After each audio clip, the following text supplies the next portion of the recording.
Today, I'm really happy to share my conversation with Robert Engstrand. Robert is a Swedish-born, Helsinki-based pianist and composer who's been active in the music industry for over 20 years.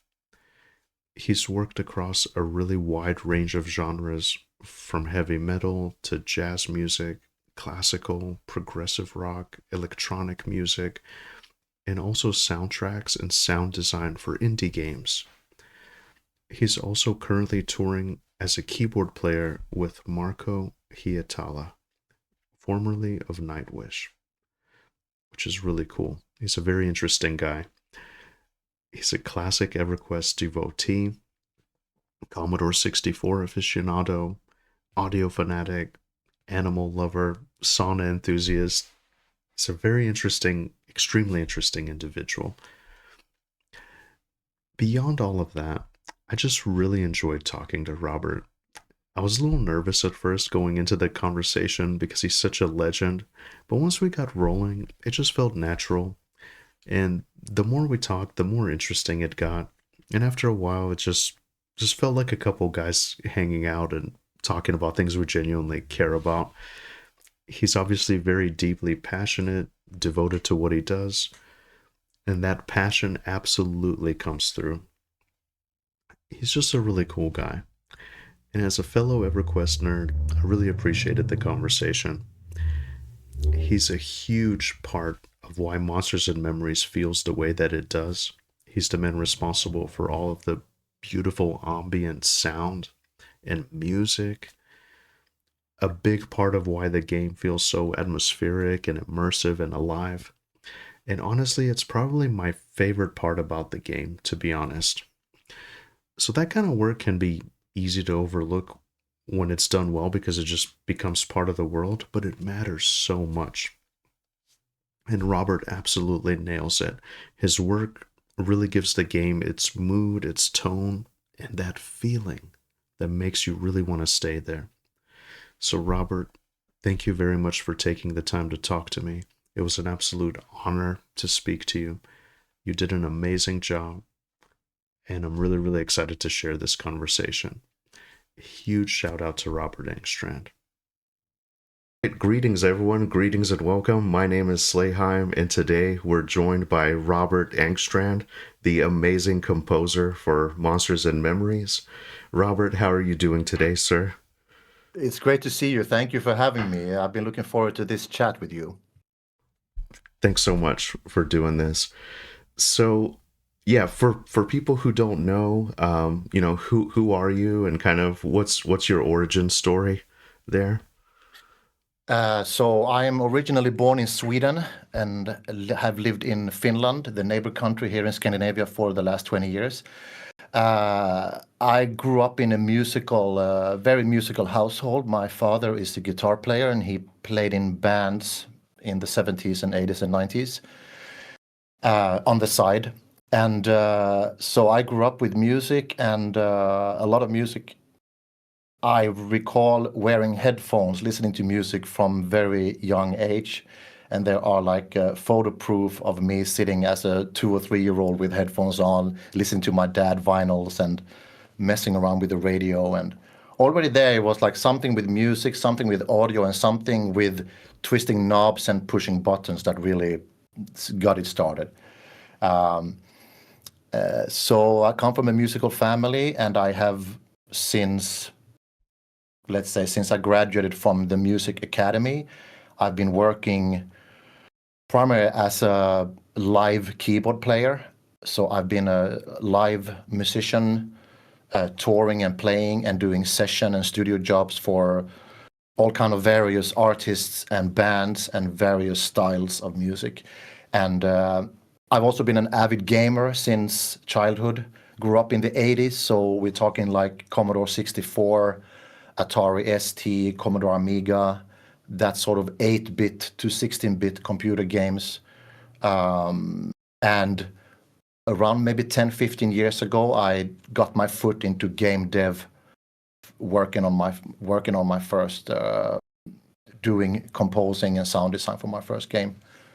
So primarily I'm a musician and composer, and have always wanted to combine my gaming passion with my profession. So right now, since I joined M&M, is kind of living the dream moment for me, you know. Yeah, that's incredible. Wow. Okay. Very interesting. So let's see here. I'm just looking at my notes. I just a fun moment. I remember like headphones, for example, in my mind, that's something that only professionals used to have. I remember like the evolution of these, so it's kind of cool that you got to experience that from an early age. And was your family like touring and traveling and doing music as well?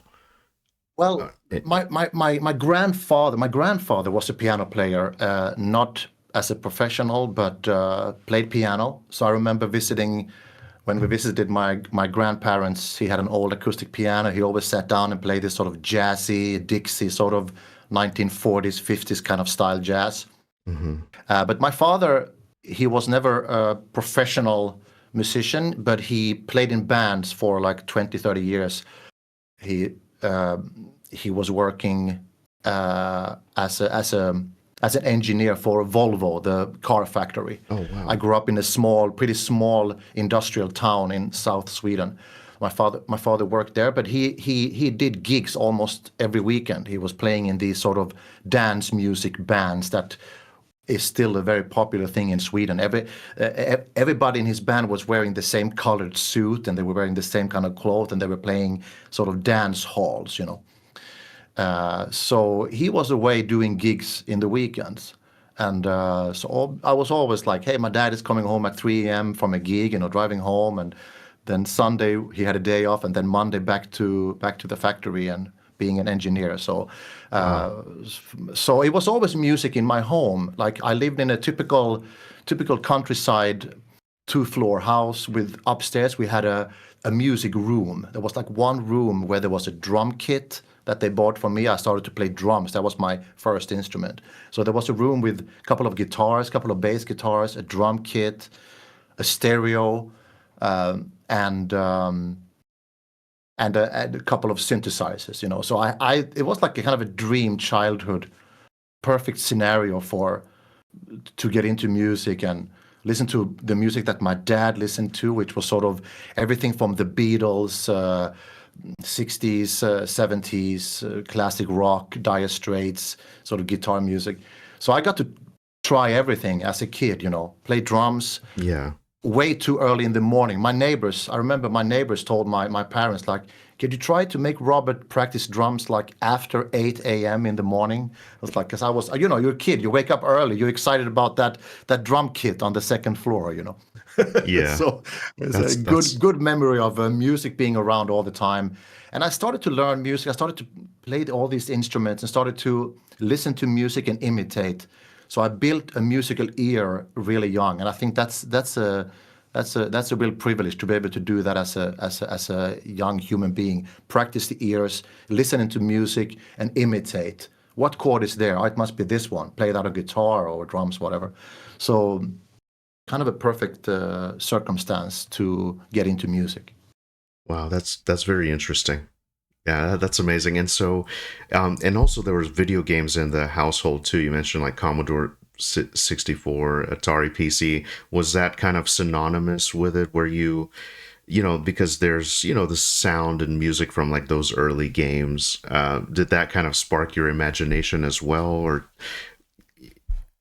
Yeah, like of course when you're that young as I was then, I wasn't really creating much. It was more like imitating stuff and playing stuff and listening to music. I was too young to create in that way. But I recall even before I got the Commodore 64, we had these I don't know if you know this Nintendo Game and Watch, those LCD handheld games, sort of with Yeah. batteries. And Yeah. that was kind of early 80s. Me and my sister, we were playing those like Donkey Kong, sort of those kind of games. But the Commodore 64 was sort of mid 80s when that started to be really popular in Europe, but specifically Sweden and UK and Germany had a very big Commodore 64 scene, you know. So like around 84, 85, I got my first Commodore 64, and we're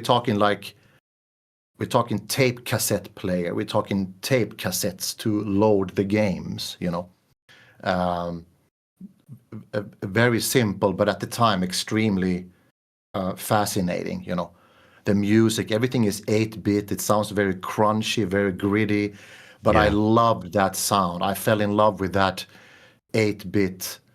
I think some people today call that sort of lo-fi music, very sort of simple, 3 channels, that kind of gritty synth sounds. But that's sort of the sound that I grew up with, in combination with the Beatles. So it was like both things awesome. Around it, right? But wow. Yeah, the Commodore 64 games were really something that I really, me and my friends in the town, we were completely obsessed about that. And those, as I said, those games were on cassette, right? And then you trade games with others. Everything was cracked. Every game was cracked. No one had one original game back then. You spread the games by copying the C cassettes on these double-decker tape players, right? Wow. And then you heard somebody got a new game from somebody out of town, and then it spread that, and then all of a sudden everybody had that game. And like classic games like Gauntlet, The Last Ninja, California Games, Airborne Ranger, Defender of the Crown. Kind of big thing in the mid-'80s, the Commodore 64.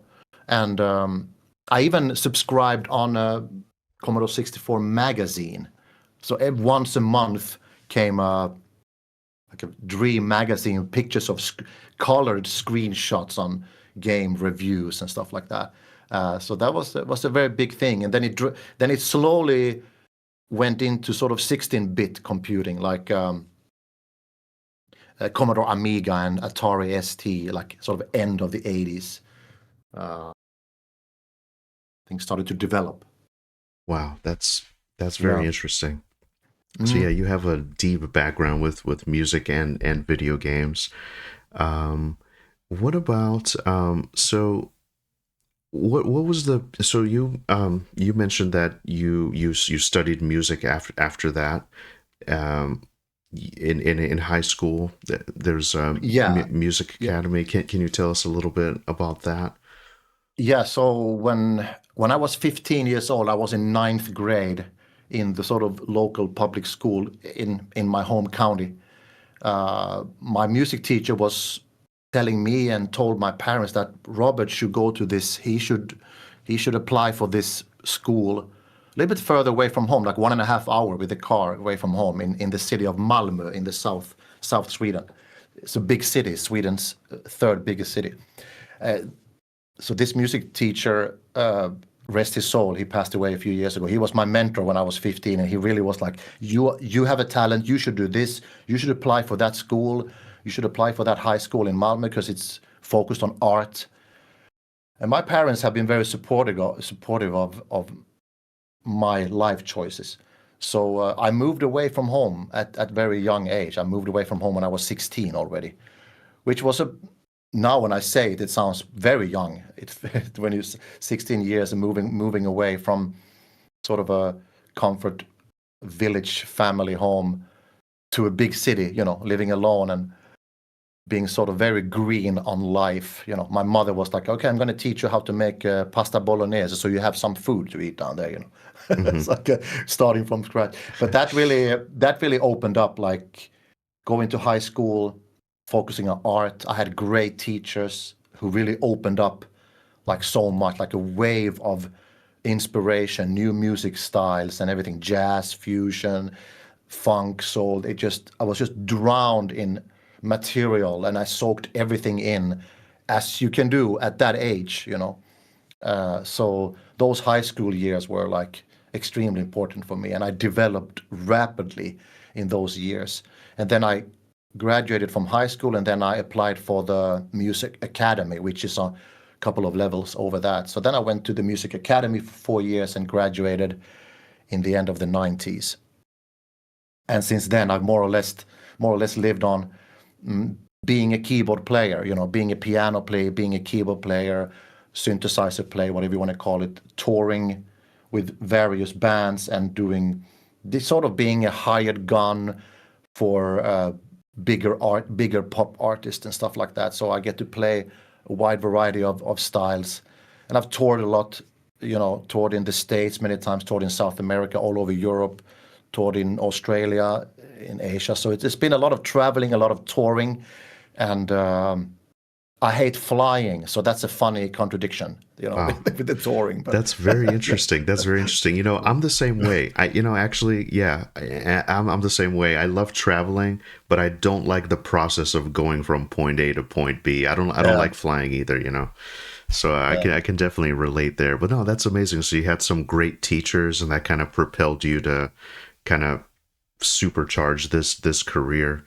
Do you have any memories about like your first real tour, kind of what that taught you, and sort of connecting with people? Do you have any stories, I guess, from your first time touring?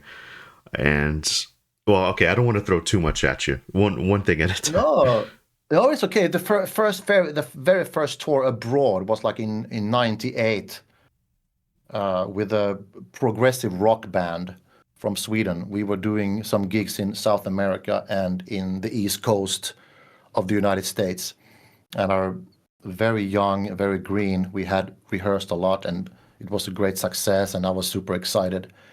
I had to ask my headmaster in my school if I could take a 3-week off for this tour, and there was no problem with those things. He was very excited that one of the school students would go on a tour like that. First show in Buenos Aires in Argentina. It's like, I remember this is a long time ago, but it's just being young and very excited and very green, and everything went really well. And I recall we played a show in Rio de Janeiro in Brazil, and we were flying from Rio to New York the next day, and that was still today one of the most horrific flights ever. It was like, I would say 6-7 hours of extreme turbulence on that trip. And the drummer sat next to me, and who is very afraid of flying. I was never really afraid of flying, but he was afraid of flying. He was white as a ghost the entire trip. And the plane shook so much that everybody was really worried, flew over the Amazons. And then finally we landed in New York. And I remember people were applauding, but it was not one of those corny, we applaud. It was like, thank God we're alive kind of applause. That's amazing. I've had those. I've also had those, I gotta say. Yeah. Wow, man. Yeah, flying is sort of the roughest way of traveling. I like a train trip. 7 days a week I can go with train. It's great. It's amazing.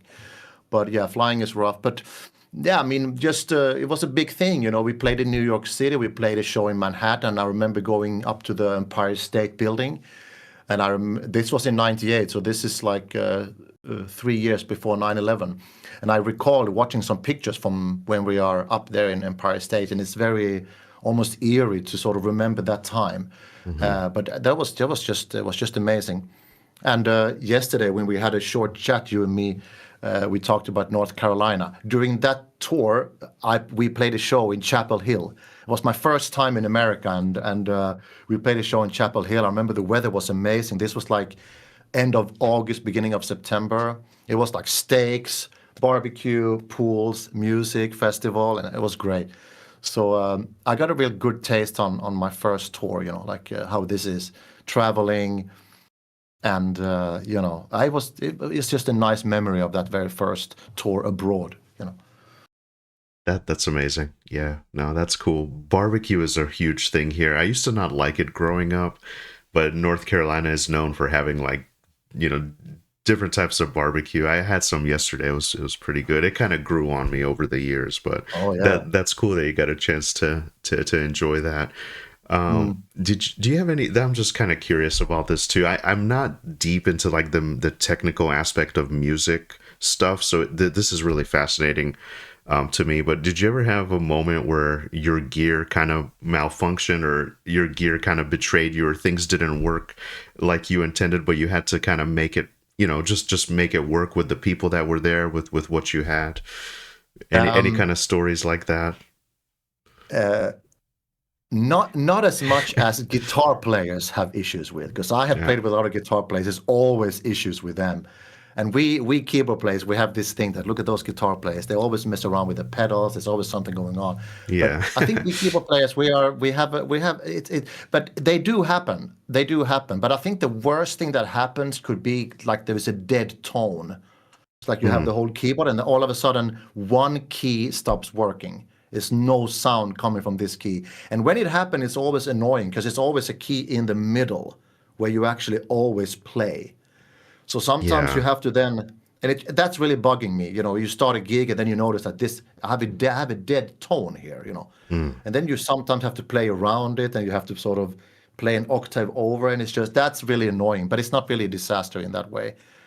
So I've been, you know, knock on wood, but so far things haven't broken down on stage that much.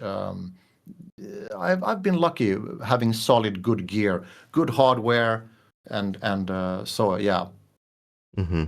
Awesome, awesome. No, yeah. that's great.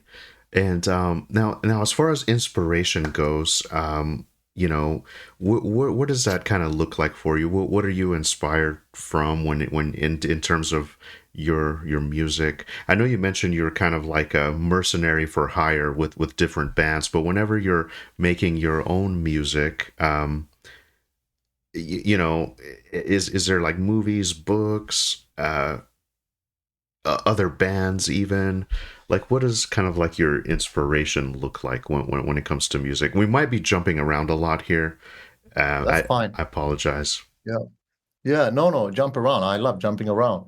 I love jumping around, and I love rabbit holes. So it's Oh, everything in between is good. okay, I guess perfect, that perfect. I guess that inspiration. I think that comes from sort of everything you have listened to and loved during your entire life, in a way. Or sort of like when I compose something now, I might unconsciously dig up something I heard in 1988 by, you know, by random chance. There could be a melody or something that I loved already back then. It could be something I heard a week ago in a movie. It could be so inspiration is like, of course, we all have our music gods or whatever, but I tend to draw inspiration from many kind of music styles, many kind of emotions. I can draw inspiration from visuals, for example. That's a good example that can lead me into, just to sort of mention, composing music for Eminem, composing music for a zone. Those visuals are inspiration to me. You know, okay, I'm looking at this zone here, Sungreet Strand. Okay, it has like palm trees, it got some desert, got a little bit of water there. Kind of get this sort of exotic Monkey Island vibe almost, you know. Maybe there can be a little bit of percussion that Mm-hmm. can remind me of something like that.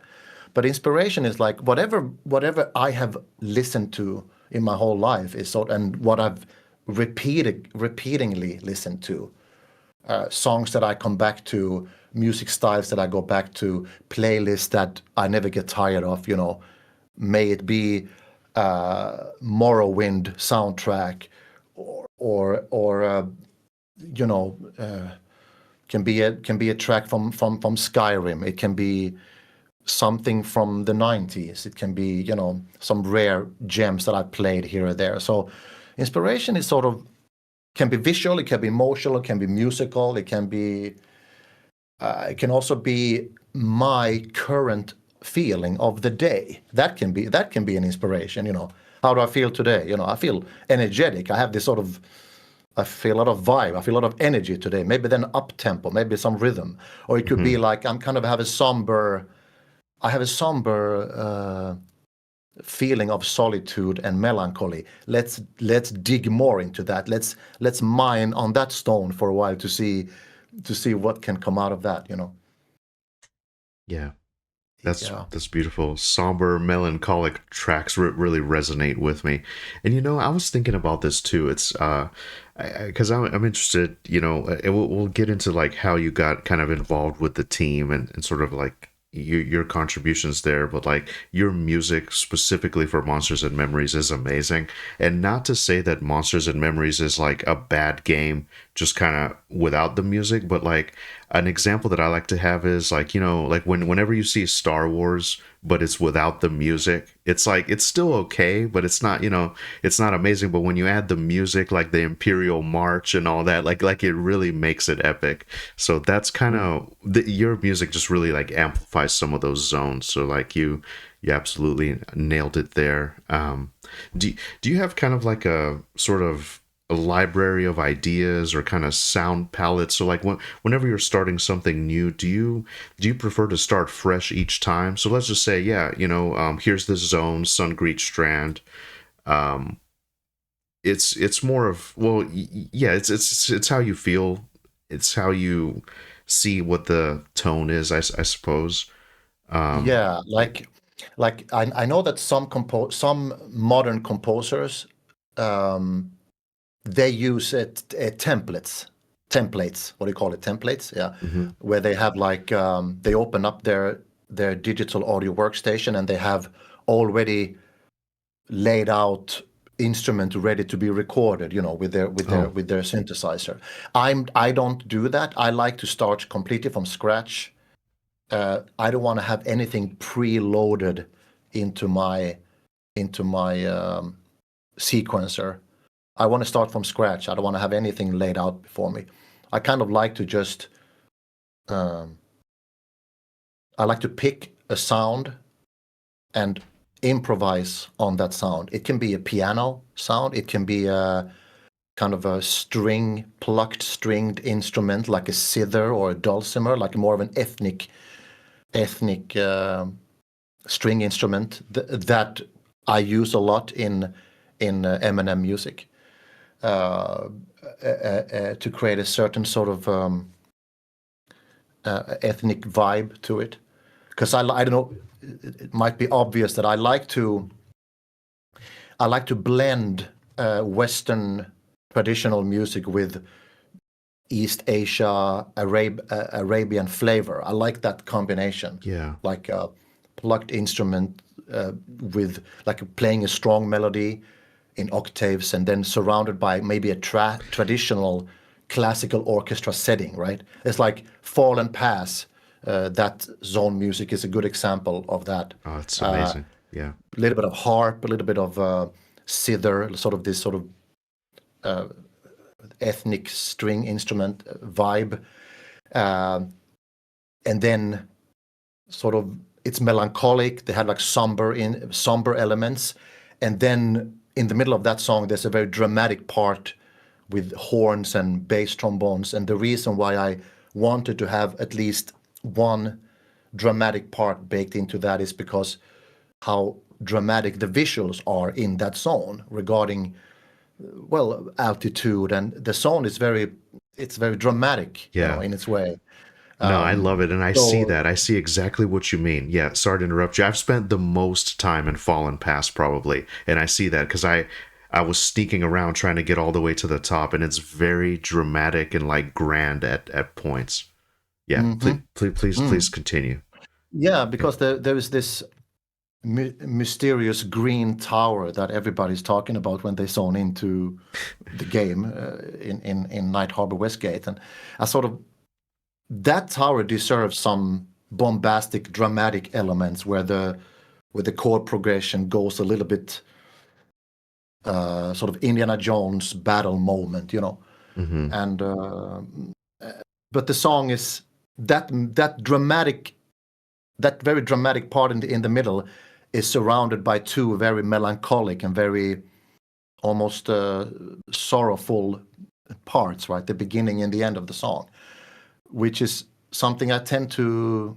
I'm very weak for melancholic and very sort of emotional passages in music. It's uh, I like that in computer games. I like that in video games. The sort of sort of music that makes you feel nostalgic without maybe having heard the music before. Music that makes you feel home even though you might be still on your journey, kind of a thing. Like Mm-hmm. I like that. Music and the vibe should sort of tickle our hearts and our our emotions, right? Yeah, it's still fascinating to me now, like having done music for decades. It's still such a weird, abstract art form, you know. Like I think if you would ask any composer, no matter how experienced, it's always like just when you start composing a piece from scratch, it's almost like you're on square one again as a composer, because you don't want to repeat yourself. You want to do something better. For me, it's always been a principle, like I should always do better than my last piece. Like put that pressure on yourself, like, hey, take it to another level, more emotion, more strong feelings, you know, twist that heart of the listener a little bit more, you know. Yeah. it's Oh, it's fascinating to me, like it's crazy, and I just talking about it is it's like I'm lost in that creativity, and it's beautiful. It's a beautiful thing of being lost, because having composed music for that long, still you know what you're capable of, but you still want to go outside your comfort zone and find new passages, new phrases, new chord progression. You know, take some risks also here and there. You know, yeah, it's an amazing art form. I'm still in love with it as I was when I was a child. no, that's amazing. I absolutely love the passion. You pretty much nailed it. You said exactly how I feel. It's like it's music that makes you feel kind of nostalgic. You're still on this journey. Sometimes even you're just kind of passing through, and it's just yeah, it's so hard to put into words, you know. I just feel like even though I've never heard the music, it's just something so beautiful. We talked about this one time on stream, for example, like the Vale of Zintar soundtrack. It's there's something about it so beautiful to me. Even if you take the zone away, it's just I don't know what you did there, but it really resonates with me. Mm. It's just it's great. Yeah, I recall composing that track. My my wife's parents have a house in the Finnish countryside, about an hour from where we live, and I have a small studio there. So when we go there, I can actually do work there, and it's Oh, a very inspirational place to be in the middle of nowhere. You know, forest and lakes, and oh, that's beautiful. I wrote and recorded both Fallen Pass and Vale of Sinta there, and the same thing. Like I had actually a very significant inspiration track for Vale of Sinta. I heard some random stuff. It showed up in my feed somehow. It was one of these weird remixes where an instrumental song had been sort of they've taken down the tempo half, so it sounded kind of weird, and the chord changes. It was just four chords looping, and I thought that was very dreamy and very nice. Hmm. That track that I listened to had maybe 500 views, but it was just something just hooked me up there, and I started writing Vale of Sintar by just these four chords. Um, Vale of Sintar has it's a very simple track in a way, because except for apart from the intro, which has a little bit of chords and a solo trumpet playing in the beginning. When the song actually starts, it's only I think it's four or five chords that just loops the entire song, right? So I knew that if I'm going to make it this simple with these chords, I have to work with dynamics, and the song has this sort of dynamic thing that they have the verses played by kind of a strings, and then you have the chorus that is played da da da da da da da da da da da, that is played with this plucked string instrument that I mentioned earlier, that I think is it's very nice to compose melodies using those kind of instruments. And then come the verse again, played by just a solo duduk and some sort of.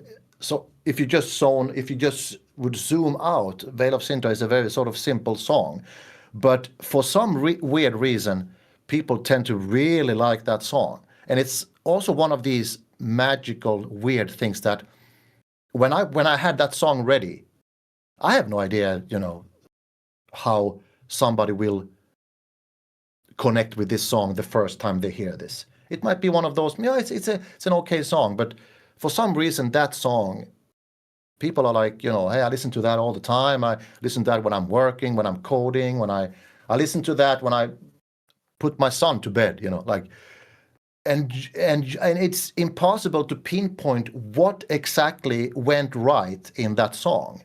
Uh, but that's the beauty of when a composer has done a song and let it out. The song lives its own life, and you as a composer kind of you disconnect with that song and let that song live its own life, and that's the beauty of music. Like, now I've done that song, I'm not going to look back.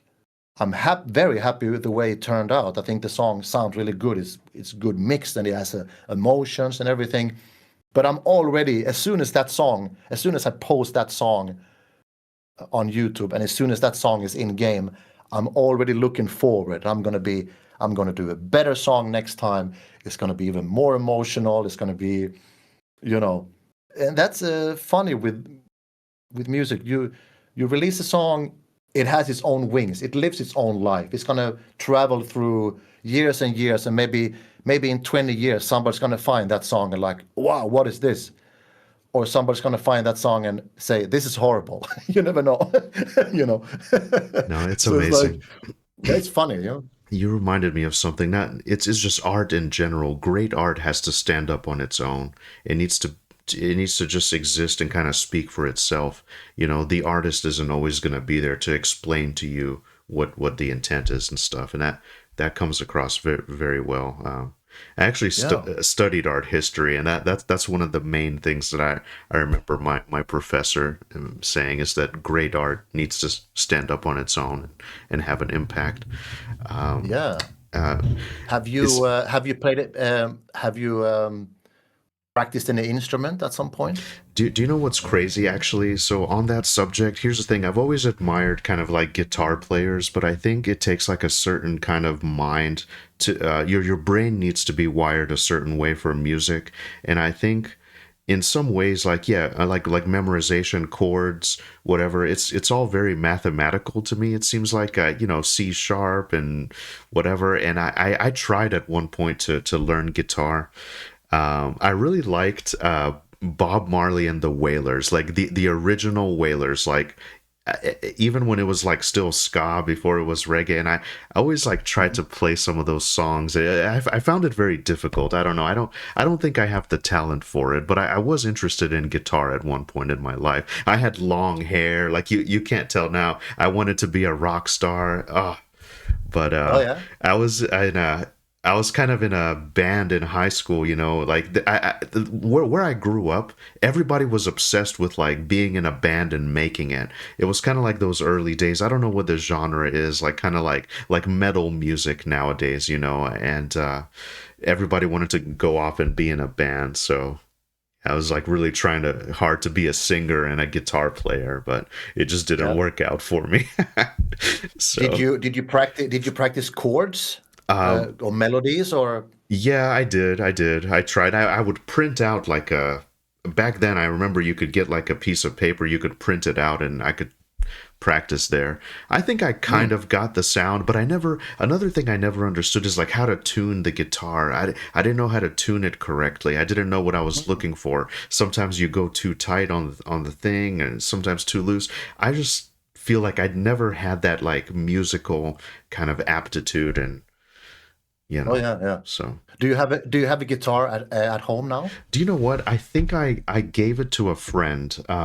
I don't have it. I don't have it anymore. Yeah, I gave Okay. it to a Yeah. friend. I think their child was interested in learning music, so I gave it as a gift. I didn't play it Oh yeah, very yeah. much, to be honest with you. I Yeah. don't even remember what kind of guitar it was. It was like AK-48 or something like that. Maybe that's not Okay. even a thing, but Yeah. I've heard about AK-47, but that's a different kind of instrument. yeah, but that's but you know right. what? You should get yourself an acoustic guitar again. You know, buy a cheap guitar. You know, it's always nice to fiddle around. You know, and nowadays you can go to YouTube and you can learn how to tune it perfectly, and you can learn some chords again. I agree. I that's my recommendation, man. It's good for you. Thank you so much, man. Yeah, I feel like I'm kind of at a phase. I need to like touch some grass, as they say. I feel like I'm on the computer too much sometimes, and I like to. You mentioned the other day you like to go walking through the forest, like walking, just kind of. And I actually did that yesterday. I feel so much better. I went on like a mountain trail and just kind of took some time out in nature, and it's really nice just listening to the birds and whatnot. So it's really Yeah. nice.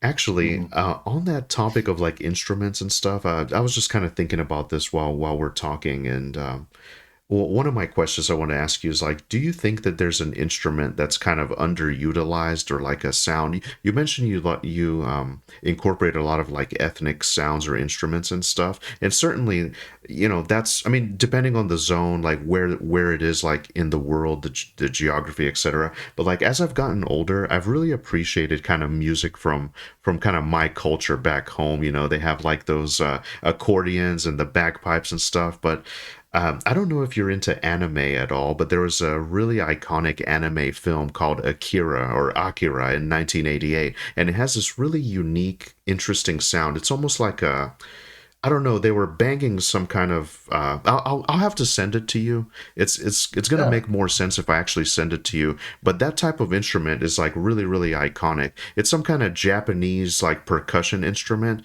and to this day, I never really forgot that sound. Okay. And it really builds slowly. It's like a 9-minute track. It's so anyway, but just kind of circle back. Are you talking about, sorry for interrupting, are you Uh, talking about sort of kind of big battle drums, like Japanese dung dung dung, dung, like those kind of drums, or is it more melodic percussion? I think it's more melodic percussion. Let's see Okay. here. Because when I Google right now what instrument are used in the Akira soundtrack, there's like chants, taiko drums, and taiko is kind of big sort of Asian battle drums. It's not, but thinking about melodic percussive instruments are like vibraphone, xylophone, marimba. Hmm. I don't know what it can be. Um, Let me see. yeah, if I would hear it, if you have a specific song, I can now listen to it right now and see what it can be.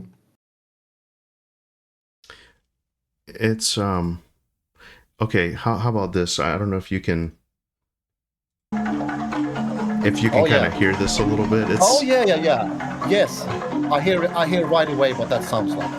and see this is what it looks like.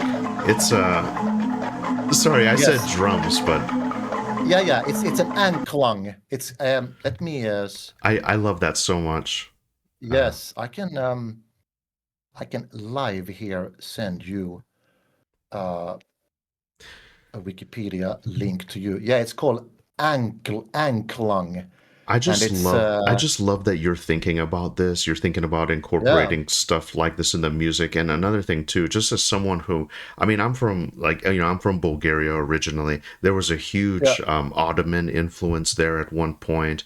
There was like Mongols that came, Turkish people that came, and then yeah. it's always kind of been intertwined with like kind of the old Byzantium kind of world. And I Hmm. really do get those vibes of like kind of like a Eastern style or kind of like Arabic kind of influence in the Yes, in the music. It's really beautiful, man. Like yeah, you yeah. you nailed it. So I'm just kind of thinking, yeah. One of my questions was, yeah, is there any kind of instrument you think that's kind of underutilized and whatnot? So it's cool. There's so much stuff out there from the world. It's incredible. That's a Anyway, good question. Like, yeah. it's a good question. Is there any sort of instrument on the planet that is sort of underused?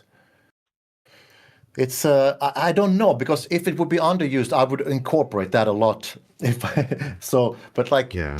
I think when especially the style that I'm composing, which is some people would call that sort of world music, or some people would just call it fantasy music. There's a lot of you can categorize our music in many ways, like but under that umbrella, there's so much to choose from. It's like classical orchestra music, um, uh, sort of Arabian influences, Asian influences, percussive instruments, like Africa percussive instruments. So yeah, I can't come up with anything that sort of, hey, this specific instrument should be used more than there are. Yeah, Just I'm while you're sorry, I cannot thinking, give a good answer no, for no, it's that. okay. I'm so excited, and I know.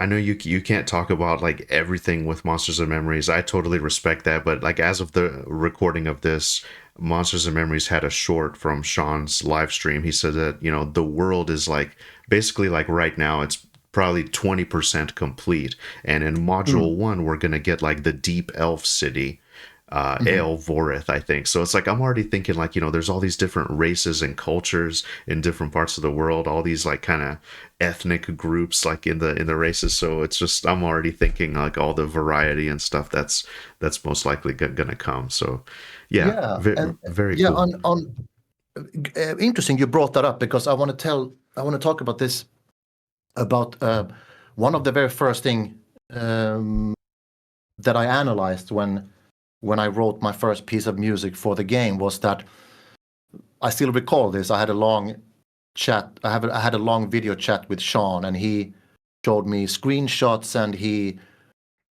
ran around in game on these. Do you remember the capsules we used in the Yeah. beginning? Yeah. So Hmm. Sean was running around on the capsule just to sort of show a little bit of the vibe. And when I see the environment, I, as a composer and a sound designer, I need to set a sort of a I need to set a cultural identity of of of of these areas, right? And I wanted that to be a red thread in all these zones, that these are sharing the same sort of cultural identity, like desert, sand, shorelines, palm trees, the sun is blasting, cricket in the night. They need to have every song need to have its own sort of vibe with music, but they need to share the same cultural identity. When I do Hmm. like this, it's because we have Sungit Strand, you have Night Harbor, you have Shaded Dunes, and you have Fallen Pass. I'm writing an L here. Yeah.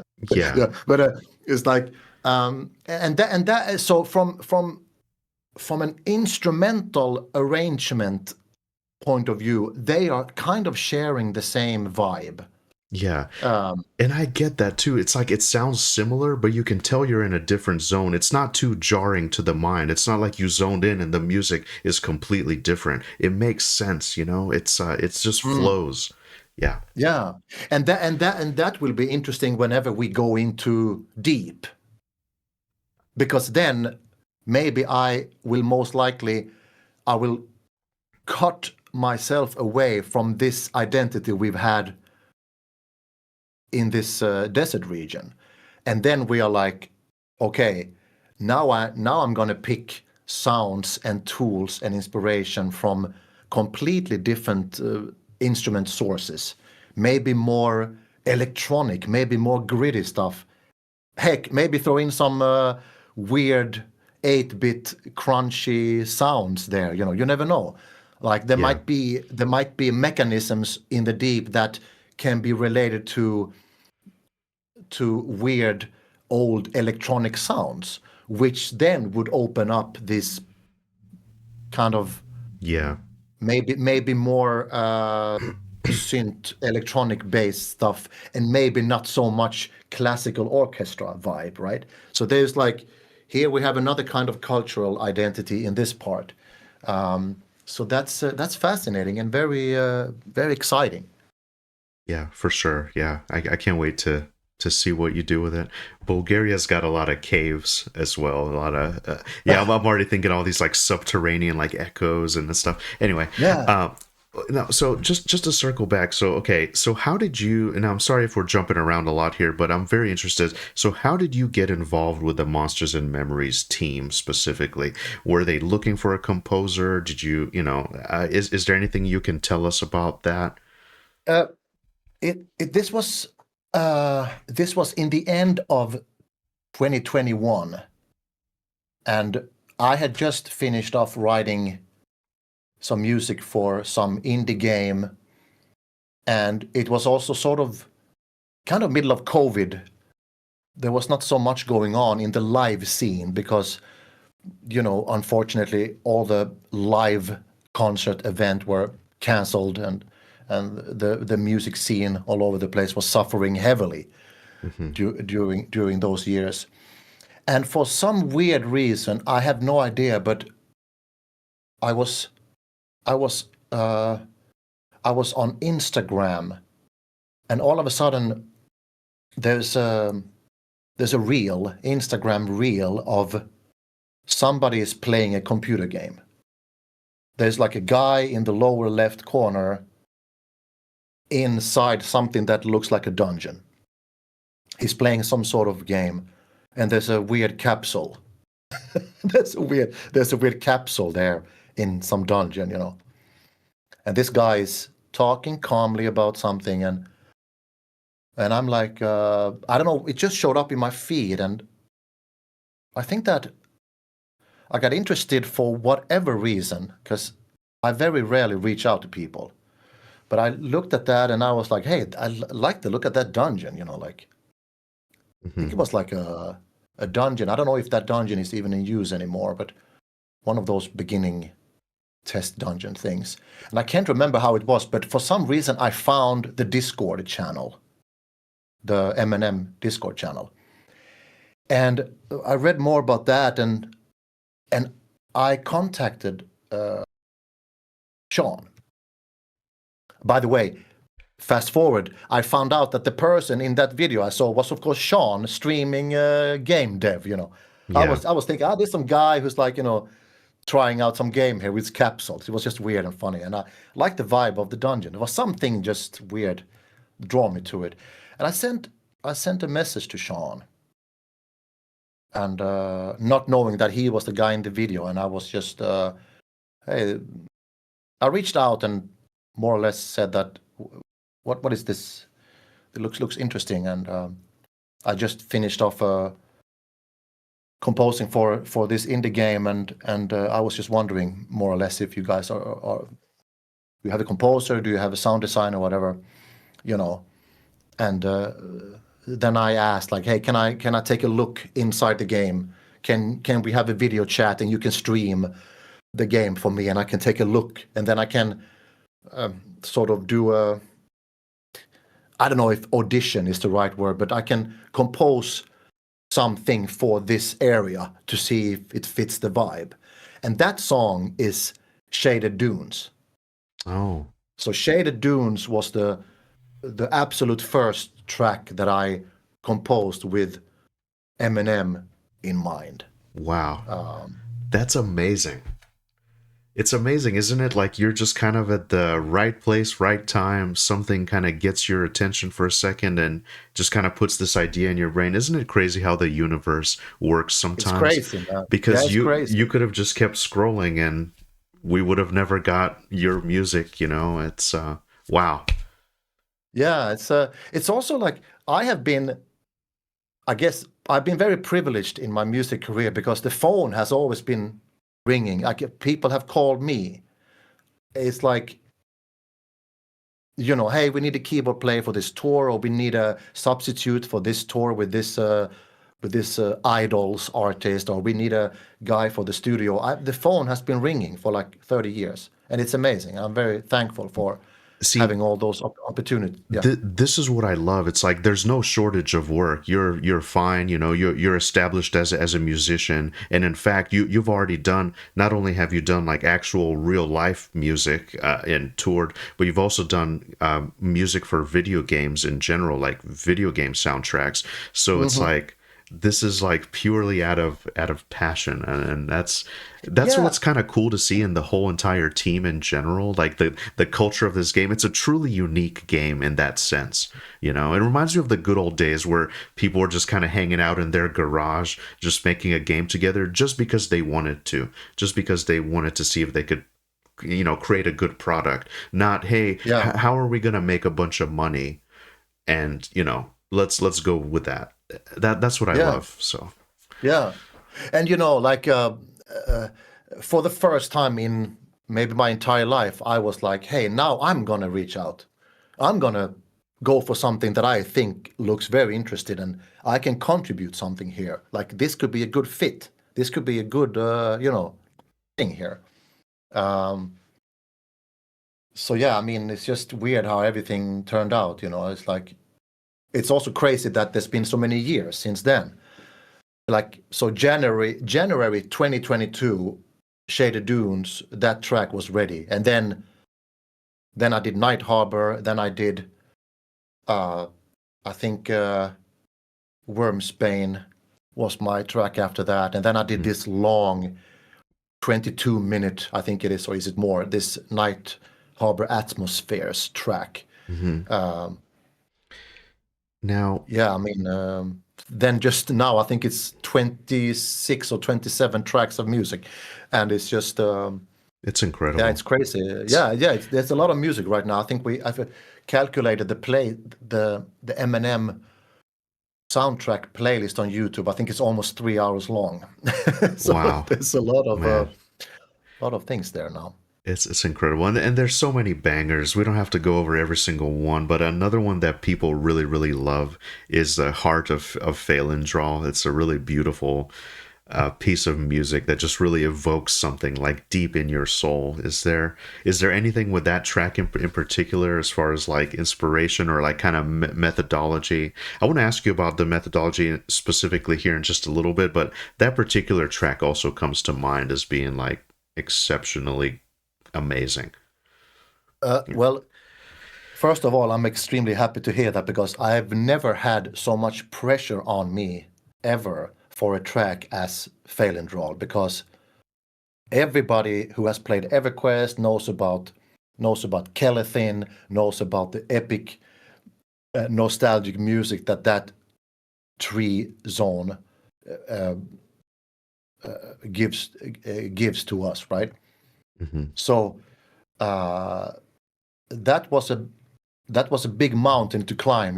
Like the vibe has to be there. I wanted to make the song long, so it has this sort of very long intro with, I don't know if you've heard, but in the beginning of that song, there's a little bit of female elvish um, chatter, like a little bit of mystical spoken word. Sort of you hear it kind of far, far, far away, sort Wow, of yeah. settle that thing. And then in the end, it has this sort of long major chord. So it's a very sort of it's not a sad song, but it's kind of major chord. So it's kind of uplifting, but it has this very homey, nostalgic vibe to it. I did not want to make it a sad song.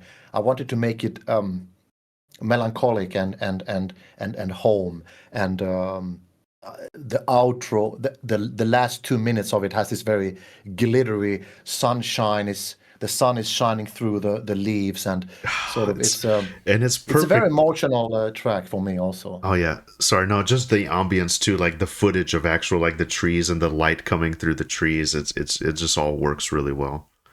Yeah, yeah. These these music these music videos that I have done is like, I'm absolutely not a video editor, so it's just me logging into the game and taking footage of the game, and I'm like, I grab an hour worth of footage on OBS, Hmm. and just okay, music is the most important thing in those music videos. So, but I think I've gotten better on making those little video transitions and thing. It adds something when people are watching the music videos, but it's of course mostly for people to.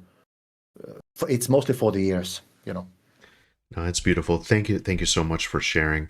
And so, just while we're talking, you mentioned a little bit from our chat yesterday, but you're responsible for the music, but you also do the sound design as well, right? So like whenever I asked you, like, do you do any kind of coding? Do you do any kind of like programming? Can you go into that a little bit? You mentioned Yeah. that whenever, when a player comes around the corner in a dungeon, whenever they hit a specific spot, it triggers like a music to be played when they enter like this boundary. Yeah. Yeah. So almost all of the sound effects and sound design I have either recorded or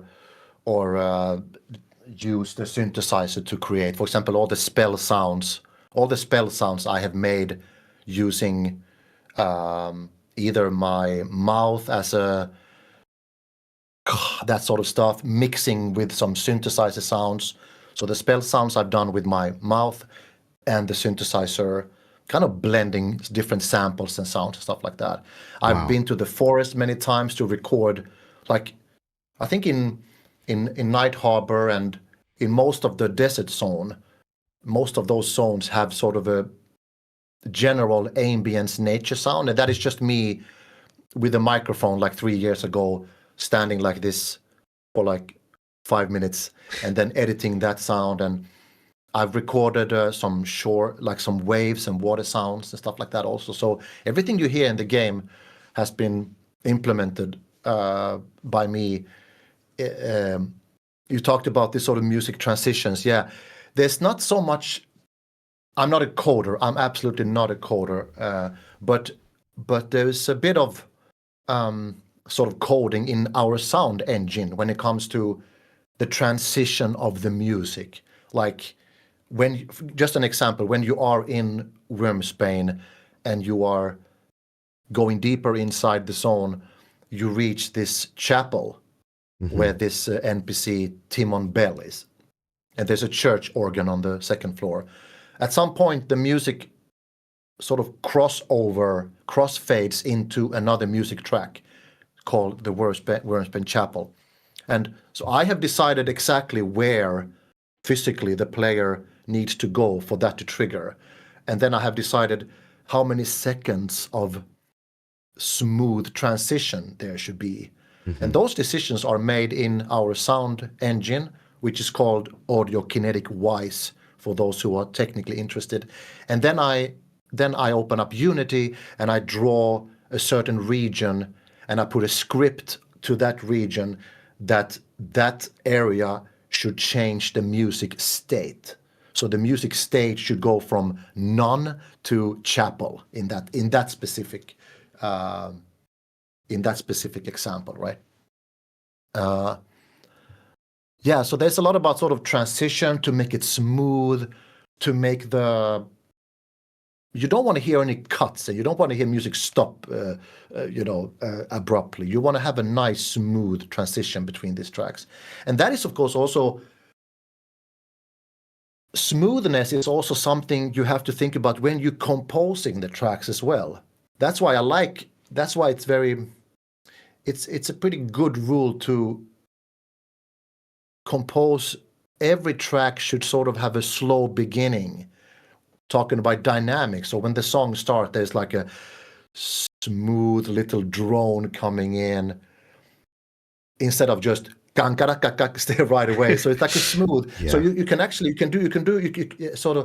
you can acquire transition also by composing, not only by putting a slow crossfade between two tracks. But yeah, that's I think we have pretty smooth transitions in the game right now. They can always be polished here and there, but I like a smooth transition. Players shouldn't really notice that, okay, now new song started out of the blue, but there needs to be like like a little transition like that. I'm doing this all the time. This. No, it's good, and I think to myself, it's like besides obviously graphics, it's what you see, which the art style is amazing, by the way. But how do you further immerse somebody? Like, what really adds to the immersion? And the answer is music, sound, ambience. Like, it's really well done in this game. So it's really cool that you're like thinking about this so deeply. Yeah, Yeah. it's incredible. The sound, yeah, it's really good. Let's see here. So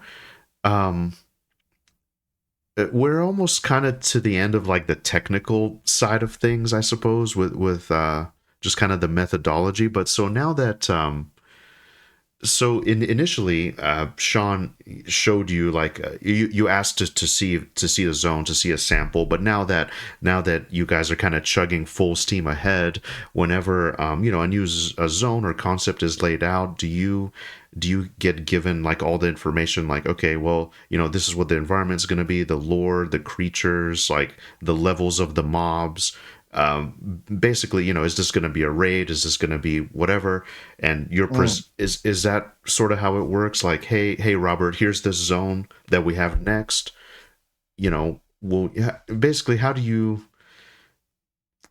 does that look like for you whenever a new zone or concept is kind of laid out as far as the creating the sound and the music? Yeah. So what I have learned in these years is that it's audio should really come in last. Is it an animation sound, or is there a monster that should have a specific sound, or is there a specific region in a zone? The longer you can wait until you implement audio, the better. Because if you implement audio to certain areas and then they decide to change the geography in the zone, you have to correct it. If they are changing animations, you have to correct to that. So in one way, I'm very out of sync with a lot of the game's process. But that is a natural sort of delay when you put in audio later, because you want everything to sort of settle in. Let's settle in the graphical arts and the NPCs and the area first, and then, okay, now we are ready. And then I usually reach out to whoever contributed mostly to that zone. I give an example. A specific example is like Rediscovering. I wrote that song maybe 2 years ago, or something like that, maybe even further. Time goes so fast now. Yes. I reached out like, hey guys, I wrote in our communication app, like, hey, who did Rediscovering when it comes to environment, when it comes to who has populated the zones, when it comes to NPCs, factions, what races are there? What's the level range on the mobs, the regions? And then Sean is like, hey, it was me and this guy, And then I create a new DM thread with just me, Sean, and that guy. And then I'm asking, hey, do you have any references on music, on sound? Do you have references on vibe of this zone? Or do you want me to have completely free hands right now? And it could be like, hey, Bob, by the way, somebody call me Bob, somebody call me Robert, whatever. Now I said Bob. That's cool. I have two names, Robert and Bob. But Bob, you go in there, you walk around, everything is set up there. Or they could be, hey, let me talk you through the zone, and then we are talking together like you and me now, and they are walking around in the zone with me. Here is going to be a little goblin camp. Here should be some pirates. Here is this. Here is a little pond where there should be this. Here's a little dungeon with this thing here. Rediscovering, I can't recall who it was. I can't remember exactly who it was in the team, but that team member said, hey, I'm thinking a little bit like Desert of Raw in EverQuest. I'm a little bit of that North Raw, Oasis of Mar kind of feeling with that, and then the guy said with that instrument playing there, and I knew exactly that he was talking about this sort of the little desert wind instrument that is playing in North Raw, which for people who don't know is a zone in EverQuest. Mm-hmm. So I was like, okay. So Sangrit Strand starts with the bass clarinet playing just a little, and then comes the bassoon, and then after that it goes to clarinet. So there's like a lot of woodwind instruments there, you know.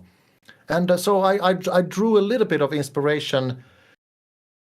Not there's no melody that I drew from there, but just a vibe. Like I think that this guy meant this for this zone, you know. I think this is what he meant by drawing inspiration from that specific zone. So yeah, that's usually how it goes, you know.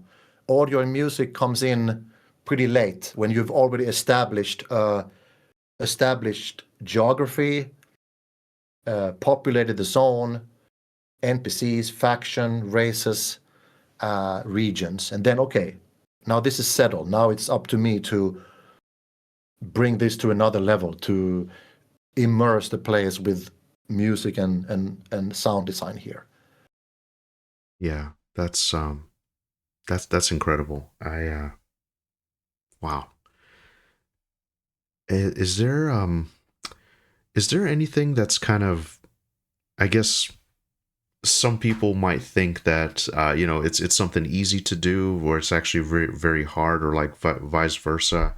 Is there anything that you kind of wish the average person can kind of understand better about kind of audio implementation, or anything along those lines?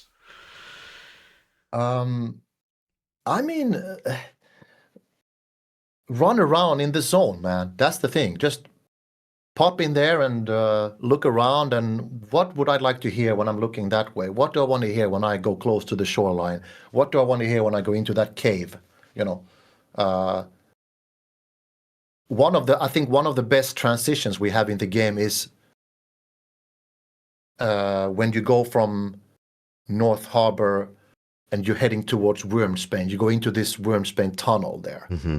And you go in there, and the lighting, the lights just go down, and there is a music transition that is like that gets a little exciting there, and the outdoor ambience, nature sound is muffled. You don't hear it that well. So if it rains when you go into the tunnel, the rain kind of muffles. You don't hear it that well. And right in the sort of in the mouth of the tunnel, there is a very aggressive wind. Just there's a couple of meters when you're standing right in the mouth of that tunnel. Mm-hmm. There's I'm talking about not the mouth to Wormsbane, but the beginning of the tunnel. Yeah. There's a kind of a very aggressive wind that sort of indicates that, okay, here is a sort of, this is a cool area right there. So if players ever are there, they can hear this very cool wind just going in and out from the tunnel like that. And then you go in and it quiets down, and there's this droning sound from the mouth of Wormsbane entry, you know. Yeah. So I'm very happy about that transition. There's a lot of time spent on that specific place. I'll have to watch out for that. I am not sure if I've noticed that, but man, that is an amazing one too. When you come in and everything gets dark, and you come around the corner and you see it, you see the light kind of protruding from it, the shadows. That's all done really well. It's very kind of ominous, but also kind of inviting at the same time. I know that's kind of weird to say, and obviously the Blackburrow vibes. A lot of the former EverQuest players kind of get it, but it's, you know, and it's crazy. We'll touch on the EverQuest stuff specifically. I can't wait to go down that rabbit hole, but yeah, like it's like Blackburrow, but it's also like evolved, you know, because I've gone up to the real Blackburrow, and obviously that's like an iconic dungeon, but now like with the lighting, with the ambience, it's just, it works really, really well. So definitely gonna watch out for that. I've noticed that I've noticed that people like to hang out outside Wormsbane, right next to the dragon mouth there. People like to hang out there, and Yeah. I realized that in some of the playtests that people are just hanging around here, like Yeah. starting a group up or whatever, and that made me realize, hey, I want to extend the music in this what I call Wormsbane tunnel, because it was usually very kind of a short. It was called Wormsbane tension or something like that. So I Hmm. realized if people are sitting here for a longer time, I would like to have a longer music track playing there. So then I extended it from 1 to maybe 5 or 6 minutes. And that is the one that is called, I think it's called Wormsbane Tunnels or something like that. Wormsbane Tunnels, I think it's called. So just to have a little bit more variation in the music. And that became pretty good also. And people hang around there, Yeah. like, I'm actually waiting to group up. I'm very nostalgic for that because for me, I did my very first raid. We raided the Bone Construct with my guild, and Mhm. when I first met them, we all met up like right outside of Wormsbane. That's where the raid team assembled, and I believe it was like 17 or 18 players. And then, well, obviously, that's the beautiful thing about the game. Everything's open, so you're kind of out in the open world and you see other players. So it really attracted a lot of attention. Like, hey, there's people gathering outside. There's like a lot of higher level players, like, and yeah, it was cool. It was cool. Very, Yeah, very nice vibe. yeah, probably half of them were waiting to do a corpse recovery, don't you think? Yeah. Yeah. Um, Very possible. yeah. Okay. And then one last question on all like the technical kind of sound music stuff before we dive into EverQuest, which I know you're like huge fan of EverQuest. But so you mentioned you worked on titles like The Fall of the Dungeon Guardians, Tennis Elbow Manager 2. I'm not familiar with these, but I'm going to definitely look into it because I think it's interesting. Tennis Elbow 4, The Deep Paths. Did working across like these different genres kind of uh, teach you about how players listen or interact with stuff? And do you feel like, just another part to this question, do you feel like you kind of bring the same musical voice to everything, or is each project just kind of it has a different version of you basically in it? Was the last question. Yes. Yeah, and I think it has helped me, the fact that I have listened to so many different I've listened and loved a lot of different genres, right? So these tennis games, this tennis elbow 4, and a completely different game that I'm working on now. And that was more like, hey, make some cool electronic music for the menu, for the different menus. So that was a more sort of straightforward composition gig in that way. And there we are not talking about any melancholic things. That's just pure energy and you Yeah. know a drum machine and that sort of stuff. But that's also fun to do. That's also, you have to think about that. Hey, these players might be in this menu for like an hour, so there has to be enough variation and that sort of thing. The first game you mentioned, The Fall of the Dungeon Guardians, that was released, I think, in 2015, 14, 15, by a French independent game developer. It was very similar. It was like games that I used to play on my Atari, Dungeon Master, sort of this grid movement dungeon crawler where you move in grids Hmm. and then you turn, like this, and Yeah. and uh, so that was there. I did sound design and music, so that was my real sort of a very important project for me. I also turned out to be the only main beta tester for that game, so I really got a great view of beta testing. I was heavily involved with that, playing that game for hours every day. Me and this French guy, we had constant communication. I broke the game over and over again, and he was like, "I can't believe there's a bug here." So that was extremely good and important project for me to get into. Oh, Awesome. yeah. Awesome. Thank you so much. Yeah. All right. Well, how are we doing on time? Break? Anything? More coffee? Water? I have I have I'm expecting at least 5 more hours. Okay, good. Good. I'm all good, buddy.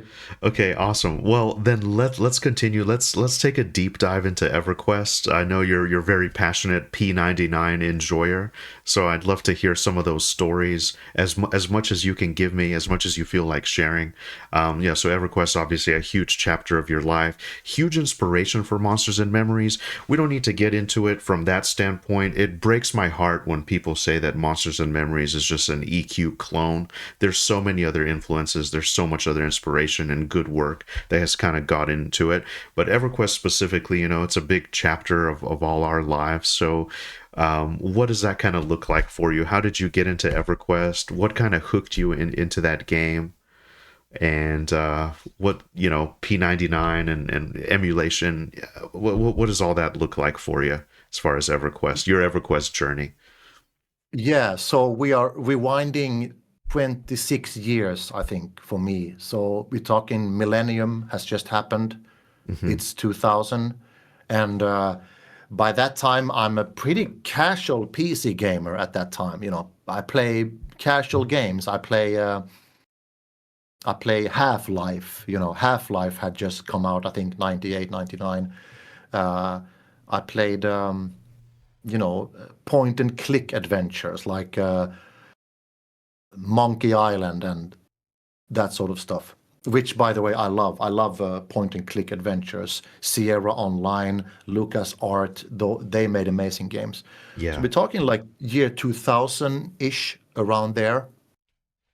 I lived in Sweden then, in the same city where I went to school, in Malmö. And one of my best friend, still one of my best friend today, he was also a piano player and a gamer, and we are still good friends today. We actually had a few hours of P99 just yesterday, him and me. So it's 26 years ahead, right? Wow. And he was like, "Hey, there's this online fantasy game called EverQuest," and I was like, "Oh, okay." So he was super hyped about this, and he convinced me of buying that, and he explained to me what this is about. You play online, you pay a subscription, and he told me, "I hope your internet is good enough." And this was 2000, so I had some sort of DSL, I think, is that ADSL, some sort of broadband, early 2000. Yeah, yeah. Pretty okay connection. I never had any problems with that. I did, like a couple of years before that, I had, of course, a dial-up modem, but by 2000, I'm pretty sure I had like a kind of a modern broadband situation at home. I bought the game, I installed it, and I played this tutorial scene. I don't know if you're familiar with that. Like you are Oh, the sort of the yes. tutorial. There's no music. You just walk around and it explains to you, and it's written on some sign how to Oh, move, yeah. how to interact. I love that. Yeah. You can, of course, always access that when the servers were down. You could, hang around in the tutorial area. But that game was just like, wow, like what a game, like. So me and this friend, we played at the same time. We were like, oh yeah, this was yeah, we had mobile phones back then. Yeah, in 2000. So it's like, hey, let's log in now. Okay, I'll see you online, and then you play. And I was a very casual EverQuest gamer back on live during that time. I played for about a year, and I think my highest tune was maybe 35 or something like that. My first tune was a paladin, high F paladin, and my friend played a shaman. And I wish I had screenshots from that time. I know that there are some players who actually have screenshots from the live server in 99, 2000, 2001. I'm actually following one Instagram account which actually post original screenshots from the live service in 2000, something like that, and that's very magical to see. But yeah, but it was very casual gaming. But I do remember like not I you know you not understanding how difficult the game is. You know, you log in, you make a character, and you think that you can walk up to mobs and just, you know, start fighting, and then you realize, hey, I'm dying all the time, and this is not easy. There needs to be coordination here. You know, this is not just this is not Rambo, you know, Yeah. walking around here. You know, like it's like, Yeah. and I did not know much about classes. I just remember that, hey, paladin. It's kind of rough to start out with a paladin. You know, no plat, no gear. It's kind of a rough class. And I remember that my friend had a shaman, so he had Spirit of Wolf, you know, at what is it, at level 9 or something like that. I recall, Yeah. like, oh, I want to have that. That became such an important spell, you know, became such an important buff, especially since my plan was to go from Freeport to Kinos. That was like I have to be able to make that trip, you know. And that is a strong memory from coming into the Karanas as a level 5, you know, and knowing that behind every corner there could be bandits or there could be a skeleton or whatever. That was a magic moment there, like looking around, worrying about everything, conning everything, considering everything frenetically, you know. And I think that I made that trip. I somehow managed to get to Kinos, and I still remember zoning in from Kinos Hills into North Kinos and seeing those gates for the first time, and that was like, Yeah. wow, this is crazy. Yeah. So that really was a strong memory, reaching Kinos from Freeport as a very low level player, having zigzagged through so many dangerous spots and everything. But as I said, I wasn't really a high level EverQuest gamer back then. And then during that time, after 2000, my dear friend who I played with Pinatiana yesterday, he became a realist. He was in guilds, he raided, and he got Kunark, and he got Velius, and I was like, I kind of drifted out from that because my music career sort of took over. It was like, I don't have enough time to play this game that it would be worth paying this subscription, right? Because music and life and girlfriends and, you know, like Yeah. touring and things took over. I was still gaming, but very casual. I got into a couple of years later, I tried out EverQuest 2 for a while. I played, for some weird reason, I got into EverQuest 2. I played PvP there for whatever reason. I wanted to try out PvP and played that pretty much. And Interesting. I thought EverQuest 2 was a decent game. It's definitely not EverQuest 1. It's not P99. It has its, let's say, it has its quality of life things, but you know, I played it enough to get kind of a vibe. I like the music. I think the music is nice. But you know, and then I tried Vanguard for a while, Saga of Heroes, which came off to a pretty rough start, and then fast forward a little bit, 2016. This friend of mine who I played P99 with yesterday, he was like, "Hey, there is this Project 99 that's been around now for." By that time, maybe 6 years. This was 2016. I think it got around 2009, 2010. I think P99 got started. And he was like, I've tried to install it, but I've never succeeded. It's messy to install and everything. And I was like, hey, I'm going to do him a favor and myself a favor in figuring out how to install this. It cannot be that difficult. And I got it to work. And my friend was like, you got it to work? Okay, let's do this, you know. So I rolled a ranger. I rolled a Wood Elf Ranger, and he rolled a Barbarian Shaman. And the funny thing is now, I just realized when I'm saying this, yesterday we played those two tunes in P99. We were in Western Wastes farming these 6+ necklace for our young tunes that we had parked there. So yesterday we were killing the Ailish dragon, one of those dragons that are standing outside Temple of Ishan. It's funny now when I tell the story, it's exactly those two characters. That's awesome. My first character on P99 and his first character on P99. So 10 years later, we are farming necks, dragon necks for our alts. Anyway, but I mean, that was a slow start. We're talking like, I mean, I'm rolling a ranger as my first toon on P99. That's, in hindsight, that's pretty rough, you know. You can't solo. You are not twinked at all. I had 0 plat. I didn't even know what an EQ mule was. Like, why would I have a mule if I have 0 plat, you know? Yeah. So, sorry, I meant EC, East Commonlands mule. I did not have that until, you know, half a year later when actually, hey, now I have a reason to sell and buy some stuff. So it was a rough start, but I loved it, man. We played a lot, and we played duos. We ended up in groups together.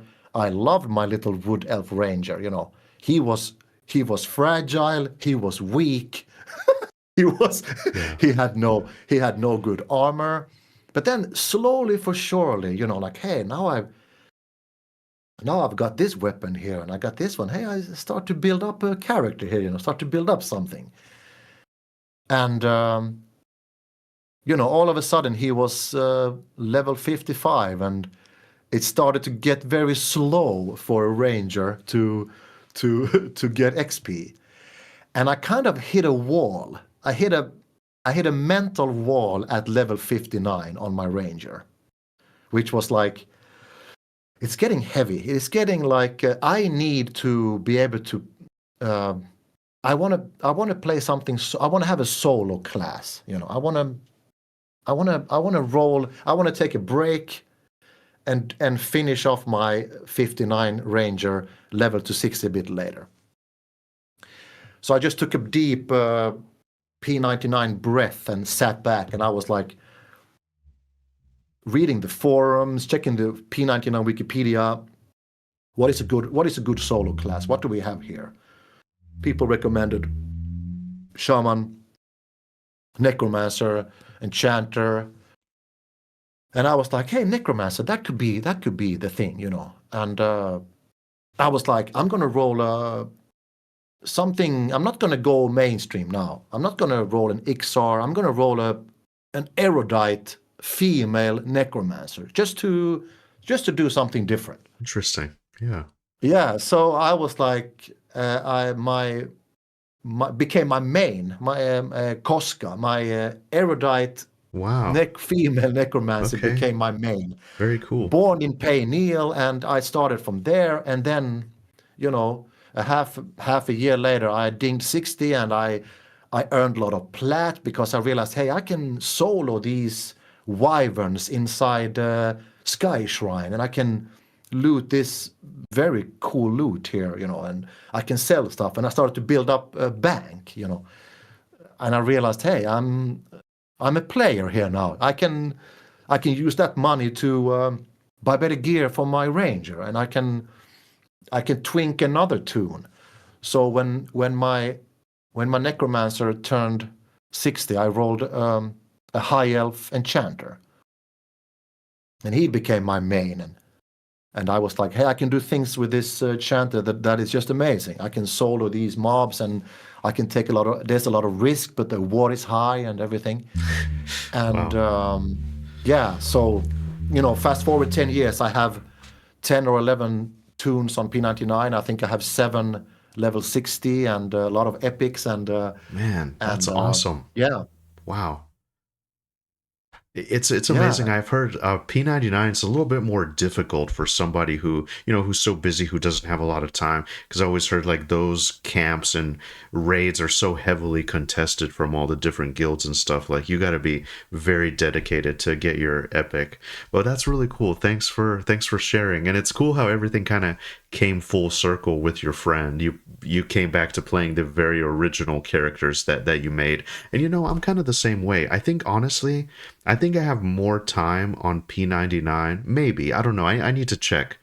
because every once in a while I have a Daybreak subscription. I come back just to take a look around. I'm very nostalgic for my very first character and some of the stuff I earned on EverQuest Live, but I think I have more time on P99 than I do EverQuest Live, just because I was a kid. I didn't have so much time. So your identity is not tied to one specific main character. You have multiple characters that you consider your main. Do you gravitate Yeah. towards like like a ranger versus a necro versus an enchanter? What's your, did you have like a favorite class, or do you kind of see the strengths and weaknesses of each one and kind of use them all to kind of Yeah. build up your tunes? Mm, I mean, I do love the cast. I do love the casters. Like Necromancer was a big thing for me to be able to solo that much and uh, be able to play, because as a Necromancer you play very offensive. You have very offensive, strong spells, and you are very, it's a very aggressive solo class, and I kind of like that. The Enchanter solo class is, it's a bit riskier. Like you have, yes, you have more crowd control tools, but you don't have any self-healing spells like a Necromancer does, for example. You don't have any feign death. So, Yeah. but you can charm more mobs as an enchanter. You're not restricted to undead mobs and stuff like that. So I like those. But I've rolled. The thing is that it's a good question, because I love rolling alts. And I make, every time I decide to, okay, now I have a new alt here, I make it into kind of a big project. I'm like, I'm opening up a new text document. I spend a day just figuring out a good name. Because if my tune doesn't have a good name, how can I invest, and do stuff with this tune, if I'm annoyed by this name? I love to research about the class. What should I spend my skill points in? And I love, one thing I really love is researching armor for that specific class. Like researching what armor can I acquire for this tune. And I have like a principle of not buying gear if I can solo farm it myself, right? So even if I have a lot of plat in the bank, I find it nice to torture myself to go through and farming these items for my alts, right? So I have this text document with every armor slot, and then I go to P99 Wikipedia. What are the best armors that I can farm for this tune, right? I love twinking out. I love the research behind the twinking. So it's no matter if the camp is super easy and just have, for example, a very super low drop rate, I can be there for a week or two just to see those gloves drop, because it gives meaning. It gives meaning. It creates a memory going into lower Guk and farm, the frenzied haste item for my level 1 paladin, because it creates a memory that I'm doing this, a story to tell, like I'm doing right now. Yeah, no, I love that. It's absolutely part of the journey. Yeah, if you just go buy all that stuff in EC Tunnel and you just give it, it's not the same thing. So I love that. Yeah, Yeah, it's all part of the yeah. journey. And I kind of gravitate towards Necromancer as well. I think it's a really versatile class, very iconic too. In my opinion, no game has ever done the classes like EverQuest did. So it was really cool to see a lot of that in Monsters and Memories as well. Um, Yeah. we'll touch on a couple other things like with Monsters and Memories later, because I'd be very curious to see if you're gonna play, what class you'll play, etc. But just to kind of stick with EverQuest for now, do you have like a favorite zone that you really like, or favorite kind of anything that kind of feels cozy and homey to you? And if so, what makes that special for you as far as EverQuest goes? Well, it's difficult to find a more nostalgic zone than, for example, Kinos and Freeport, in a way, because you hang around in that area, the sort of newbie zone areas. But as a sort of leveling zone, I think that I really like Unrest. A state of Unrest is a great zone because you can spend a lot of time there grinding those beginning levels, or those mid-beginning levels there. Starting out at the critters by the fountain, and then do the areas around the house, and then you go into the building and you have this sort of the main room, I think it's called, on the first floor there, where sort of people can pull from a little bit from all over those corridors. And then you continue sort of upstairs. You have what is it? Is that fire camp room that is sort of on the second floor? There's this little fireplace. Yeah, I think so. I think they call it fireplace. Oh, fireplace. Yeah, exactly. I believe so, yeah. Yeah. And then you sort of, okay, now we can do the basement, and then the basement do that, and then you finish off by doing those 3 festering hags on the hag tower, sort of the peak of, and then you're off, But you can spend a lot of time. You can spend a lot of time in that zone. It's a cozy zone. I also like, that's just one of many zones. I like a little bit higher level, like the Hole. Is a zone that I spend a lot of time in P99, because for various reasons, it's a zone that has. I'm talking about the Hole beneath Payneal, if people don't know, but yeah, it's a huge zone with tons of camps. It has like the main entrance is a camp, tons of elementals everywhere. You have the castle entrance a little bit further. And before you reach the castle entrance, you have to decide to make the jump, which means that you cannot go back out. That emphasizes the immersion in that zone, just knowing that if you cannot gate or port, you're kind of stuck in the zone. And I like that in a dungeon, that it's not so easy to train out. For example, I give an example of a zone that I think lack a bit of immersion because of that. Karnos Castle. It's a cool zone in many ways, but I've always felt that it lacks a little bit of danger and immersion because it's too easy to train out. Mm-hmm. If something goes bad, you train out. Compared to if you zone into Old Sebelis or Howling Stones or the Hole past the first area, you kind of know that we can't really escape. There's no retreat. We have to sharpen up a little bit. We have to sharpen our senses here. We have to be a bit more careful. And I like that. I like that philosophy, that it's not so easy just to run back, But yeah, back to the Hole. It has the main entrance, castle entrance. They have the rats area, observatory. You have the slabs area. You have the docks where you can put many people bind. Then you have the Undead Tower, Golem Tower, and you have that area called Master Yile Loop, which is when you jump down from the waterfall from the docks, for example. So I like the Hole. It is a good zone. Always something to do in there. I like, of course, Lower Guck is a kind of a very classic dungeon. Finding my way in there is like it's as if I've lived there all my life, Even though it's kind of a maze, but I know exactly where to go. I know where it's undead. I know where it's live. I know where it's dead side and live side. Mm-hmm. I find my way to Frenzy, with blindfolded, So it's a good zone. I spend a lot of time there.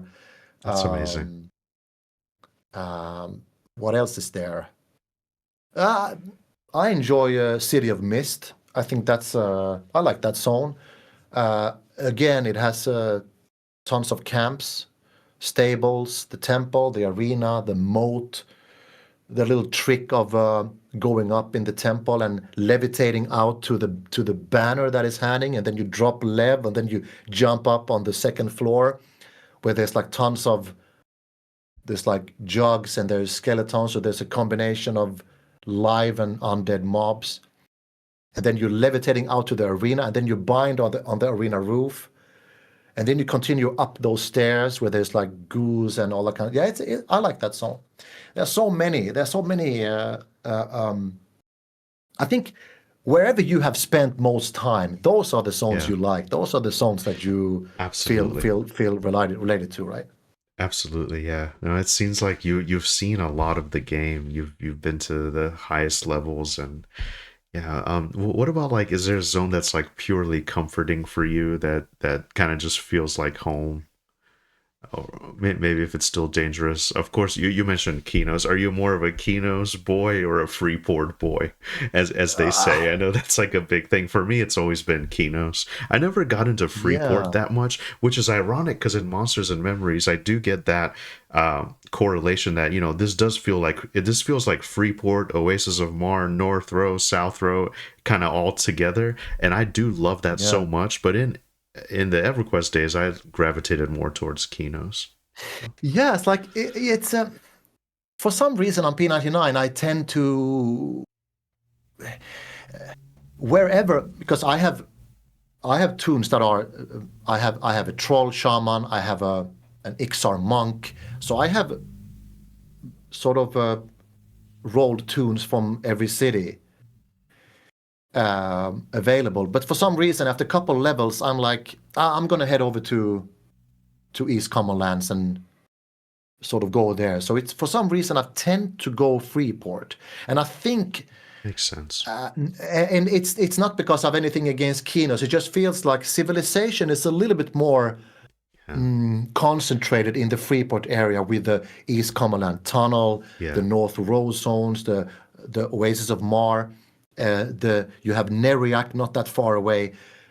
Kinos is gorgeous and it has its own vibe, but it's for some reason I feel it's a bit, for some reason for me it's a bit secluded. Yeah. But I love when I have a reason to go there.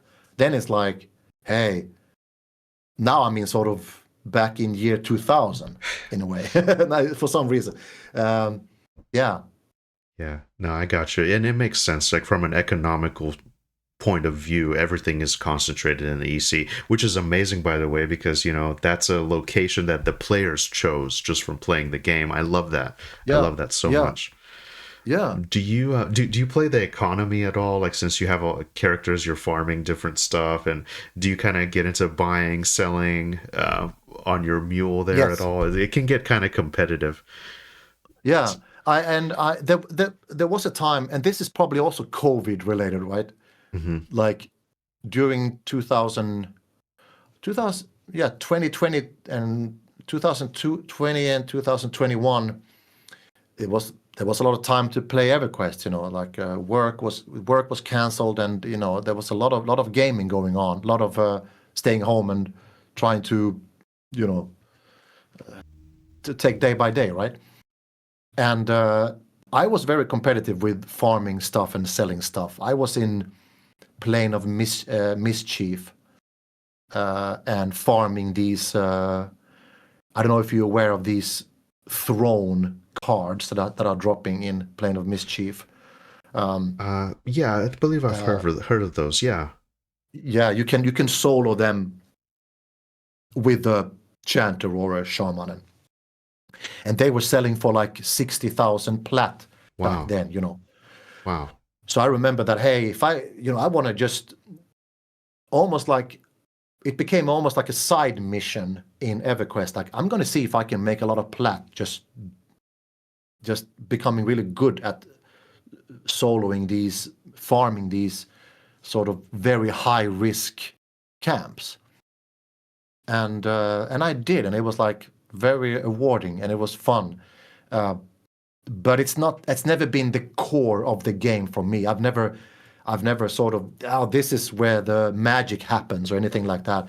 But it was it was important for me to develop a certain skill set to be able to do those camps and to be able to handle a rough charm break on my chanter while fighting a level 60 mob, knowing what tools to quickly always be ready for a charm break with my chanter. And then it also Yeah. when it comes to, we talked about low drop rates. I've always liked that, and I'm always pushing for that within our team also. lower the drop rates. Let's make it horrible, 1% or lower. Yeah. It's like because I I think it's love that. because I have to say I think it's because I've been pretty lucky in my RNG when it comes to drop rates in P99. I've been, for some reason, I've had more luck than bad luck when it comes to low drop. That's why I love it, because I know it's so rare, and then you finally get the drop. It's like, oh, I can't believe I was that lucky, with RNG. But I have spent a lot of time in camps with very low drop rate, man. I mean, some people would say, why do you stay here for 2 weeks when you can just go to the tunnel and buy it for 5,000 plat? It's like, I go back to that. Hey, I want to see that thing drop just for the experience of it. Even if it's 1 day too long or 2 days too long, or I'm going to grind here until it drops, because then I have a story to tell about it. I love that so much, and I'm the same way. It's kind of, yeah, when the market just gets flooded with stuff, then it kind of loses the value. If it's just flying around all over the place, everybody has it. That's what I like, the exclusivity of like you're the only one that has this like potentially rare item. Do you have like a favorite camp story, or kind of like a good story camping, anything, a rare drop that you'll never forget, anything like that? I just want to share too, on my rogue back in the day, there's an NPC in Jagged Pine Forest called Zed Sticklebush, and he drops those illusion masks, like I believe this one was like a half elf mask, guise of the I'm forgetting the name of it. I apologize, I'm blanking out on that, but I never got this drop. I would camp my character there all the time after raid, whatever, and I've only saw this NPC a couple times, and he never dropped the mask ever. And I'm still sad to this day that I can't get it. Maybe one day. I'm playing some Quorm now, Project Quorm, so I'll go back to that. And I also have P99 as well, but yeah, so do you have a favorite camp story, or like a rare drop, or maybe even just something that you always wanted and you haven't got it yet? Well, I just want to comment on your story there. Like, I have to ask also, isn't there also, despite you not getting it, isn't there something magic also about that you never got it? Yeah, You know there what I is. mean? There There's is. something like, I can't believe I haven't got it yet. There's Yeah. something. I love that. I love that just like there's no guarantee of success. You're not guaranteed to eventually get it, that's why it's so special. And I love it. Yeah, but about camps, yes. I mean, I can actually blend this story. I can blend touring into this story that I'm Okay. telling. Beautiful. It's nothing fascinating, but it's a fun little thing. 2017, I was on tour in the UK with my previous band, and I had my laptop with me. I had like a very simple, cheap laptop that could run P99, which it doesn't have very high requirements, but it worked. And I thought that, hey, if we have a day off, I have my own hotel room. What the heck? I'm gonna play some P99 on tour, Wow. And I spent like countless hours in my hotel room trying to loot a ring in Lake of Ill Omen for my enchanter. It's called the Goblin Gazughi ring, and it's a instant clicky invis. I think it's invis versus animals, but it's working. Enchanters using that as an sort of a controlled instant charm break when you want to break your charm Oh. to be able to sort of a controlled charm break. For example, enchanters, they grind XP by charming a mob, sending sending your pet into another mob, let them fight each other equally down, and just you try to sort of just before one of them dies, you break the charm and you root and kill both of them. So you get sort of XP for both mob, but your pet has done all of the damage. Anyway, so I spent in total, I spent like 2 weeks trying to get that ring to drop. It drops from a mob called a Sarnarch Courier in Lake of Ill-Omen. And that was one of those things that I could have bought that for 5,000 plat. I definitely had enough money to do that.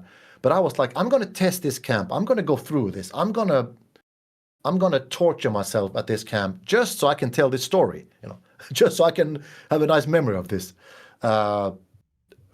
What else should I do in this game than to farm my own items, So hotel room, 4 hours, the guys are like in the band, hey, let's go to a bar. I'm like, sorry guys, I'm busy. I'm a nerd. And also like musicians in general, in my experience, they don't really game. They think that it's unnecessary activity to spend time playing a computer game, right?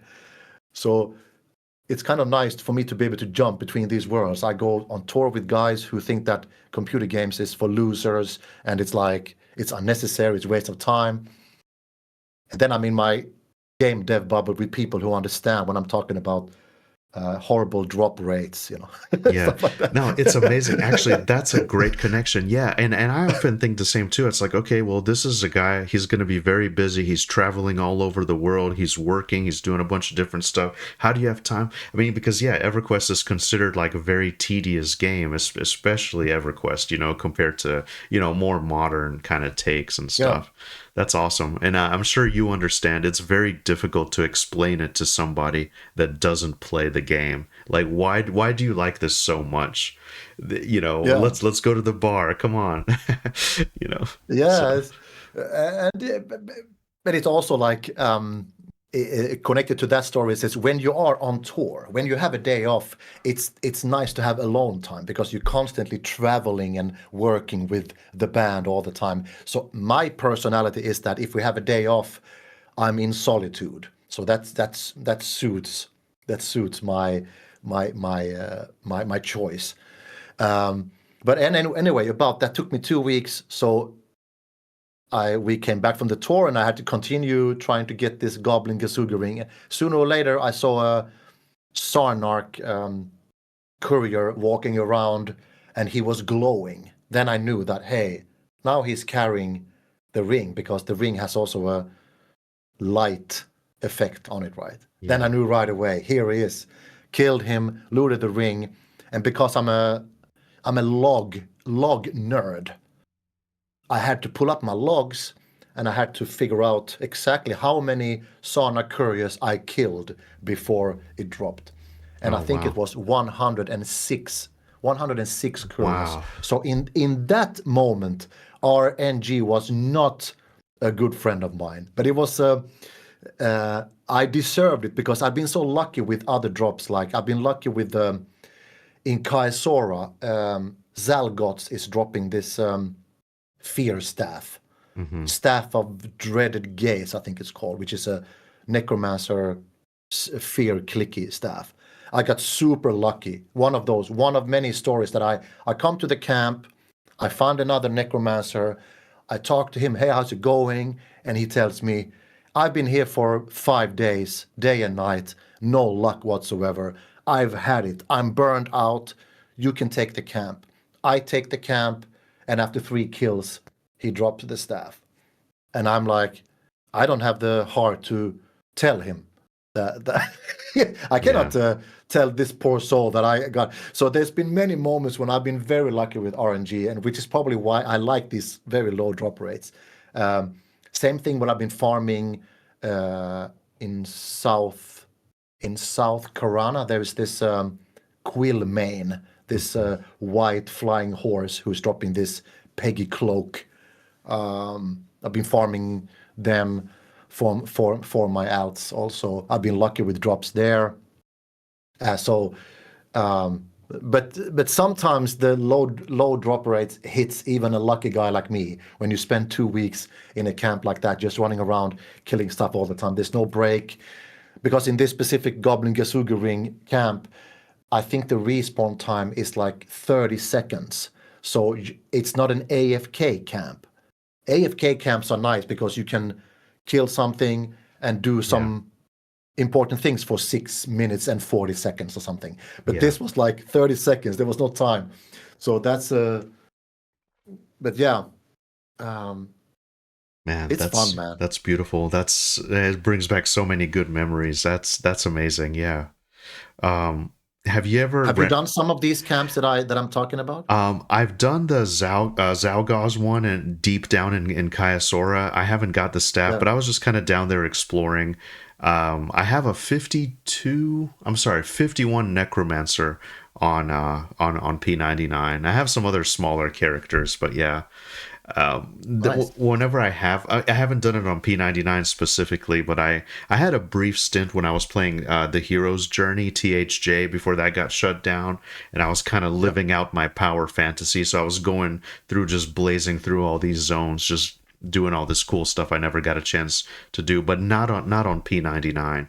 I did the what's the one that I did most recently? That was a really fun one. It's the eye patch in Velius.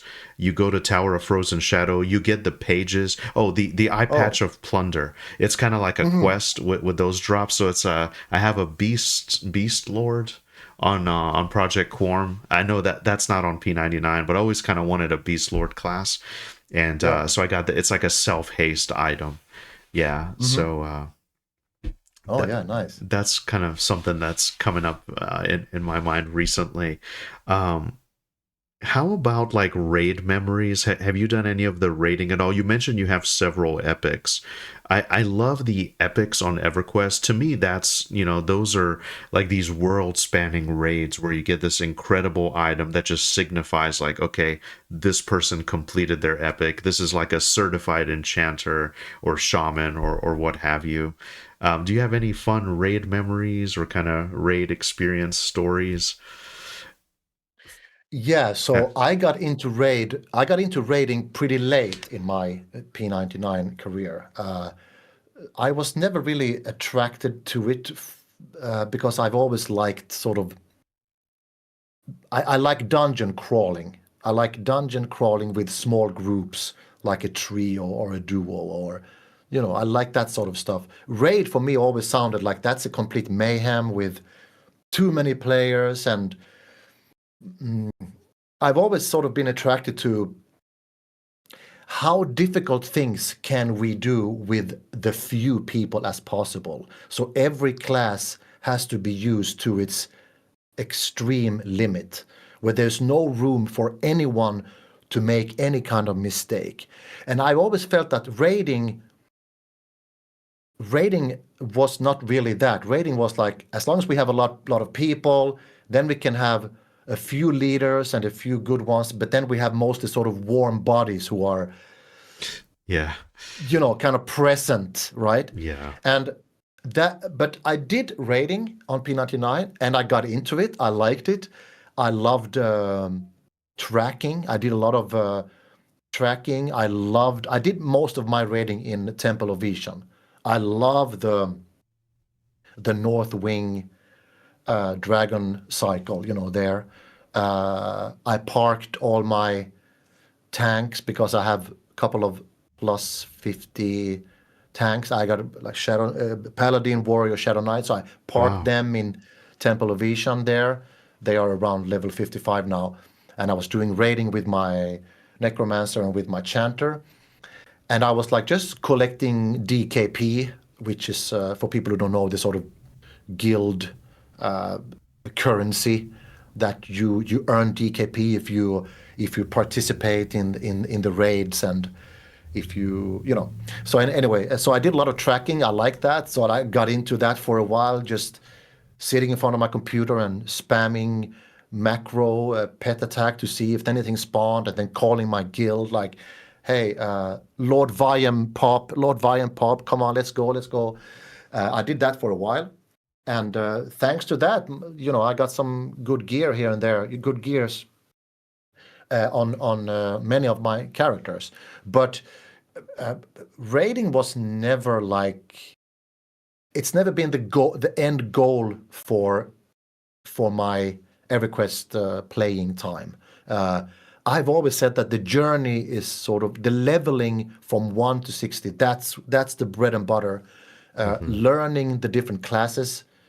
As I said earlier, like I love rolling a new class, obsessively learning about the class, reading up on it, watching YouTube videos of really good players playing that class, reading the forums, getting to it. What tricks do we have? What is the strength? What are the strengths? What are the weaknesses? How can I max out the potential of this class? And I think that sort of leveling up different classes have also made me a better EverQuest player. Because I recall in the beginning when I only had that ranger, I did not know what crowd control even meant. I have no idea what messing meant. And I still remember that noob moment I had when I was as a ranger hacking on messed mobs, in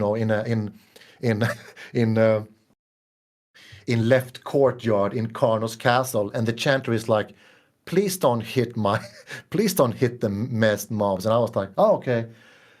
And then, a year later, I had a 60 chanter, and I was like, oh yeah, I was one of those rangers who just kept on banging everything. And Yeah. then I would rage so play hard. and yeah, of course, I would do also. But then you teach others.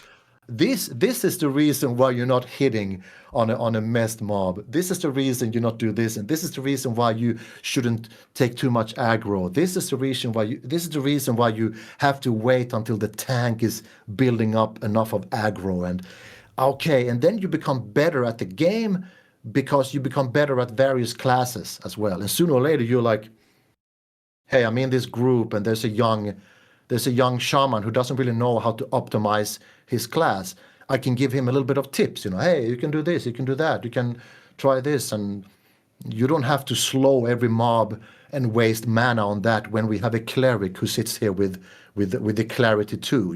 Small things like try to optimize your mana and whatever. So there's like, and that makes you like the game even more when you realize, hey, I got knowledge. I get more and more knowledge now about how these classes are working and how different groups dynamic can be created, right? Yeah, it's I amazing. love You get a different perspective whenever you play. Like you play different classes, you kind of understand what they can do, and that kind of makes you a better player for sure. yeah. Absolutely. What were you going to say there? I apologize. I didn't mean to interrupt you. You were finishing a thought. That thought left my brain, and I have no idea what that was. Okay. So sorry, Robert. No, it's okay. Do you have how are we doing on time? Are we good? I expect 5 more hours. Okay, good. Okay, awesome. Okay, well, let's continue along. Do you have like a time where you've wiped at all, like going on a raid or just going on like do you have any like crazy corpse run stories or anything like going wrong along the way that's kind of really stands out to you, or maybe even when someone was a jerk? I know P99 can be crazy competitive. Yeah, like I have of course heard many people complain about P99. It's toxic. The GMs are rude and everything. And I don't know, maybe I've been lucky, same way as I've been lucky with RNG, but it's been very rare that I have bumped into bad behavior. Like, I don't know, because I have been in dungeons, I've been in competitive camps, and I have, for some reason, managed to avoid most sort of the toxic crap that many people say exist on these emulator servers. So I've been lucky with That's that. But good. of course, there's been wipes, there's been rough corpse runs and everything like that. So I mean, being deep down in Old Sebelis around the crypt area, dying there is kind of like that's a that's a rough corpse run. You need a rogue to open the doors. You need, That's a really amazing so zone. Old yeah, that's an Sebulus. I love oh yeah. Kunark in general. They did such an amazing Mm-hmm. job with that whole continent. I love the Yeah, vibe of Sebulus and Kunark. Can I just I say agree. it's great. I love like that Yeah, evil magic, ancient necromancy, dragons, the undead, like lost civilizations, like ruined empires. It's amazing, man. yeah, I agree. Kunark has maybe the best dungeons. Now when I think about it, like uh, you know, Howling Stones, Sebelis. Yeah. Yeah, It was it's a always crazy so good. dangerous for me, even just logging in, or not logging in, but zoning in and just seeing the entrance and seeing like the frog locks in the beginning. Like, Oh it was yeah. always scary to me. And especially when they all pile on you and aggro you Mm-hmm. from across the wall. Yeah. Yeah, yeah. Oh. Yeah, but I mean, we can talk about so many zones. I like to level up in. I've spent a lot of time in Split Paw Lair, in Split Paw. Hmm. Yeah, also in South Korana, right? Or is it North Korana? No, it's in South Korana. Yeah, I think that's so. a that's a nice little null dungeon. Where you also can get stuck and have some corpse runs in here and there. Um, uh, it's yeah, we talked about Kasora. Whenever Great you dungeon. whenever you go on these dungeons and kind of expeditions, do you go with a group of friends when you can, or do you go solo mostly? What kind of player are you? Do you is it hard to find people like based on the time zone that you're in, or just kind of traveling? Or Yeah, I you, think that, like, I know it's a. Uh, I'm going to say something controversial. It's like I think it's okay to solo play in an MMORPG, and I think that that's okay. yeah, And it's controversial because some people say, why would you play an MMORPG solo? It's in the name that you should team up and everything. And I think that a good MMORPG can have many various types of gameplay. yeah. No, Like, I agree if completely. you, Yeah, yeah, I think that I'm not offended by somebody who is soloing all the way to 60 and who declines a group invite. That's totally okay with me. And there are people who only want to group. There are people who think it's boring and it's antisocial to solo. I get that. But then you find people who want to group with you, and that's very fine. And I think that that's like I like both. But as I said earlier, I kind of like this. What can we get? What danger can we approach with as little people as possible? I kind of like that. I give an example. Like while I was working on the Enchanter Epic, there is a drop in Plane of Fear. I think the it's I think the monster is called Wrath of Shizir or something like that. It's one of those weird bird looking. I don't know the name of the race, but it's a very sort of. Well, the zone is really difficult. Plane of Fear. You don't even want to zone in there without knowing what you're doing, kind of. oh, is it like an But aviac you mentioned, like a bird like creature, or a yeah, it's snake? not. Yeah, it's not. I mean, It's not one of those aviacs that are running, kind of funny Okay, looking okay. in South Korea. But it's kind of a. It has this. It's flying. Oh, interesting. Um, Yeah, actually, while we're here, let me see if I can find it live on the chat. Wrath of a Shizar. Yeah, the race Oh, is okay. called Gorgon. Yeah, Gorgon. It's one of these crazy green looking with wings. Yeah, Gorgon is the name of the race, apparently. I did not know that. Wrath of a Shizar. Anyway, um, yeah, so um, what what we did, because Oh, usually very cool. people. Yeah, Gorgon, yeah. So usually people acquire those items during a raid, during yeah, exactly, there we go. Yeah. Yeah. It freaks me out just looking at that picture. But anyway, not only the mob itself, but just hanging around in Plane of Fear is kind of like, it's not a natural thing to zone in there and take it easy. big aggro range everywhere, you die everywhere, you know. But anyway, so me and a couple of guys decided to, hey, let's make this into sort of a Mission Impossible group. We're gonna have like 3 or 4 guys cherry picking the classes, and everybody's doing. So we managed to zone in a rogue, a cleric, a shaman, and me as my chanter. And the 4 of us were sort of. We knew exactly what to do when we zone in. We have to go to this. I think it was southwest corner.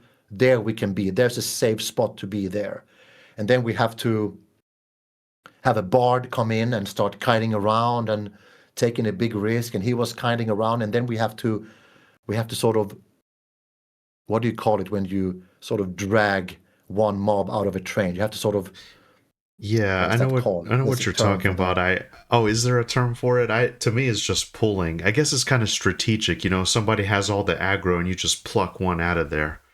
I'd be very interested. I can't remember the term right now, but it's like you're dragging, you're sort of sniping something out of there and picking him out of there. So we had to do that, and wow. Then we brought that Gorgon to our area, and we had to sort of fight it and stay away from other mobs at the same time. And we managed to kill it, and I looted it, and we ported the hell out of there as soon as we got, soon as we could. Just one example of like. I didn't want to do this as hey, we are raiding here with 200 people, and I might be lucky with the roll to be able to loot this item. Let's make it dangerous. Let's cherry pick 3 or 4 guys just to go into the zone and try to do this, and risking your wipe and everything. I like that kind of Ocean's 11 planning with different skill set, and I really like that sort of minimalizing and at the same time maximizing the effort kind of thing. No, I love that so much. That's the beautiful thing about EverQuest, and to a large extent Monsters and Memories as well. You can take a group of friends and go do it. You don't need like a traditional, there's no like dungeon queue or pop that says, no, you need a tank, a heal, and you need 2 DPS. That's the group. You can do it with, you can do it with whoever you have, and just make it work. If everybody plays efficiently, it's possible. I love that so much. Yeah. I've seen extreme examples of that. I've seen clerics.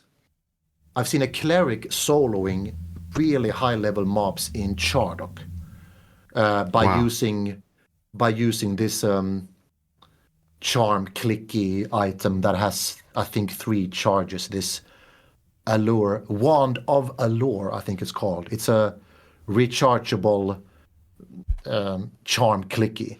So imagine that, like you're a 60 cleric deep down in Chardok, and you manage to. Of course, the game wasn't probably created for that to be possible, but I find it very fascinating when these solo players are pushing the limit and be like, hey, I'm not breaking any rules here. I'm just pushing the limit of what I can do as a solo cleric, being able to charm a very high level mob, and then I have tons of luck with RNG. I don't have charm breaks, and I can complete heal my pet as a cleric. I love when people are pushing the limits and really try to sort of do something that is almost very sort of abnormal and was not the intention of the game. Yeah. I love players like that just try these like unorthodox things, and that work for sure. That's kind of interesting. Yeah, I didn't know that you could have an item where another type of class could use it besides an enchanter. And it's just kind of weirdly balanced in a way, because then once you run out of charges, it's not something you can keep doing it, but it'll just be very expensive. And just like while we're talking about it, I don't think that they intended for charm to be so strong. That's another beautiful thing that I find about EverQuest, is that it's just so perfectly imperfect. It's those imperfections and those little, I don't want to call them mistakes or whatever, but like that's what makes it kind of beautiful in a way. It's not like purely optimized to be just hyper efficient with everything. It's a true sandbox, and you can kind of do a lot. Sorry, I have to correct myself.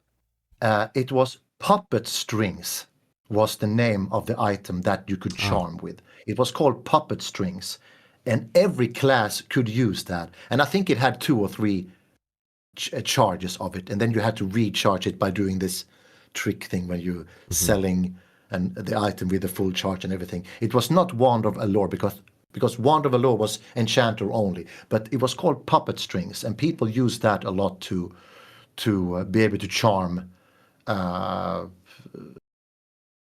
even though you were not a charmer class. Hmm. Yeah. Anyway, yeah, Wow, awesome. yeah.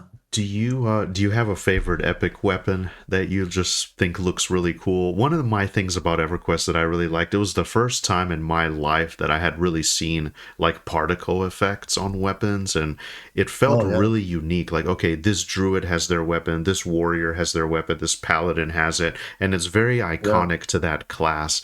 And I hope we can see something like that, in Monsters and Memories in the future. But in general, like, I just think the epics were really well done. It was this world spanning journey to collect an item that kind of signifies that, this person is basically at the top of the game in their class. And I think they all look very beautiful and iconic. And I love the quests behind them, the stories behind them. Yeah. Do you have a favorite I, epic? I, Well, I just got an idea when you said that you wanted to see that in M&M. We could have a sparkle coming out from a sword with sound attached to it. So there's a little bit of Oh, the sound. sparkling Yeah. sound. That's just something that would be like very special thing, very something you have Yes. to really work for. And then you actually have a sword that is producing a little bit of electricity kind of sparkling sound or something Yeah. like that. Just Hey, popped into actually, my head. yeah, that's a beautiful idea. And I know that Nick has even mentioned like not only epic weapons but epic armor themselves. And I'm just thinking too, like now that you mention it, that's a beautiful idea. And you could have just a very small radius. Maybe if somebody's like, no, not so it's not annoying, it's not like annoying Hmm. everybody, but yeah, just something very subtle. I think that's a beautiful idea. See, you Yeah. heard it here first. But man, that's awesome. Robert, that's really cool. And then too how necromancers have like the specter pet, so it has that like flowing like evil Yep. aura or whatever you want to call it. You can hear the robes flowing and stuff. Yeah. Um, Yeah. yeah. Yeah. I forgot But what my question even was. Oh yeah. So yeah, we epic weapons. I'm fired up now. I'm fired up. yeah. We're getting there. We're getting there. No, but like EverQuest. I mean, I love the I love the flashing lightning around the swift wind. The Oh one of the yes. ranger swords that Oh looks really nice. oh, it's beautiful. Um, I have that on my ranger. I have yeah, but I mean the enchanter epic, the snake. That's of course cool. It's the snake head is Yeah. moving a little bit like this. Um, Oh, I love it. Yeah, I got epic on my shaman. The what is it called? Spear of Fate, right? Is Yeah. the shaman? It has that little aura, in front of it. I think Yeah. something like that. I think that's very Um, beautiful. Yeah. yeah, monk epic is kind of this little glowing thing around the left hand, right? This little Yeah. what is it called? Celestial. Celestial hand wraps or something like that. Yeah, exactly. Yeah, yeah. That looks pretty cool. Like a little thing Yeah. going I on. I love that effect. Yeah. Um, Yeah, but yeah, the epics, it's a cool thing that they introduced in Kunark for sure. I mean, long quest, difficult to acquire. Oh, do you want to hear Oh, the absolutely. biggest stone on my shoulder still on EverQuest? It's a stone on my shoulder. I'm Okay. gonna relieve it now. All right. So my first tune on P99, my ranger, his name is Agistos. Wood Elf Ranger, he's level 60 now, he got the Swift Wind. I have not yet completed the second epic weapon for him, the Earthcaller. I've for let's see now, for maybe 6 years, I've had one drop left to complete that epic, and I have still not succeeded. I have raided Wow. in Plane of Hate so many times, and never once have I had the luck to see the Shattered Emerald of Corruption drop. That's Wow. the only item I still need to complete my epic and to get the Earthcaller. And so I mean, it's a 10-year stone. It's getting heavy, you know.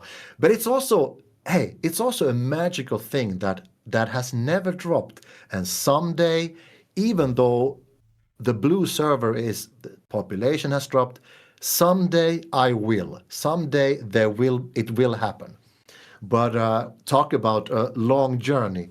Rolling a character in 2016, 10 years later, still have that, someday I will, you know. Man, that's amazing. That's just how powerful and special EverQuest is. But I Yeah, hope you get it soon. Maybe you'll be blessed by the RNG gods, as they say. Yeah. yeah. Wow. But yeah, Wow. What a, it's fun, man. what about Project 1999 specifically?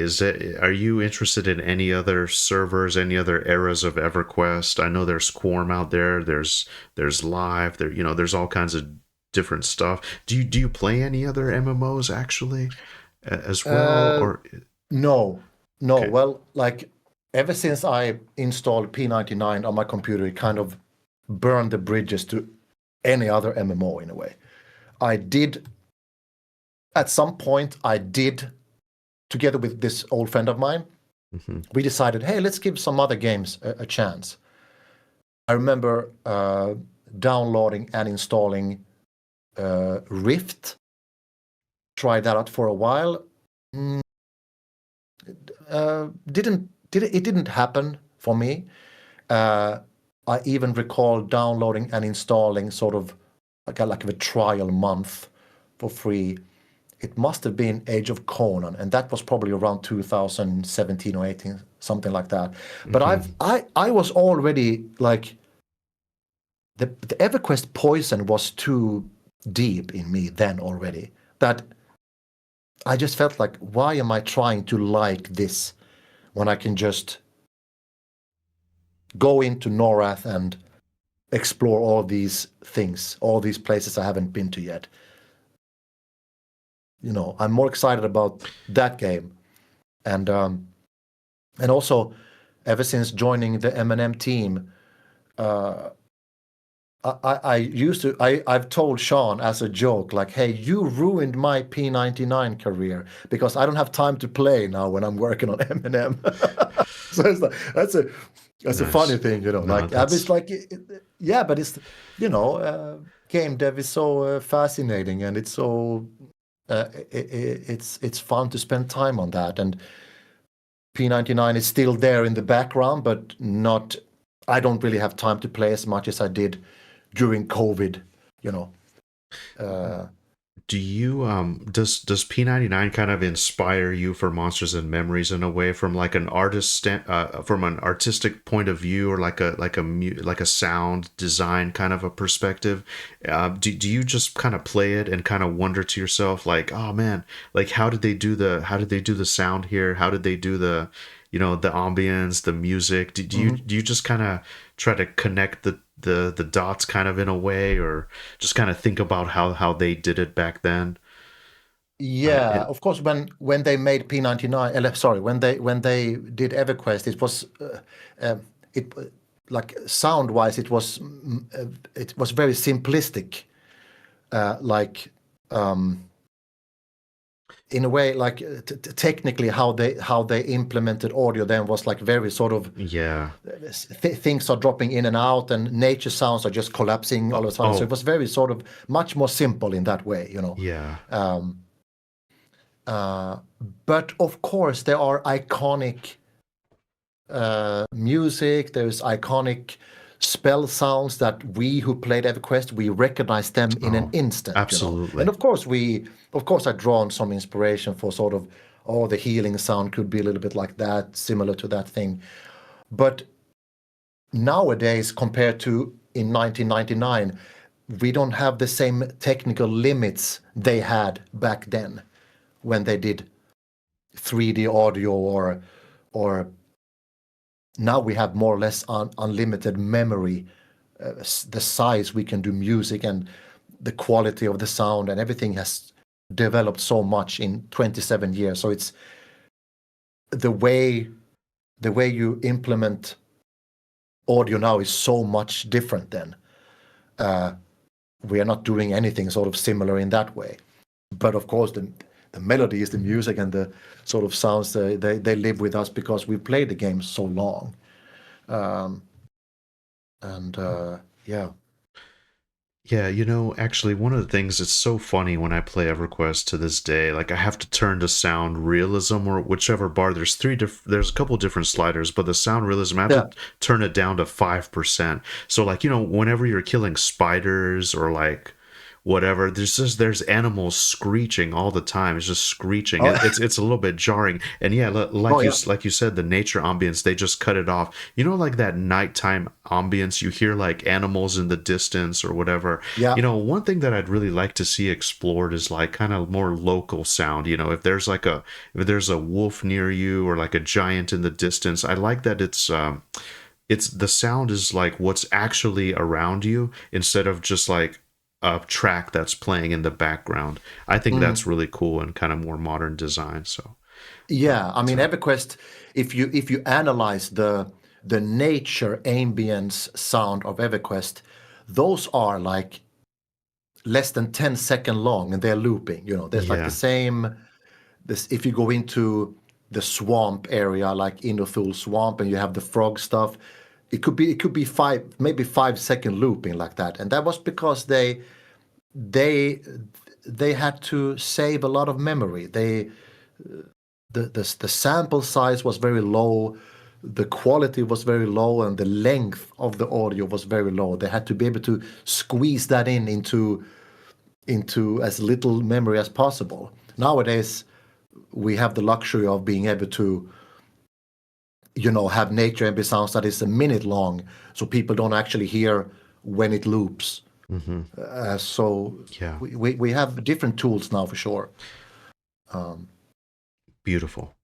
Is your friend that's playing P99 your good friend? Is he going to be joining like playing Monsters and Memories as well? Or actually are people on P99 on the server in general, your guildmates, etc., do they know that you're working on the game? No, I've never really wanted to make that about me in that way, people who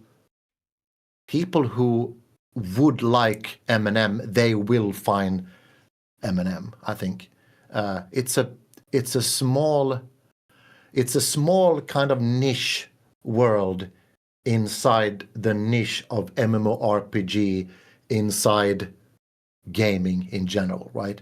Like I think the MMORPG, the word goes around, yeah, but you see now and then people are talking about M&M in P99 forum and P99 Discord channels, especially if we have a play test and things are hyping at the moment, about that. So no, it's fascinating to see. I can tell you a story about the very first stress test we had if you want to. Yeah, absolutely. Anything you want to share? Absolutely. I would love to hear it. That must have been back in, if I remember correctly, it was in 2023. Because I don't think we had any stress test in 2022. I think it was April 2023. And it was like the very first time we had an open stress test. The first time we invited people to download and play the game. And I remember the whole team. We were a much smaller team then. I don't remember how many we were. 10, 15, maybe even less. And it was extremely magical. And there's some melancholy telling this story because that happened already. The very first time we let people onto the server. And I think the entire team was logged in. We knew exactly when the server is going to, when Ali is going to open up the server. We were standing. We had created our little niche world cult guild. Everybody was standing there with the guild name above Oh, wow. at the west gate in Night Harbor. And I remember that the servers were about to be open at 4:00 a.m. my time zone. And I set the alarm at 3:45. And before I went to bed, I told my wife, I'm really sorry, but my phone will go off at 3:45. And she's like, okay, good to know. 3:45, phone rings, switching it off. I go make coffee. I go sit exactly where I'm sitting right now. I'm logging in. We are communicating with the team in voice. We are standing at the West Gate. It's 4:00 a.m. and people popping in. Players are just popping in. There's a naked ogre. There's a naked human. There's a naked gnome. Do you remember the first person that popped in? Like when you guys were all standing there, just boom. So the very first person arrives. I don't recall who the very first were, but that we must have that information somewhere, either in a log or somebody in the team must have filmed it. So we can actually go back and actually check that. It would be fun to see who the first person was. But anyway, we were please standing continue. there. Yeah, so we're standing there and people are popping in, like popcorn, pop, pop, pop, pop, pop, pop, pop, pop, pop, and we are standing there, and it was like natural evolution. People started to talk in out of character, OOC. People started to write in shouts. Hey, this looks amazing. I'm starting this quest already. Where is the bank? Where is this merchant? Where is this? I'm going to explore. People were dying everywhere, pulling skeletons to the west gates. And it was just a magical moment. And if I recall correctly, the server was only open for, I don't know, 4 or 8 hours. I don't remember exactly, but I remember I was in game. I was standing at the west gate, and Padas Harrison was also standing there, and we were sending tells to each other like, hey, I'm taking in this moment here now. For the very first time, we have people experiencing what we have built now. People were like, hey, look at that green castle over there. What is that? Can we go there? People, we listening to people. We went sort of GM in Viz. I went GM in Viz to follow players, finding Wormsbane and looking where people were going. I love doing that, spying on people who are sort of finding the zone line to Sungreat Strand, and then they drift away, and I'm spying on them. They have no idea that I'm there. To analyze how they play, how they react. It was such a magical moment, the first stress test, and it will, it's melancholic because I will never experience that again. And it was so fun, it was so meaningful to all of us that when the servers went down, I remember I felt so empty and so like it was like I took a deep breath, like, hey, wow, that was just, I don't know, it was. I remember sending a DM to Harrison, to Padas, like, hey, I feel I have like an emotional hangover from this, He was like, yeah, man, I feel the same. There was something magic there. It was like both amazing and also like, I wish it could have lasted forever, but damn, we have to get back to work. We have to continue building this. But it was a very amazing, it was such an amazing, the very first stress test, and that we all felt that this, we were sharing it in the team, how we felt that it was a big thing for us, It was like, we had tons of issues. There was like lagging and rubber banding, but just the fact that people came in and they were like, hey, this looks amazing. Oh, I like this music. I remember seeing the first comment about the music. I was like, hey, I might be on the right direction here. It felt amazing. It was a big thing. And also when the servers went down, it was like, oh, yeah, now we're back to grinding, and it was so nice, and it went too fast even for us, who even for the team it went so fast. It was a nice memory. Yeah, that's incredible. Yeah, no, it's wow. Yeah. It's beautiful, and it's come a long way. Just every single playtest has gotten better and better and better. Like I played, so I knew about Monsters and Memories, and I was following Sean even before Monsters and Memories, and I just, whenever the capsules first came out, I was like, well, I'm just gonna wait till it gets a little bit more fleshed out. But because Sean, I think, played Project 1999 briefly, and it was just, the whole thing is so beautiful to me because it was just discussions from talking about it on Twitch and whatnot, and obviously like all the older kind of EverQuest developers. But I introduced my wife to the game, and one of the more clunkier playtests, I guess you could say, because there was a lot of issues with lag, and she had never played an MMO before. She had never played EverQuest, so it was kind of, there were some parts of it that kind of frustrated her a little bit, like the concept of auto attacking, the concept of like clicking your skill. She likes more like action based games. We play a lot of Valheim together, which is an amazing game. But Mm.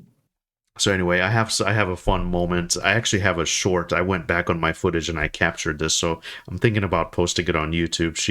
She attacked her guild master, so I just think it's really funny. You can attack any NPC for whatever reason. If you want to attack the guard, you can attack the guard. If you want to attack your guild master, you can attack your guild master. So it's just like a really funny kind of moment. But man, that's beautiful. Do you have a character, like a secret GM character that has like godlike powers where you can kind of navigate around the world to kind of spy on players, like you said? Are you involved in like the GM aspect of it at all, or? Mm. Well, everybody in the team I think everybody has a GM account, and everybody, I have a level 60 with godlike armor, and I'm invisible to everything, and I like to analyze groups in dungeons, and I've been hanging around That's in the awesome. play tests and in the stress test in Wormsbane. I'm sitting there I'm sitting floating up in the air in the corner of a camp in almost like a CCTV camera. I'm sitting there just watching, just to Yeah, analyze how they play, how they communicate, and how they pulling, and just to get a little bit of a.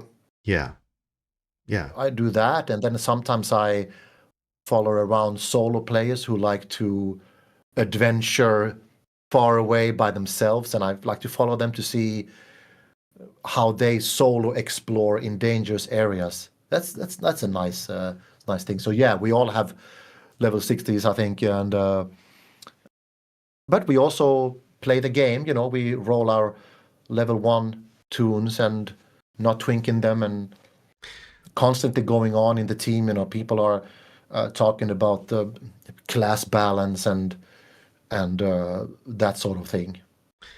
Yeah. Uh, Are you yeah, that's so are you going to be playing the game just as a normal player? And what class will you be playing? Or you seem like, just like my buddy Cazrax, you're a bit of an altaholic, as they say. You like rolling many different characters. yeah. So Well, as the thing is that, like, I will never be able to experience M&M completely the same way as from somebody outside the team.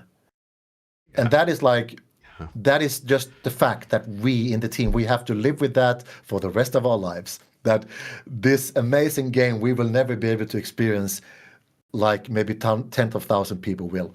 That is just how it is. But of course, there might be a time when I don't know if there will be a time where game dev calms down a bit, and there will be a chance to step back, take a breather, log in, and just pretend that I know nothing, you know, and just be like, reading up on the classes, and hey, and then start from scratch, yeah, not communicating, not telling anyone who I am, just like being anonymous player like everybody else. But of course, it's a different thing. Like I recognize all the music, all the sounds. I know what's going on in the background and everything. So of course, it's I think the feedback we're getting, the feedback that we get from outside the team is extremely valuable because of that. They don't know what's going on technically behind the scenes and everything, but of course there will be time to play the game, and I think it's important also that we do that once in a while. I was actually talking to Stab, Ivan Stab, one of the team guys who also is here in Europe, and he was suggesting that we should make like a little European time zone group and do some grouping and play these upcoming weeks. And that's a good idea because there's a couple of us who lives.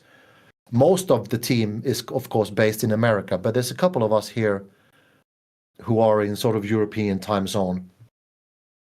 Sean is there, Ali is there, me, I'm here. But a guy, Erkin staff is in Sweden. We got, people over here in Europe. So that could be a good idea to sort of, hey, we can do this little European time zone dev group and try to grind a little bit at some point. So I think there will be more of that. But lately it's been like whenever there's time to do anything, it's working on the game, composing, making sound design, that sort of stuff. Yeah. But yeah. I love it, and I love it. And yeah, you guys all understand. It's oftentimes like when EA hits or whatever, that's when the real work begins. That's not like time to take your foot off the pedal. So definitely, definitely keep going, and it's great. I know a lot of us are excited about, and I don't know if it's been talked about because I'm kind of a busy guy myself too. I don't digest every single little bit of information that comes. I try my best to keep up, but a lot of us are very excited about like the possibility of like the merch store. People are talking about merch, that kind of thing. I'm very excited about that.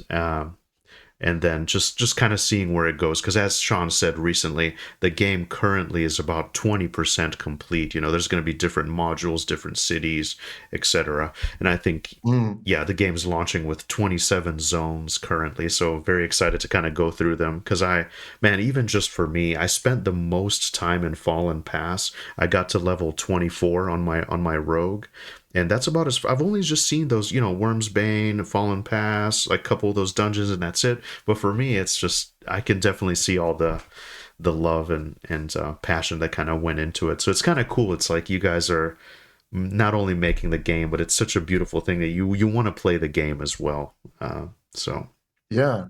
What do you remember from the very first time you joined a stress test or playtest?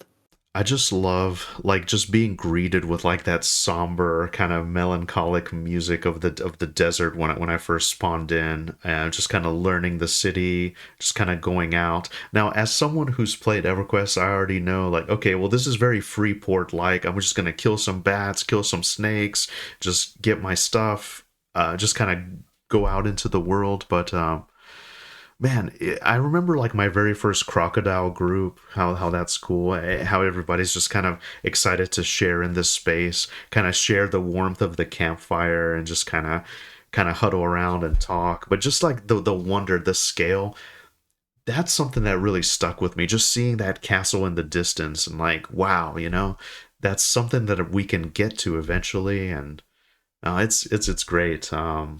Trying to think Are you sorry for interrupting, but are you the kind No of worries. player who does a lot of questing, or are you more like, hey, let's grind XP, are you doing a bit of both? I'll be honest, I'm more of just like an XP grinder.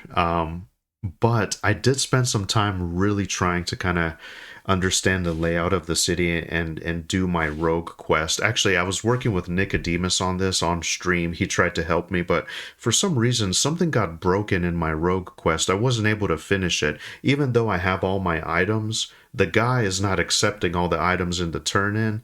So, but I do love the idea that there's quests in this game that are worthwhile and amazing, Unlike, I mean, EverQuest also had that, but not to the same extent. You know, it's ironically called EverQuest, but there's not really Yeah. that many quests. So to be honest, I'm more of a grinder, and my dream actually is too. So I know I'm not going to have a lot of time like most guys. You know, I'm not going to be world first or some amazing raider, but I want to have like a character where I can solo, because I'm kind of with you on that. You mentioned it's kind of a controversial take, but I love that it's like I can either group or I can solo, but it's not like, hey, Hmm. grouping is mandatory. You have to, otherwise you can't do anything. I like that Yeah. there's that option. So I'm planning to have Yeah. like a necromancer maybe, and then just camp him somewhere where I can log in, get a couple kills, log off before work, that kind of thing.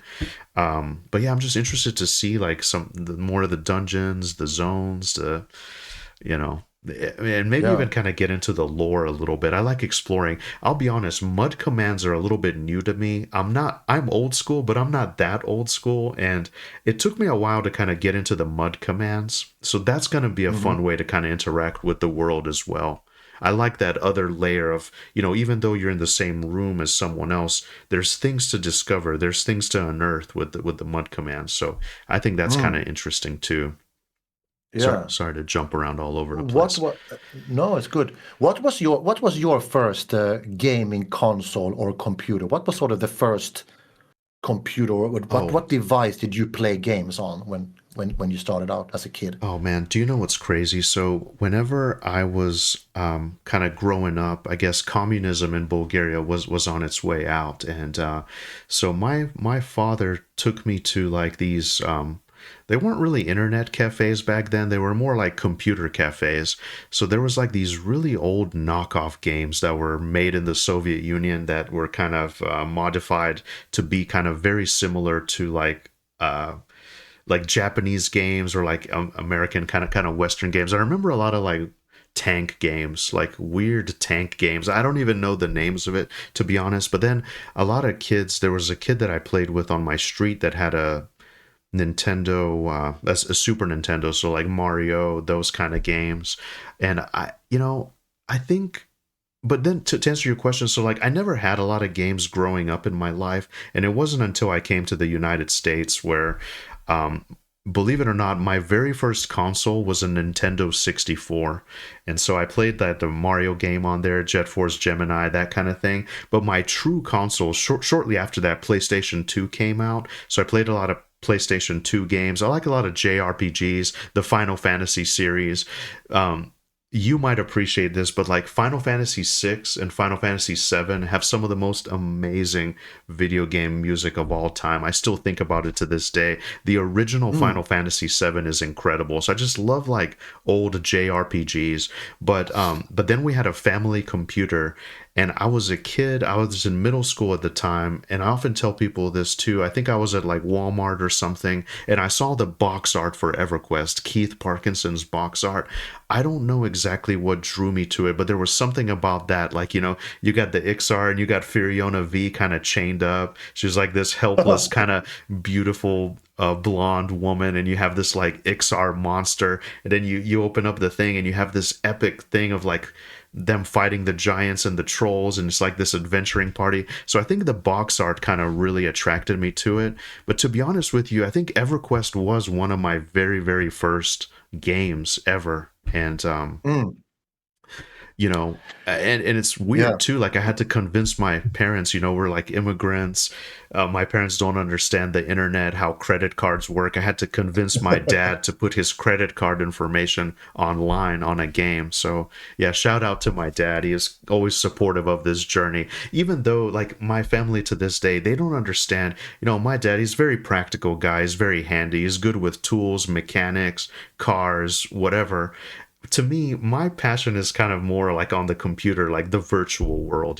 So anyway, Mm. sorry for that long-winded answer, but I was kind of late in my life, like starting into video games, and for me, it was always like this amazing world that's just out there that you can kind of interface with and interact with, and yeah, so Yeah, yeah, yeah. You that's a great mentioned, question. yeah, I love the story. You mentioned your dad took you to these sort of, did you say like internet gaming halls? Was that like, are we Yeah. talking like arcade games, or was there like PCs, Yeah, it was just the PCs. stations? Yeah, Okay. it was PCs. Bulgaria was really into computers at the time. They had their own computers that they were doing and like kind of retrofitting. And I just remember playing a lot of weird like knockoff games. Just Mm. what's it called when they like you said, people can take the game and kind of crack it, and it's just all these weird Yeah. kind of It's like a rip off. No, not rip off. It's a yeah, yeah. it's a it's a sort of a clone, like cheap Exact clone of games, right? exactly right. Yeah, exactly right. Yeah. Yeah, so a lot of fighting games, a lot of like military tank games Oh from the yeah, yeah, yeah. Soviet Union. Yeah, Yeah. good I mean, I times. can imagine back then there were probably still a lot of arcade coin up. What do you call those? What do you call in American, like cabinet game where you put a coin in and like you play? I Yeah. can imagine them were they were still around in East Europe back in the 90s also. Yeah. Yeah, a few of those. A few of those. And I remember too, even though like once we came to the United States, there's like grocery stores or whatever had like an arcade in like the entrance when you first Yeah, walk in, or like I Walmart. love that. Man, me too. Yeah. And we used to live in California, so whenever we kind of moved across the country to North Carolina, it's literally on the other side. California's on the west coast, North Carolina's on the east coast. We would stop at places along the way, and I would play like Star Fox. They have the game kind of locked away, and they have the TV, and you're just kind of playing. Yeah, so I Yes. did a lot of that, but I never owned it myself. And so now in my kind of adult age, I like to treat myself. I'll buy random games on Steam. I'll get kind of nostalgic. But I'll be honest, as I've gotten older, I've kind of fallen back more into things that kind of used to really resonate with me and I'm passionate about. So like, yeah, I play EverQuest on an emulated server. I play like I recently bought Diablo 2 because I used to like the Diablo games, and Diablo 2 is just Mm. kind of a fun one, kind of nostalgic for me. I played that a lot in high school. I'm not so big into modern games much anymore like I used to be. I used to always chase the next big thing, the latest and greatest thing. But now as I've gotten Mm. older, I'm just kind of really nostalgic for my roots, I suppose. Yeah, yeah, yeah. Yeah, I love that you mentioned that in grocery stores they used to have a couple of like arcade cabinets in the entrance there. I remember that also in the 90s in Sweden. They still had that like up until maybe even mid 90s. There were these you put a Yeah. couple of coins in and you're playing like a shoot 'em up game or Yeah. um like R-type um Operation Wolf. Some games had even like a rifle Yeah. connected to it, I love like that. kind of duck hunt on steroids, like Operation Wolf. And Yeah. yeah, I mean, Man, I arcade love was a that big so thing in the much. 80s. I mean, that was, I mean, we traveled with my family to Italy on vacations when I was a very young kid. And while the rest of the family went to the beach, I went to the arcade halls, like this dream hall for a kid. You walk in and there's like a big room. The entire walls is just filled with arcades. It's like I can spend the whole day here. The sun is shining outside, but I'm going to play all these 1942. They even had these laser disc games you played, kind of reactionary game. Uh, Wonder Boy, Paper Boy, all the sort of mid 80s, late 80s stuff. I mean, I could spend a whole day just playing arcades. It was a big thing. Yeah. It's beautiful, isn't it? Like the colors, like the whole like the logos, the characters, models, the sounds of the game. It Yeah. just really attracted you to it. It's just so beautiful, and it's kind of sad. I feel like I mean, I'm a bit of a homebody. Places like that still exist, and I want to love and support them. It's nice that we can still go and kind of enjoy those, but obviously everything's online now, and maybe Yeah. we lost something there along the way, but I get very nostalgic for those places. I mean, I recall, I mean, there is this arcade emulator called MAME, MAME, that but maybe 10, 15 years ago, I played a lot of. It's like this exact same game emulating on a PC. Of course, it's not the same thing as standing in a grocery store and putting a coin in, but it's the next big thing. uh, yeah, Yeah, yeah. cool era. I wanted to ask you just to circle back just a little bit. This is a very important question, and I'm very curious because I like to ask everybody. But so you're somebody that you've played a lot of EverQuest. You've played a lot of the classes of EverQuest to like a very high level. You understand this sort of lost fourth pillar, the support class. The Enchanter, the Bard, like crowd control. Mhm. Do you think that MMO classes are kind of solved at this point? We always have like the Holy Trinity, tank, heal, DPS. That's kind of the standard in modern games now. But support Yeah. is back. And do you think there's any room for innovation with the classes? Is there anything that you would like to see kind of explored more in the future? Or any ideas for a class? Anything maybe with the skills, the balance. Are you pretty happy with kind of the sort of four pillars, or just curious about your thoughts there. Yeah. It's of course it has maybe come to a halt a little bit, maybe the last 20 years. I think now it's more about doing hybrids. Maybe that's the thing, like combining warrior and enchanter, to bring up a great example, right? Yeah.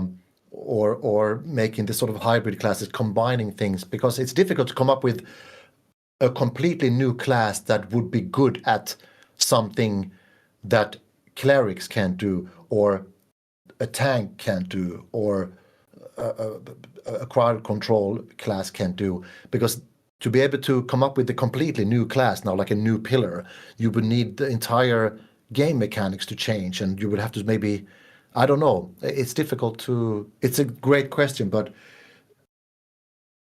I don't really know. I've never thought about it actually. That sort of are there new classes without doing the obvious thing by combining two weird classes and sort of make them into a new class, Yeah. like we are doing in M&M with a few classes. It's but yeah, it's a good question. What do you think? Do you it's think there's it's room for it's more? interesting. Yeah. It's crazy. I don't know. I don't know. I'm pretty happy with how things are now. I mean, it'd be cool to have, but it's already stuff that's been explored in other games. But maybe like a shield healer, maybe someone that specifically only specializes in like mitigation versus healing, so something like Mm, that, or kind of like a necromancer taps into their health for mana, maybe like an extreme version of that, like an extreme kind of HP based kind of. I Yeah, see, I don't know, it is kind of tough to think about, because then you'd have to change a lot of the mechanics, and then you kind of get into like, now see, here's the thing with Monsters and Memories and EverQuest, that kind of world. It's nice where the technology is kind of more medieval. Once you start getting into sci-fi with like energy and guns and lasers and stuff like that, then it kind of gets too wild for me. It kind of yeah, loses me a yeah, little bit. Sci-fi stuff is really cool, but unless you kind of go that in that direction, I think things are pretty good where they are currently. But yeah, maybe some kind yeah, of hex magic, some kind of curse-based magic, or like a maybe like a chance, like your ability has a chance, right? Like you can roll a dice and have like different outcomes, let's say, but yeah, kind of yeah. But introduce some chaos in the mix, something along those lines. yeah, I like it. Um, It sounds, yeah, but it sounds like you have actually thought about this a bit. I mean, it's I like the way you think. yeah. I'm trying to think here. Now, as far as like kind of video game history, EverQuest, Monsters and Memories, I know you can't talk about everything. I feel like I'm kind of coming to the end of my list here. And so you did mention you would like to play, except that you guys are so busy working on the game. Are you gonna you're gonna continue playing P99? I assume.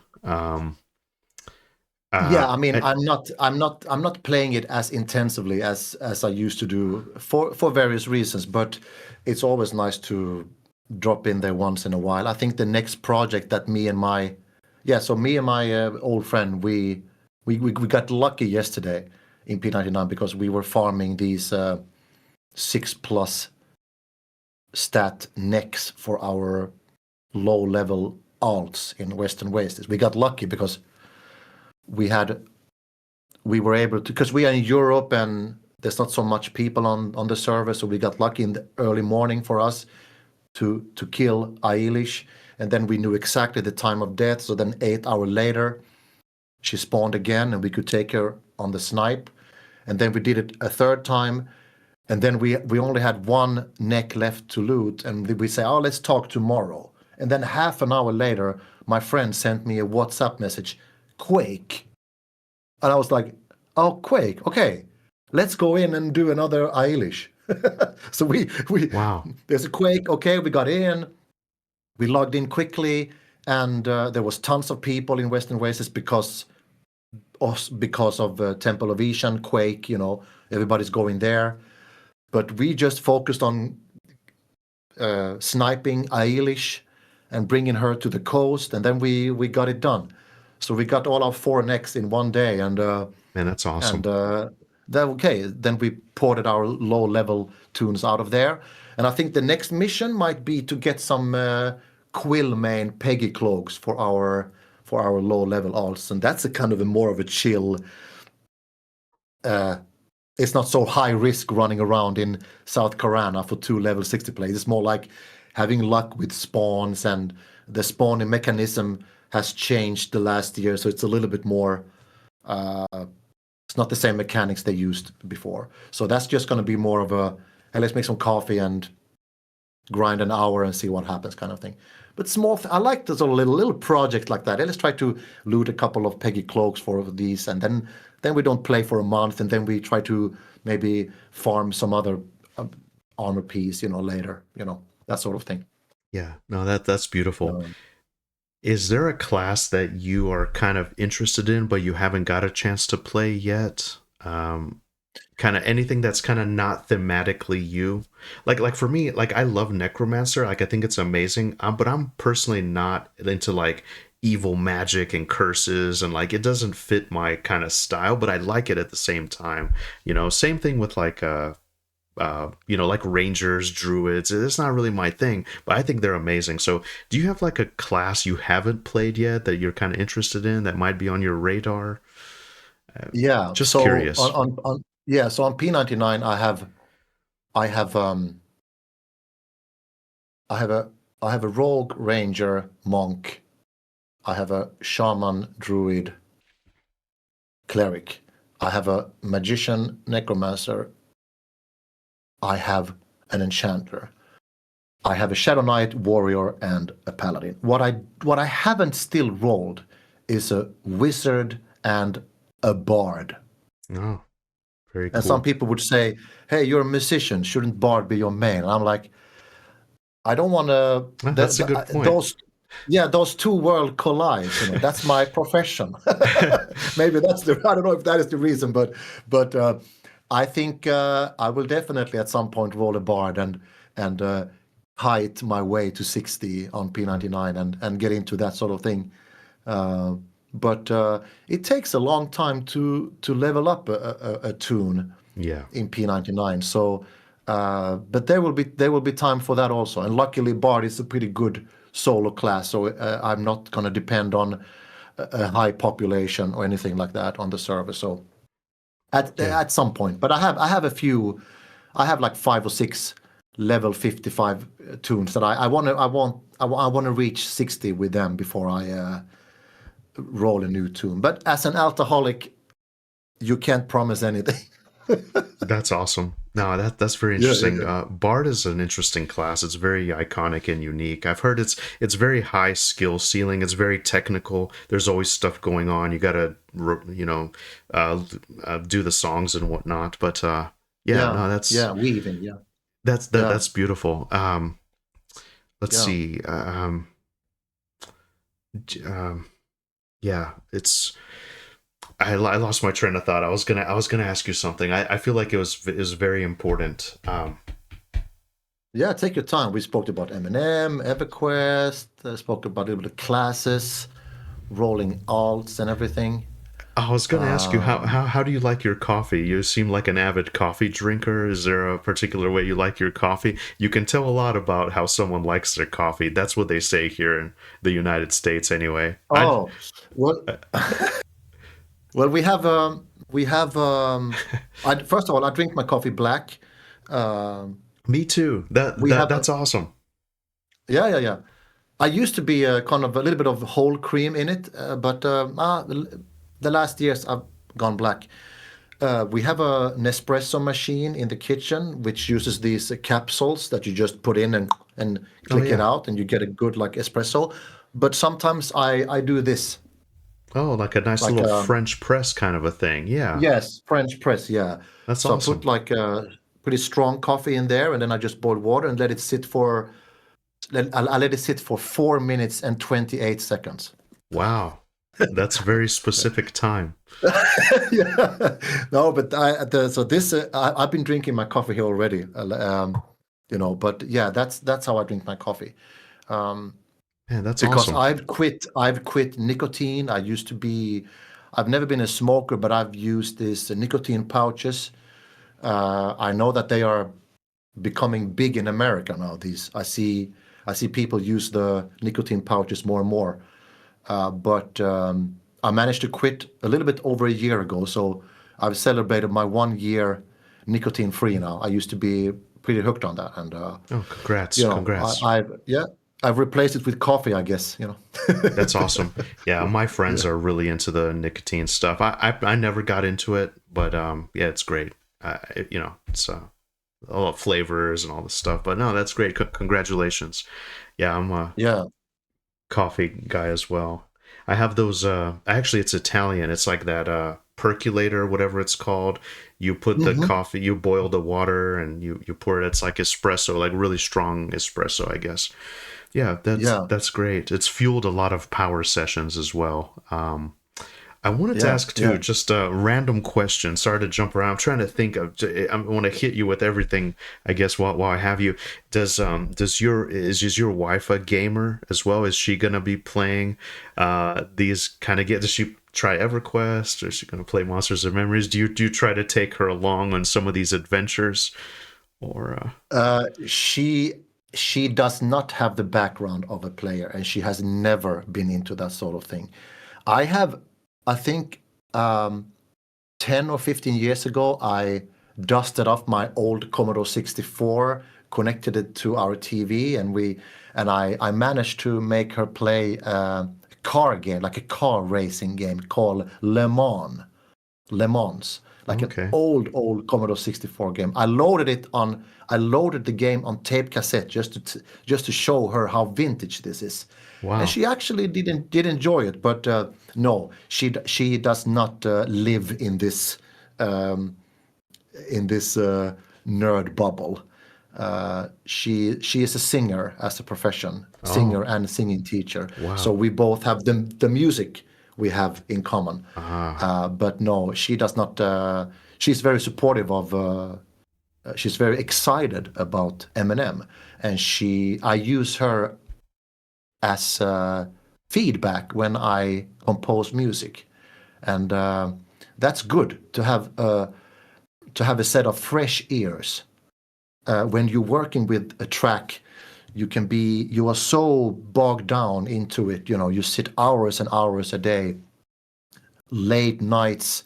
I'm sitting exactly where I'm sitting now because I have my keyboards here, I have my machines around here, and then I wake up the next morning and I'm like, okay, how does this sound? And then when I've done when I'm almost ready with the track, I always ask my wife to, hey, can I borrow your ears for 5 minutes?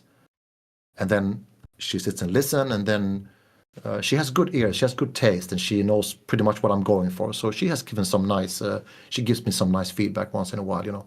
that's awesome. So yeah, Yeah. but no, I don't have the fortune to be like, hey, I'm gaming with my wife. I know a lot of gamers do that. They play together, and hey, my wife is playing a cleric. That's not going to happen. Yeah. Yeah, I know, like, yeah, a lot of husband and wife duos. I don't. It's not gonna happen for me either. So, but one day, I'm gonna try. I'm gonna try. Um, Yeah. Do you have, let's say somebody is kind of an aspiring either a game dev or like a musician or what have you, and they kind of want to get into this field, this career path. Maybe it's two different career paths, since you dabble in both. But do you have any advice that you would give to somebody that's maybe hoping that they can get started and maybe have some kind of breakthrough or whatnot? Well, um, if I want to give some advice to a young or an unexperienced composer, would be uh, listen to yourself, find inspiration from anything that you like, anything that speaks to you, uh, no matter how well known or unknown this composer is, right? Um, Whatever, like draw inspiration from whatever talks to you, no matter what style or what genre it is or how popular something is or not. Build up your own build up your own favorite playlist of stuff that you love. Uh, no matter the popularity, right? It's like you need to love the art that you create, and you shape the identity within your music, right? Uh, don't force yourself to listen to stuff because others listen to that sort of stuff. Find your own inspirational sources, right? Find your own groove. You know, in my entire life, I've drawn inspiration from pop music, rock, jazz, fusion, instrumental, classical. Like no genre is off the table if it means something to you. So it's um, like I would also recommend compose for yourself. That's the first thing. Like, compose for yourself what you like. Don't try to only please others with your composition. Of course, if you are composing for something like a scene or a movie or a game, whatever, of course it needs to fit, right? But that's another kind of set of skills to be able to compose for something specific. But finding your groove, listen to what you really like, no matter how popular or unknown the music is. I think that's like just grind on the stuff, man. That's the thing. Record your ideas. Compare your things with other composers. Try try easy, And also, actually, another thing. This is a big recommendation, especially in these times when AI tools are everywhere, and everything. I highly recommend you to learn to play an instrument. Learn to play at least some chords on the keyboards, on the piano. Learn that. Try to learn a little bit of music theory. Like, hey, why does these four chords, why do they sound good? I'm pretty sure that on YouTube there's tons of, tutorials of how to learn to play some chord. Um, you will get a lot out of that if you learn how to play an instrument. I was lucky because I grew up in a household with, as I mentioned, like drum kits and guitars and bass guitars and synthesizers everywhere. But like anyone can buy a cheap keyboard nowadays, and anybody can learn some theory if you really want to. Um, yeah, draw inspiration from anything that you like. It doesn't have to be a specific genre. It doesn't have to be. Um, hmm, try to avoid being like a style elitist. Try to avoid that. Try to avoid being uh, one of those music fans that only loves one type of music. That's not gonna make you a great composer. Like open your mind to different kind of music and sort of build up your own source of inspiration. I have like a playlist that I listen to when I go for my forest walks. I listen to music when I go to the sauna. It's true. I like um yeah, try to figure out more advice, but just like some composers might be like, the reason I'm making music for a game, that's because I played games all my life. I grew up with computer games and a musical family. So for me, it's kind of a natural, it's almost like the circle is closed in a way, touring and playing and everything. And now I've been in this game dev for quite a while, and it helps. If somebody has never played computer games before, but they think that they should compose for games, they should ask themselves, why do you want to compose for games if you have never been a gamer? Maybe you should try compose songs for movies instead. But if you don't love games, why do you want to compose for games? Kind of, I feel that is sort of, yeah. It's easier to compose for games when you have been a gamer, when you are a gamer.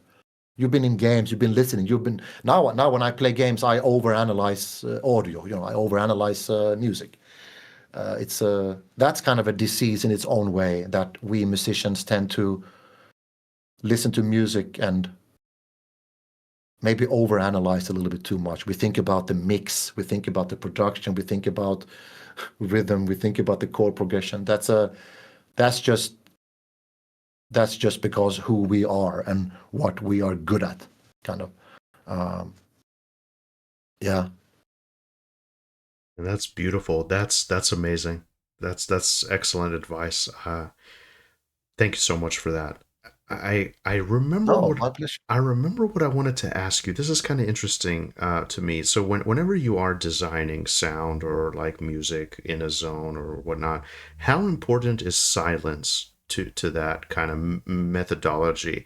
Sometimes, it isn't always. I guess I don't want correct. I don't want to say this the wrong way.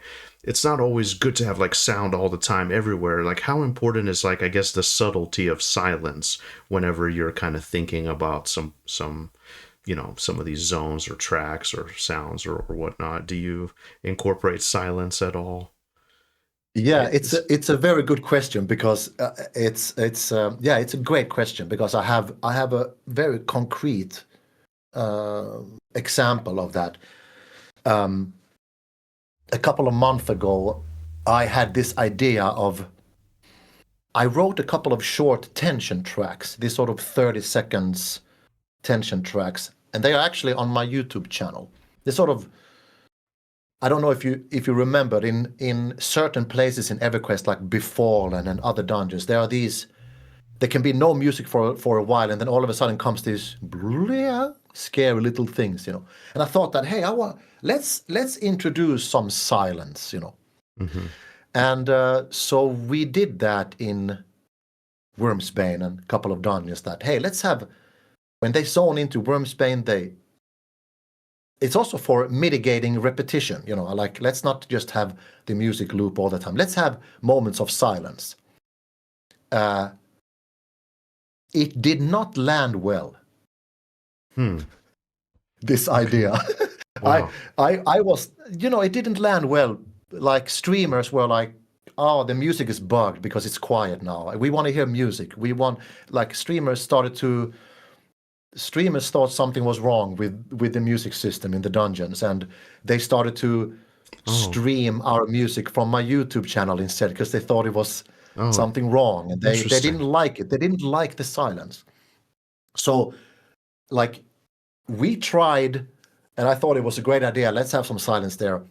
And then the feedback was like, we want constant music here. And of course, that's a great problem to have as a composer, that they want my music all the time. But from a sort of design perspective, I was a little bit bummed, because I thought that it would work, as we are still sort of we are going to remove the silence part, but it could be that we are making still some silence here and there, but maybe a little bit shorter segment of silence. But it's a very good point you bring up.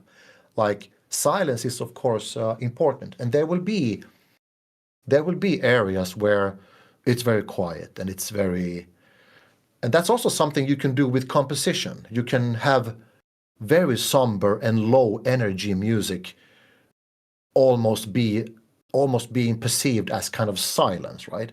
Like so we will definitely play with those ideas of having areas where the music is very quiet, but it's not completely dead, so players will think that something is bugged with the music system, right? So it's a great question. It's great that you asked that just when we were testing out a system that didn't really land so well. But that's what game dev is about. You try out certain things. Hey, let's have long periods of silence here, and it just didn't land well. And that's how it is, you know. Like you and then you customize it, and you do a little bit of a different thing, and the same thing with, I mean, class balance. That's a big thing. It's difficult to find that class balance because you don't want every class to be as strong, because you know that would sort of blur the importance of the separated classes, right? You know what I mean? Like Yeah. so there need to be differences between the different strengths between the classes, but not crazy different. So it's you try out certain things and then you correct them. But yeah, silence in games is something that I would like to sort of sneak in here and there without players being disappointed that they don't hear our music. So it's a great question. No, it's awesome. And I just have a couple points. You reminded me of something. I think it's powerful. Like, let's say I was like, an example I can think of is maybe it just so happened to be where the track kind of concluded, but so I was in Fallen Pass on my rogue, and I was in stealth, so I was going around all the different canyons, and I was trying to find a way up to the castle, and I found like a door. I can't remember exactly. I think I ended up getting a group at that point, or my friend had logged in, so I decided to leave. And so, but right as I was getting up to where this door was, or like kind of entryway, the music kind of stopped, for a second, and it was just really quiet, and it made me wonder, like, okay, what is there? Am I in danger? Is something going to happen? And just an idea too, like maybe you're going down a long hallway and there's a boss or like a very dangerous area, and everything just kind of stops, and it kind of puts you in that moment. I think silence can be very powerful indeed, but that's a beautiful answer. And the second point too is, I always talk about this, there's people that have a lot of different opinions. One of the fun things that is exciting about this is, like, this game is still in development. The devs are there on Discord, they're on Reddit, they're reading stuff, they're interested in what the community thinks, so you kind of have a little bit more access than you did back in the day.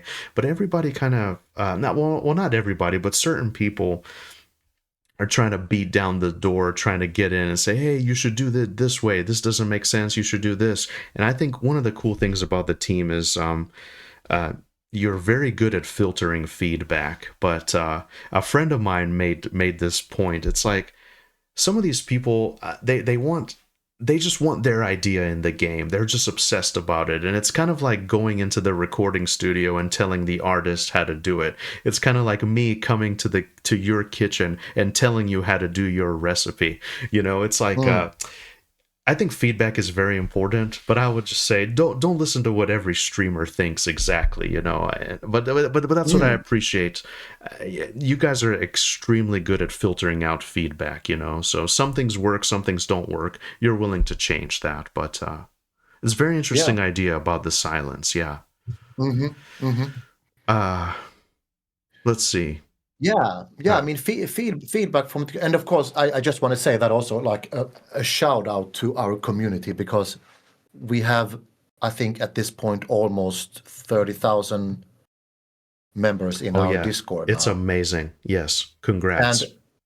And like, it's very rare that we have,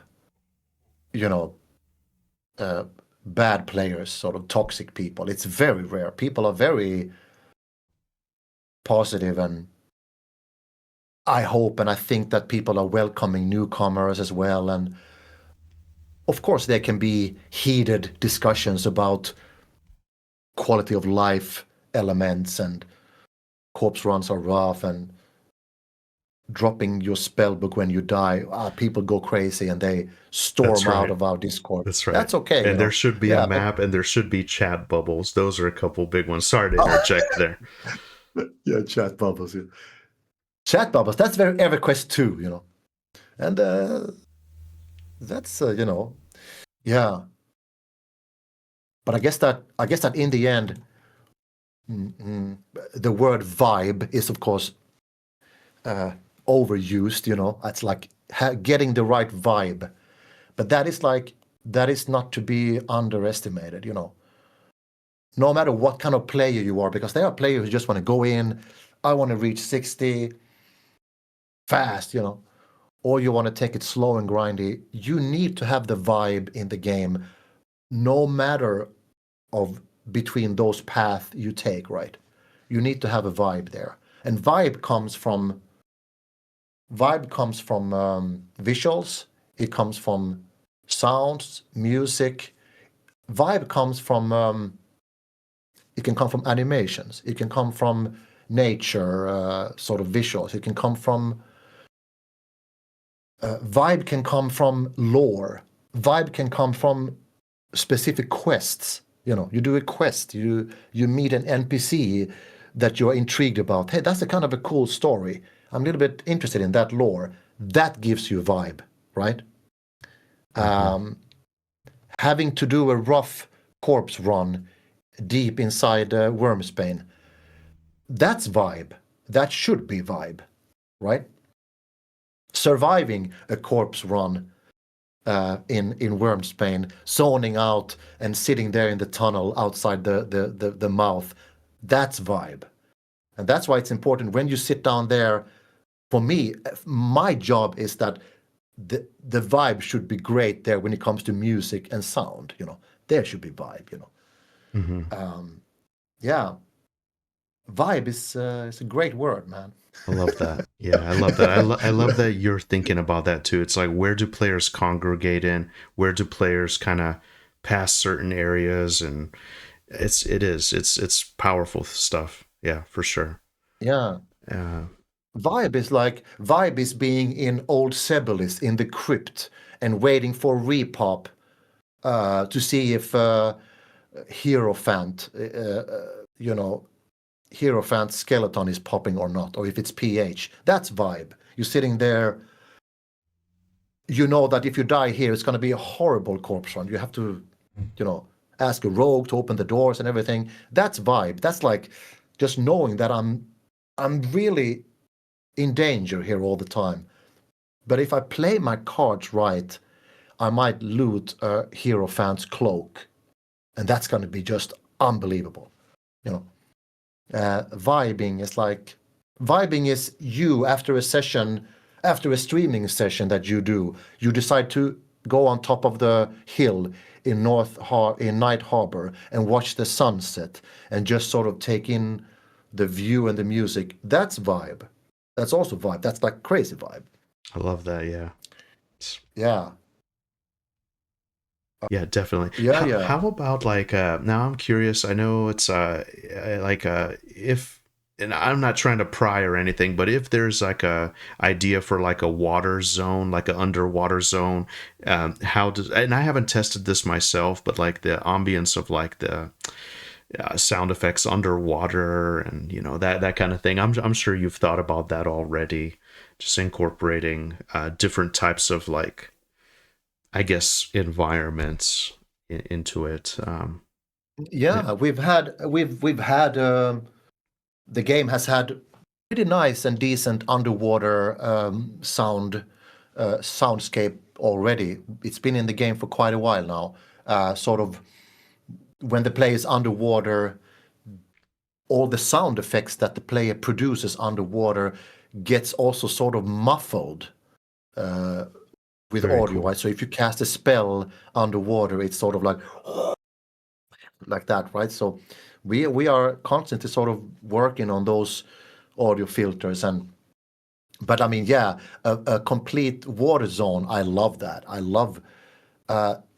I wouldn't say I'm a big fan of Kedge Keep. It was never really it wasn't really my kind of zone. I know that's a zone that divides people. Either you love it, you swim around there, or I haven't spent It that always much. I've scared spent a me. little bit of time. Yeah, it's a bit like freaking me out a bit, but Me too, yeah. um, but yeah, water zones are cool. But yeah, Kedge Keep. I mean, the only I have actually a nice story from Kedge Keep if you want to hear. Oh yeah, absolutely. Absolutely. Hit me Kedge, with it. okay, so Kedge Keep, for people who don't know, this is a zone in EverQuest that is completely underwater. You go to what is this? What is the Dognar's Cauldron, right? Isn't that Hmm. the Yeah. Dognar's Cauldron, something like that, like a big zone from Butcher Block Mountains? You go into Dognar's Cauldron, and there you can go into a state of unrest also if you want to. But in the middle of the water, there's like a zone into Kedge Keep, and I was doing a paladin quest spell. That's also one of those things that I decided not to just go and buy the spell, because it's one of those spells you do a quest and then you get the spell. I think it's a level 50 paladin spell called Divine Light, maybe, or Divine Might, something like that. It's a level 50 paladin spell that is kind of a long quest, collecting items here and there and collecting a lot of ground spawns from various zones. And I think the bottleneck of that quest is in Kedge Keep, in the main raid mob room. What is his name? They call him Philly, right? Yeah, Philligans. Finingel Autotrops or something like that. I Yes. can't ever Yeah. say it. Like a big seahorse, right? If I'm correct. Anyway. So he's in this sort of square formed room, and below him are, like, I think 4 seahorse guardians of sort, right? Hmm. Super high level. Uh, they see in Viz and all that kind of stuff. So I was like, how can I loot this on a 50 paladin, you know? So I was like, okay, what access do I have? What classes do I have access to? Okay, I have my 60 necro. I have a friend who's a wizard 60. So I was like, okay, let's make sure that my 50 paladin has a underwater breath, underwater breathing item on him, so we don't have to worry about him drowning, anything like that. He can invis swim sort of all the way to Philly's room. And Philly was not up, so he was never the problem. The problem was these 4 high-level seahorse guardians, or whatever they're called, in the room. So I managed to reach that area, go in this, sat in the corner, camped out. I still wasn't sure where exactly in the room this ground spawn is, because ground spawn in I think many ground spawns in EverQuest, they just look like a small pouch, like a brown little pouch, right? Hmm. And they can sometimes color-wise blend in to the environment, so difficult to see, right? So me and so I camped out my paladin. He's there in the room. Everything's fine for now. So I logged my necromancer. I swam in. My friend who's a wizard came with me. So he also parked his wizard next to my paladin, where my paladin camped out. And I was in the room with my necromancer. I'm in this big water room with the four guards. I summon a pet with my necromancer, and I have to remember now how I did this now. I somehow managed to park my pet and went back to the entrance of the. Yeah, I must have binded myself inside Kedge Keep. Yeah, I parked my pet up there in the main room, gated back to the entrance. Must have been like that. And then I also of course targeted one of the guardians, because my plan was to train out all these guardians that are in the room. I sent my pet in. It was a low level pet, so he died right away. But in that moment, all the whole damn zone is coming slowly towards the zone line, right? I'm training out all these mobs. So I'm standing there with my Necro, just waiting, looking around the corner until they come. And as soon as they come, I zone out, I log my Paladin in, quickly with the password and everything, logging in. I'm on my Paladin. I swim down to the bottom of this big room, knowing that the whole train is about to come back again to the room. I'm panically looking for this little drop, this little ground drop. I can't see it anywhere. Everything is just brown. Yeah. And I'm looking for a pouch, finding it. And at the same time, my wizard friend had logged in. He has invited me to group. As soon as I tell him that I got the spawn, he ports me out of there, and whew, we got out. But it's like That's amazing. Like a little, yeah, I mean, nothing really sort of extraordinary in form of tactics, but it worked. And it was a very fun little tactic we had there. Again, one of those like, hey, let's figure out a way to train out all these, and then I can get my Paladin on and he loots, and then my wizard friend is porting me out of there. Like, I like those little side missions that you can create for yourself in games like this, Yeah. Catch keep. That's very I hate the that's zone. very clever. That's very clever ways to like not exploit, but just kind of manipulate the environment, manipulate the world, get what you want done. And yeah, see, I love that. The world is truly a sandbox playground. I was always wary of this zone myself. I was always very scared. I remember people talking about you need some kind of clickies, you need a bunch of like buffs that are kind of junk that don't really matter, because he starts dispelling your spells one by one. So you had an option to dispel your enduring breath, the thing that makes you breathe underwater. So it's possible to drown and die, which is like a horrific fear. That's another thing, like the fear of death. They really got that down in this game for sure. Yeah. And that's why I'm still very careful. Just very careful. Yeah, you are referring to, I think they call them trash buffs that you put on like your first slots. Yeah. And that usually people are using the Bracer of the Hidden, which is a super rare drop in Lake of Ill-Omen, the Sarnak fortress. It's like a See and Vis clicky. They use that one as a trash buff, and they also use the Shrunken Goblin Skull Earring, right? Yeah. Drops in Waslik's Woods by a gnoll called Grashnitz the Destroyer, I think. Also a kind of rare drop also, which gives you Grim Aura, I think is the name of the buff. So those two. And if you're outdoors, you can use J-boots as trash buffs, right? Popular trash buff item, Yeah, but it's amazing. A fun, also sort of not really intended, trash buffs like might be something that the player community just came up with. Hey, if I just fill up these first 2, 3, 4 buffs slots with crap, then I don't get my, what you said, like underwater breath dispelled. Yeah. Man, it's amazing. Yeah, your knowledge of EverQuest is just amazing. It's great. Yeah, I think that's the idea. You put Enduring Breath first, and you put as many other buffs as you can, and then when he starts dispelling stuff, it'll be your most recent buff until you have to protect your Enduring Breath. So, yeah, very cool.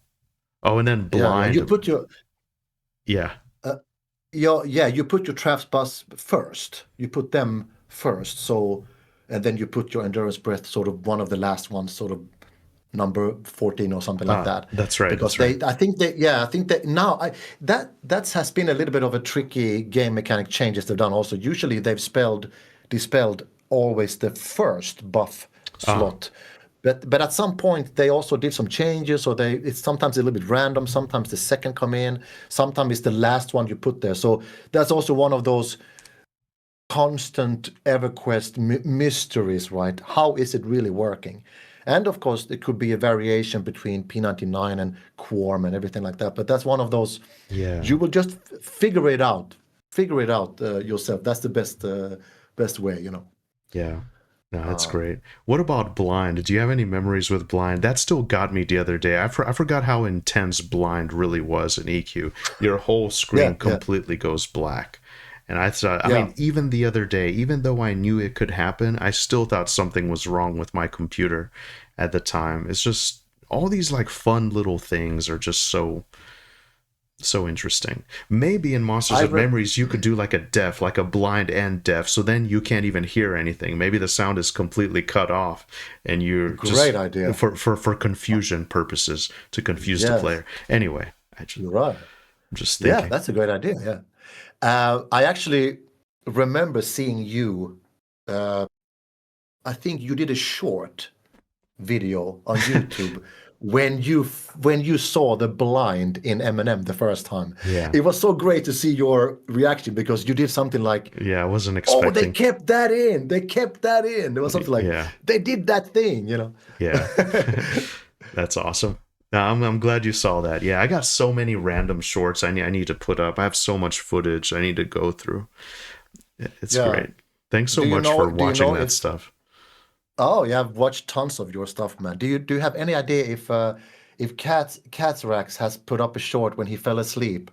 Do you know Has he? what? He doesn't, but that is a legendary moment in our friendship. Cazrax is my real life best friend. We played EverQuest back in the day together. He's actually the one that told me about Project 1999. And Oh, yeah, so that's a video on my channel that I have of Cazrax falling asleep.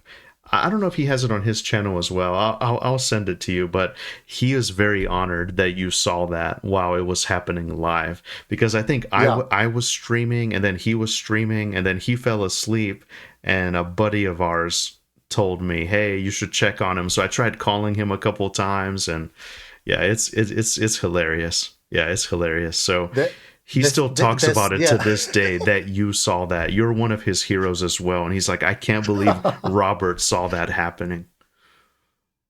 There Yeah. was so many comical aspects of that because in the background he had the TV on and there was like music videos. And I think there was some Ozzy Osbourne Yeah. song. I can't remember. Was it? No, it was Black Sabbath. I think it was like Paranoid or something like that going on in Yeah. the background.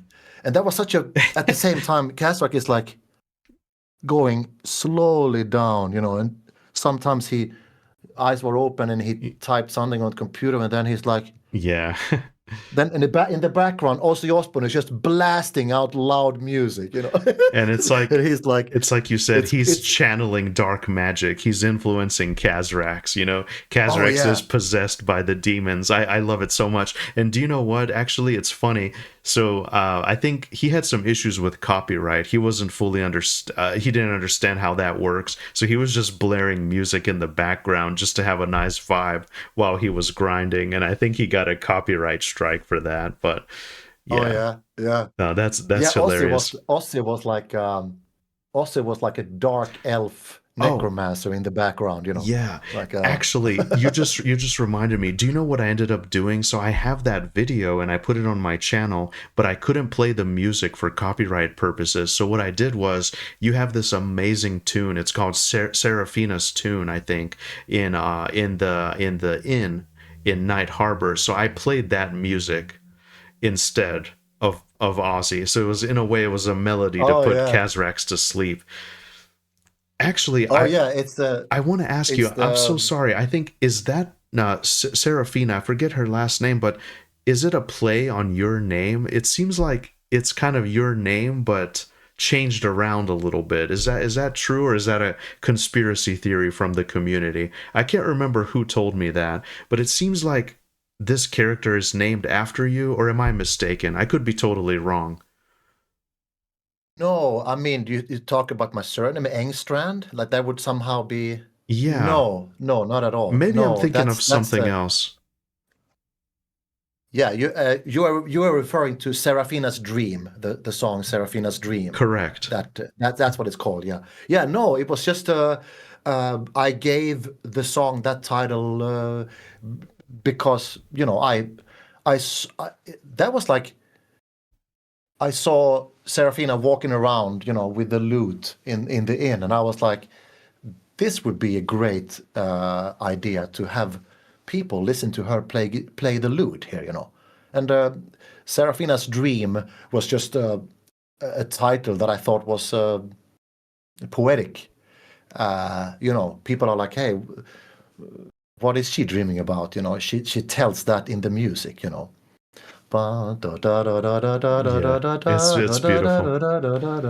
It's so A little bit beautiful. of yeah, it's a little bit of Bach inspired fugue, classical kind of thing, you know. Um, but yeah, it could be that she has a second dream and maybe she gets another track at some point, you know. Maybe we can do like you give her money and then she plays a specific song for you or something like that. We've had all these Yeah. ideas in the background, like Or maybe I that have ideas. oh yeah, sorry, Yeah. sorry. Go ahead. No, we have ideas of, like, for example, housing, you know, like one idea that I've had is a player can have a house and then you can have like you can acquire a device that plays M&M music sounding like old MIDI EverQuest sounds, right? So you have this sort of M&M MIDI player in your home, and then there are rare named that is dropping musical scrolls, like for example, Sun Strand MIDI scroll, and then you loot that, and then you can take that to your home, and then you and your friends can be inside your home, and you play them Songrid Strand music, but it sounds like sort of 1999 MIDI music, just like EverQuest used to sound, right? That's an idea that I think it's not high priority, but it's definitely will be something that I would love to do at some Yeah. point. That would be beautiful. Yeah, that's a wonderful idea. Kind of like the orchestrion roles, I think, from Final Fantasy 14. You can do something similar, and you collect music sheets. And it's also a nice thing for people to collect around the world too, like a maybe like a very low drop, you know, like and then Yeah, maybe only that guild has it in their guild hall or whatever. I was just yeah, gonna make a wild suggestion just while we're thinking of it is like maybe it could be Seraphina's dream, but also it could be a nightmare, maybe some high-end quest later down the road. You go through some flags, you spawn Seraphina, says, hey, let me tell you about this nightmare that I had. It could be some boss encounter. Anyway, it's just great. yeah, It's a lovely tune. It's very yeah. beautiful. Seraphina's nightmare. She's like an undead version of Seraphina spawns in a dungeon, and she has a lute, but it turns into a two-handed battle axe, you know, and it's like a very distorting music, you know. Seraphina is like a, you know, a horrible-looking creature, right? Yeah, yeah. Why not? Great ideas, you know. That would be fun. But yeah, I no, I just love that idea of sound being used to just enhance like a raid encounter or a dungeon area or even like a mechanic like blind or like deafness or whatever. It's very interesting. Yeah. Yeah, yeah. I, Blind is it's a funny thing. I recall when that happened the first time. I did not. I remember when I played, but EverQuest, I got blind. I did not, you know, hit the monitor like some people claim they did. You know, like what's wrong with my computer? Because I still heard sound. So I was like, I don't know why I didn't. It was just something was up. But I have learned now in P99 that every time I'm in a group, if I get blind, you hit enter, you type blind, and you hit enter because then your group knows that you can't see anything. So you type while you're blind. You know. that's really smart to do. Yeah, that's really smart. Yeah, I tend to panic. It happened recently for me on Project Quorum, and I forget it's even worse in EverQuest. It's even worse. I remember in Monsters and Memories, I could still see the UI at least, but yeah, it totally surprised me because that's something I forgot about completely.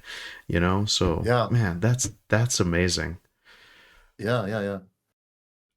I'm just thinking here. I do have. There's a couple more questions really that I have on my list, and that's pretty much the end of it. Unless you want to circle Yeah. back to anything we might have touched on more from EverQuest or from Monsters and Memories from your musical career? No, I don't know. I mean, about this sort of composing thing, like an advice, maybe like. Yeah. I think that. Yeah, I think that. I think you should, as a composer, you should always try to just aim higher, because your last piece of work should be your best piece, right? Because it sets a new standard and expectation from yourself on yourself. Like, always try to put in more emotion and make it more interesting, and sort of, yeah, always try to do better. That's like that. I think that's a great principle, you know. And sometimes better can be, it doesn't need to be more advanced, it can be more simple, but bringing through the emotion in an even stronger way, right? So it's not about being music theory advanced in that way, but being able to, the more you compose and the more and more you do music, the more you will be able to, the better tools you have to introduce those emotions that you have to music, to the listener's ear. Because that's not easy when you start out. You don't even know what the hell you're doing when you start out. Like, you're doubting every tone you're printing down. You're doubting everything.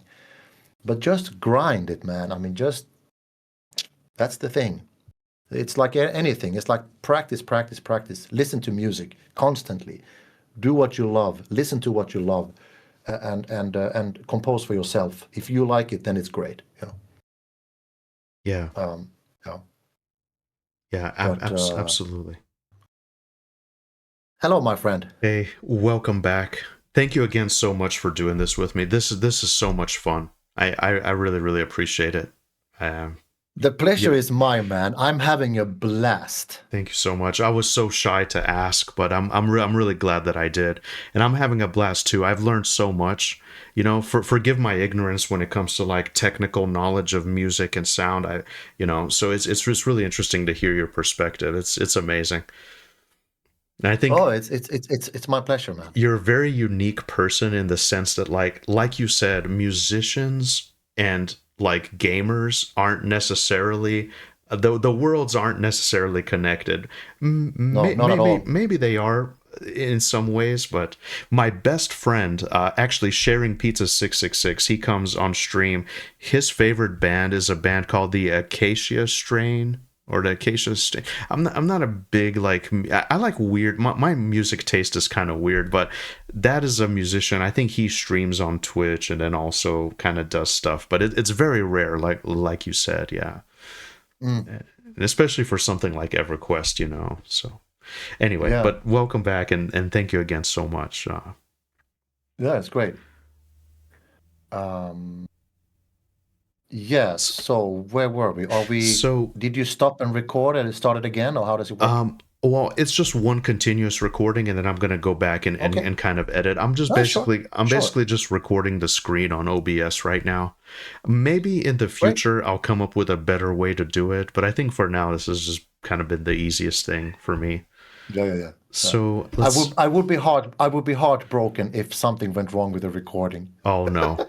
Absolutely not. I made sure of it. I'm looking at it right now. Everything's great.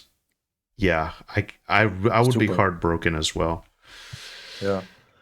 But yeah, I'm up for more talking, man. I got all the time in the world, and this is great. I love digging down into nerdy stuff, you know. Okay, perfect. We can circle back to other things as I kind of think of, but just towards the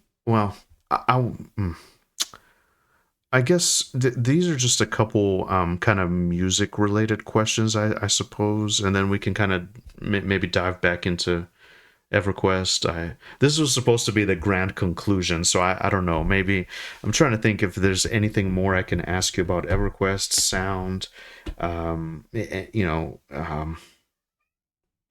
How about, so I asked you about coffee, for example. Just one fun things too, like outside of outside of gaming, outside of like music and game dev, do you have any like do you have like a favorite food, favorite activity, things that you like to do, something that people might not know about you, but only if you feel like sharing. Maybe even something from the team. Is there something that Okay. maybe they don't know about you that's something fun? Okay. So one thing that people don't know about me is that I am ever since I was a teenager, I've been obsessed with football, like European Oh yes, soccer. yes. Yeah. So football in Europe is of course extreme. It's an extremely big sport here. Not as big in America yet. Might be coming, might not. But you guys, you have your baseball, you have your basket, you have your American football. You're kind of busy with other things than to play soccer, in a way. But yeah, over here it's huge. And when I was a teenager, I just fell in love with this Italian football team, Torino. And I have been to Italy so many times. I've learned the language. I have tattooed my Torino logo here. I did this in Wow. Turin like 20 years ago, Okay. and I've been to Very Italy. I have a lot cool. of friends. I have a lot of friends in North Italy, in the Piedmont area. Uh, I go there as much as I can for football, good wine, good cheese, good food, friendship, and yeah. So that's a big side hobby in a way, like following Italian football.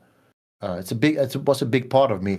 I have calmed down by age a little bit, but in my younger years, I was pretty. It's sort of the football results played a big role for the rest of the week for me back then. You're young and very. Football was almost like a religion. I And feel the I exact was. same way. I've never heard anybody say this. Thank you for saying that. And I'm so glad you brought it up. It completely slipped my mind from this conversation. Football is like a religion for me as well. But please Yeah. continue. No, but like I started to follow that team even before internet was a thing. So I followed the team by, you know, uh, we have this thing like text TV. Like you can. Do you know what I'm talking about? I don't know what it's called in the US, Um but we have like a text layer on the TV channel, and you can sort of read news and sport, um sort of like I don't kind of know. pixelated text stuff. It's kind of 80s. I'm not familiar. Yeah. Anyway, so that was my only way of finding information about the team was to sort of read sort of we had this sort of text layer that was updated all the time, kind of like a very sort of early internet thing. And I Wow. could read the result, I could read the results of the team and everything like that. And then I went on my football trip there. I met a lot of fans. I've been on a lot of football games there, both home and away games. Wow.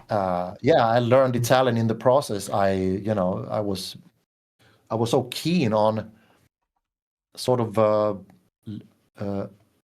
I was so keen on understanding what was going on in Italian football that I kind of more or less forced myself to learn the language, and I still practice it as much as I can. I That's I incredible. don't speak. I don't speak it every day, but I mean, I write in Italian almost every day because I have Italian friends that I have WhatsApp groups with and stuff like that. So I use my Italian language every day. That's really cool. There's a Torino FC. Is that Yeah, exactly. Yeah. that's Um, that's awesome. yeah. And so okay, so I want to ask, how did you, you're someone, you mentioned you were born in Sweden Yeah. originally, right, and live Yes. in Finland. What made you attracted to Italian football in general versus like some of the great clubs up north? Let's say, is there anything specific? I don't know. It was like when I was a kid, we traveled to Italy with my family. We went on vacation. Uh, from the early 80s on, we drove down, my parents, me and my sister, we got into our Volvo and we drove down to Italy, and we spent like a month in Italy. Wow. So already there was sort of like a fascinating country. And as I told you in my early story, that while the rest of the family were at the beach, I was in the arcade halls, So that was sort of playing games in Italy.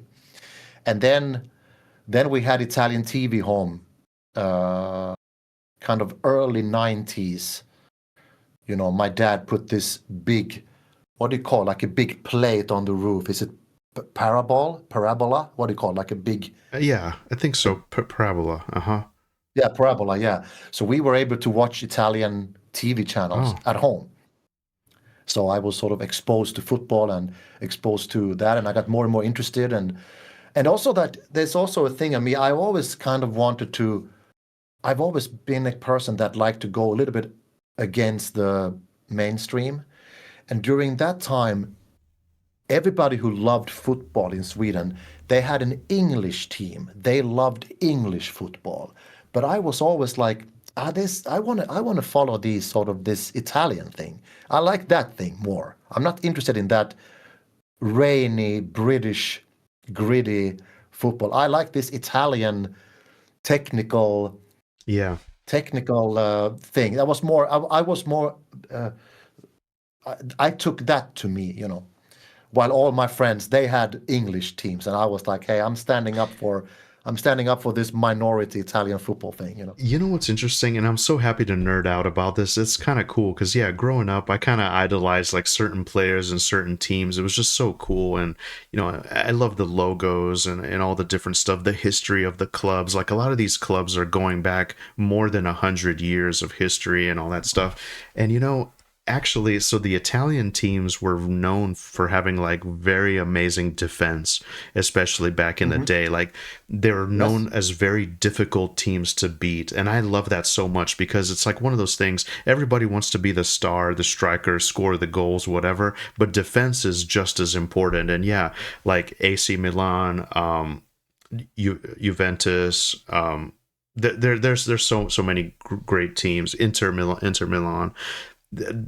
Defense is just and even the national team, the Italian national team, is just known for being amazing defense. I think that's evolved over the years now, but that's so cool. You have a very good point, because in the 80s, and I would say beginning of the 90s, the Italian national team and also the clubs in the Serie A league, it was many games ended 1-0 or 0-0 or 1-1 or 1-0, 0-1. It was defensive football. It was like you score a goal and then you play defense, Of course, that's the football style that was receiving so much criticism. But I have always appreciated that sort of tactical defensive play. Me too. Yeah. Like I've always loved a solid 1-0 victory. That's perfect in my book. Yeah, no, that's great. Same for me. Yeah, a lot of the Eastern European football teams kind of had this philosophy as well, and it was very heavily criticized. It's not sexy, it's not fun to watch, it's boring, but it gets the job done, and I love that. And you don't know how difficult it is for me as someone that lives in the United States to explain it to people that they're just like, why do you like it? It's just so boring.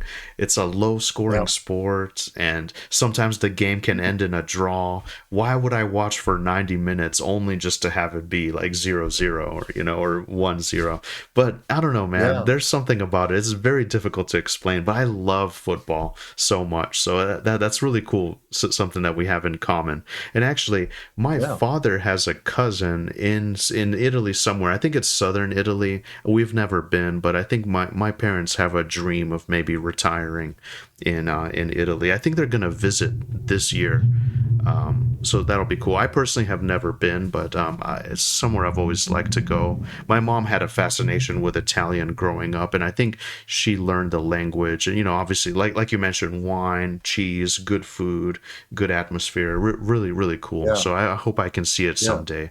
as well. Yeah. Wow. How long did you live in Europe? So I was 7 years old whenever we moved away. So I wasn't very old. My memories just come from Bulgaria. My grandparents, just going to see them, kind of just outside the city in the village.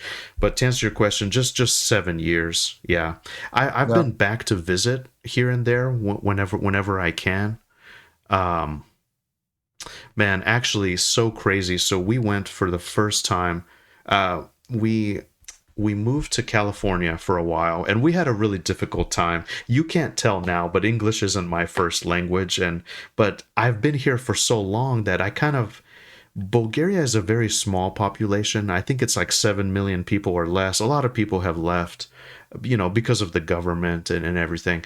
But even like the state of North Carolina, I think, is bigger than Bulgaria. So my whole time here, it's been very difficult to find people from Bulgaria. So I didn't really retain the language very much.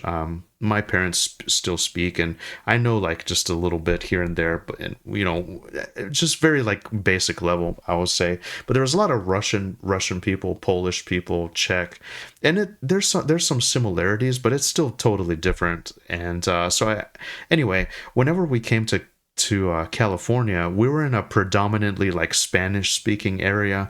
So we didn't speak Spanish, we didn't speak English, they didn't speak English. It was very tough in the beginning.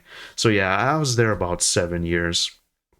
Mm. Uh, yeah. Have you kept any of the language, or is it long gone? A little bit. Yeah, I can understand it, but when I speak, it's not so legible, I suppose. It's not. Yeah. It's a very like elementary level. I can say hello. I need to go to the store. I need this. Let's do this. But it's not like a conversational. You know what I mean? And it's also Yeah. too. I will say it's not. Like Italian, for example, is known to be one of the romantic languages. Italian, Spanish, Portuguese. It just is just so beautiful Yeah. and romantic. But Bulgarians, it can be very like. Kind of like an ugly language, I guess, for lack of a better term. It's very similar to Russian, I will say, Mhm. if I had to make that comparison. It's actually the same alphabet, but Yeah, exactly. yeah, Kirill, like what do you call it? Cyrillic? yeah, They write. Yeah. yeah. Yeah. Wow. Yeah. S- Languages and dialect is something that I've always been very fascinated by. I've always been some sort of a language head. I learned Italian just by myself. I never studied it, and some people claim that there is a correlation between a musical mind and sort of imitating sounds and that Yes, sort of stuff. I was There thinking could about be this. something like that, like because I love, you know, I love dialects. In Sweden, for example, we have a lot of dialects. You can hear when somebody talks, you can hear instantly what part of the country they are from. Are they from the south? Are they from the east coast or the west Yeah, coast? So there's tons of different regions. We have so strong dialects in Sweden. In America, it's kind of not that easy. You could be from Arizona or North Carolina. It's not that, you could blend in a bit, right? Of course, you have twangs. You have a lot of twangs, and you have New York accents. You have sort of Italian New York accent, which, by the way, I love. I love the Italian. I gotta yeah, talk to Tony. I'm talking about. Gotta talk to Tony. yeah. I love that. It's Yeah, it's great, it's man. amazing how that But evolved here. Yeah, yeah, yeah, yeah. Italian New York dialect. There's like sometimes I just watch YouTubers who are like born in New York, and they have this strong Italian accent. They just walk around like, yeah, I'm talking about, it's great, great yeah. dialect. Dialects are fun. Yeah, Um, no, it's true. And I will say that's a misconception that some people have here in the US. It's like whenever they think of a country, like let's say, whatever, Italy, they think the people are all just the same people and there's no differences, but there's so mhm. many different variations, you know. Oh yeah, yeah. Oh yeah, for sure. Yeah. One thing that I have a difficult time differentiating between is when someone is from Canada. Sometimes it's very subtle to me. To me, that just looks like it could be an American person. It's hard for me to tell unless they have that very specific. Uh, I can't even imitate it, but there's like a very Hmm. specific accent. But sometimes that's hard Yeah. for me to tell Canadians and Americans. you know. Yeah. Yeah, I could not, I don't think I could tell the difference.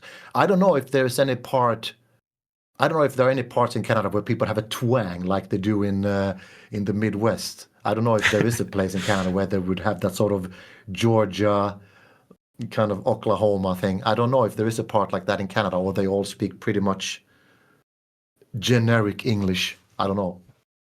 Yeah. Uh, Oh, just on the topic of just soccer and kind of stuff. How do you feel about like who's this? Oh man, this Zlatan Ibrahimovic, well, one of my heroes. I think he played on the mhm. Swedish national team. He is a legend, Yeah, incredible yeah. player. Do you have like a favorite player that you like following, or you just follow the club? Do you keep up with the World Cup at all? And do you keep up with the Champions League? You know, the top teams from Serie A play with the top teams from Bundesliga and the British Mhm. Premier League and whatnot. Yeah, so you Do- asked about Zlatan Ibrahimovic. He was born in the city where I went to school in Malmö, in the south of Sweden, and I lived in Malmö when he was becoming a star in Malmö FF, his original team. wow, And I remember, bumping into him a few times when he was a wow, sort of a young, semi-unknown uprising talent. So yeah, I've been standing in a bar with him and having a beer wow, and but that was like before he became. Then he went to Ajax in the Netherlands. That was his first professional club. He went to Ajax Amsterdam in 2001 or something like that, I think.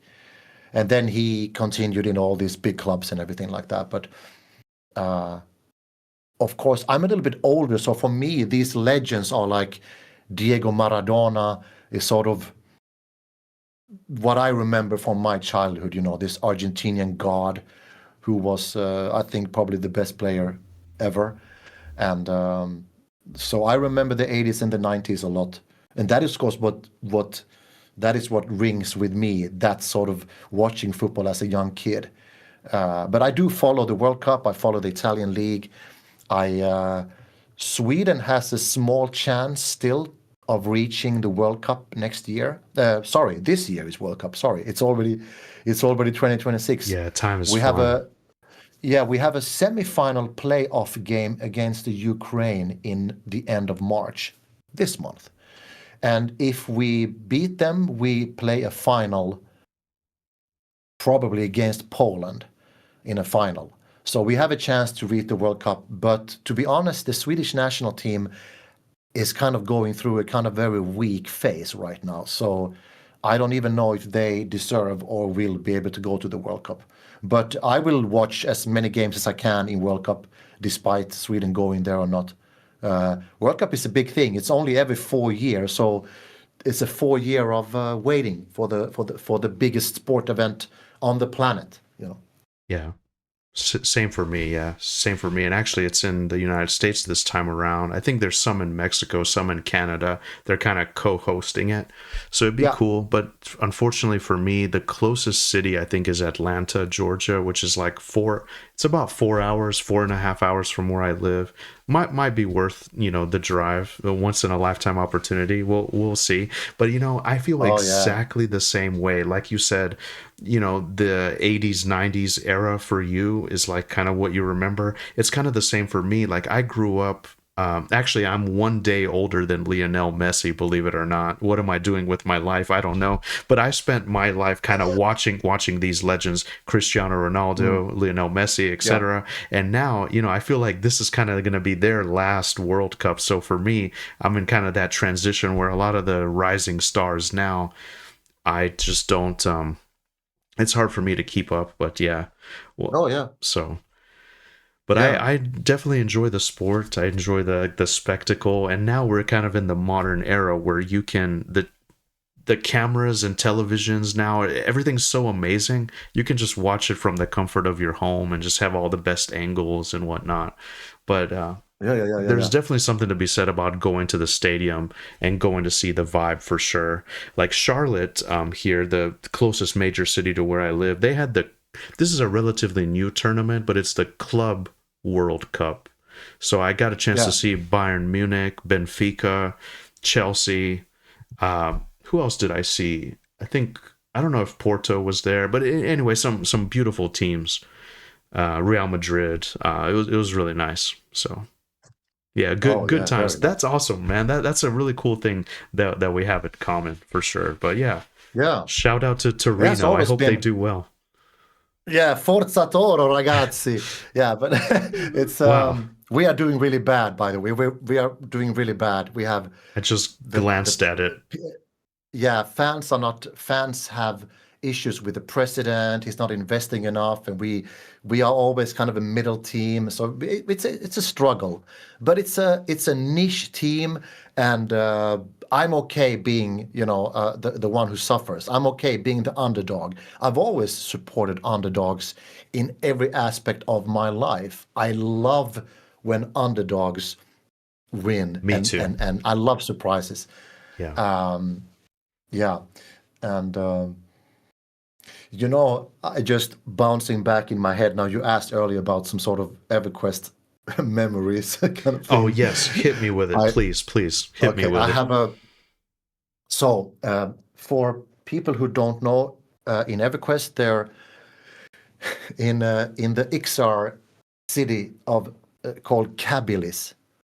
There is there's a high level quest NPC called Vessel Drozlin, who is a highly contested Ixar Shadow Knight, who um, who is very contested because he's one of the bottlenecks for the Chanter epic quest, Enchanter epic quest.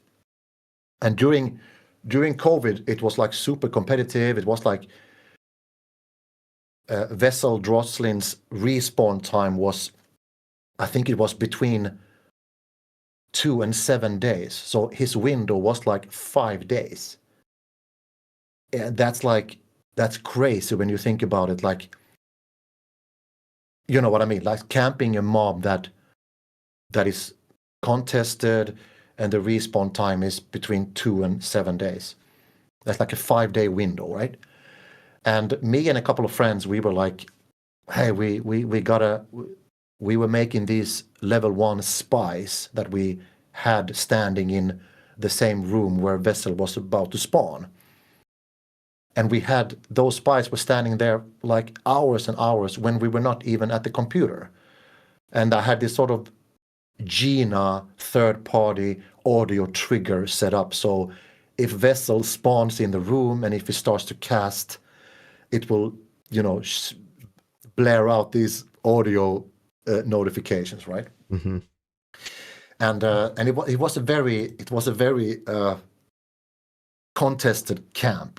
There was like everybody knew that okay, this guy has a spy, and everybody's just trying to get FTE, like first to engage, which will give you the right to sort of kill Vessel and loot this rod of Xolion, I think the name was. So it was a very contested. Are you familiar with the NPC I'm talking about? I'm not familiar, but I know like in the nomenclature of the Ixar they have vessel whatever. So I'm trying to remember where this could be. Maybe I have seen it, but I haven't been that deep yet. Yeah, he's kind of difficult to find because you have to sort of you have to jump Actually, down in the canal in Kabilis and then swim ah, under a thing, jump up, and then you sort of come to kind of a weird little maze area. And okay. there he's there in a room. But Wow. anyway, so It, so anyway, the is it near no the comment. is it near the Warrior Guild where they have like that PvP area?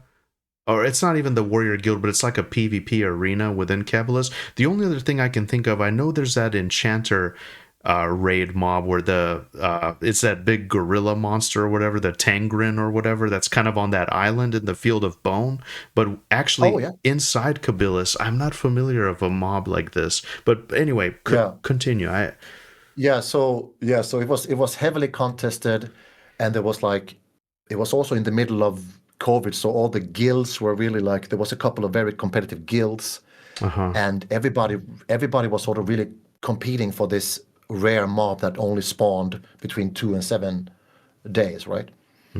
And so it was very competitive. And I remember that there was also like, it wasn't toxic, but it was like getting tense, you know, because imagine yourself, you're camping a mob for days and then you miss it with a few seconds because somebody else gets the first to engage FTE, right? And then you're like, Yeah. oh crap, I have to wait another 2 to 7 days, right?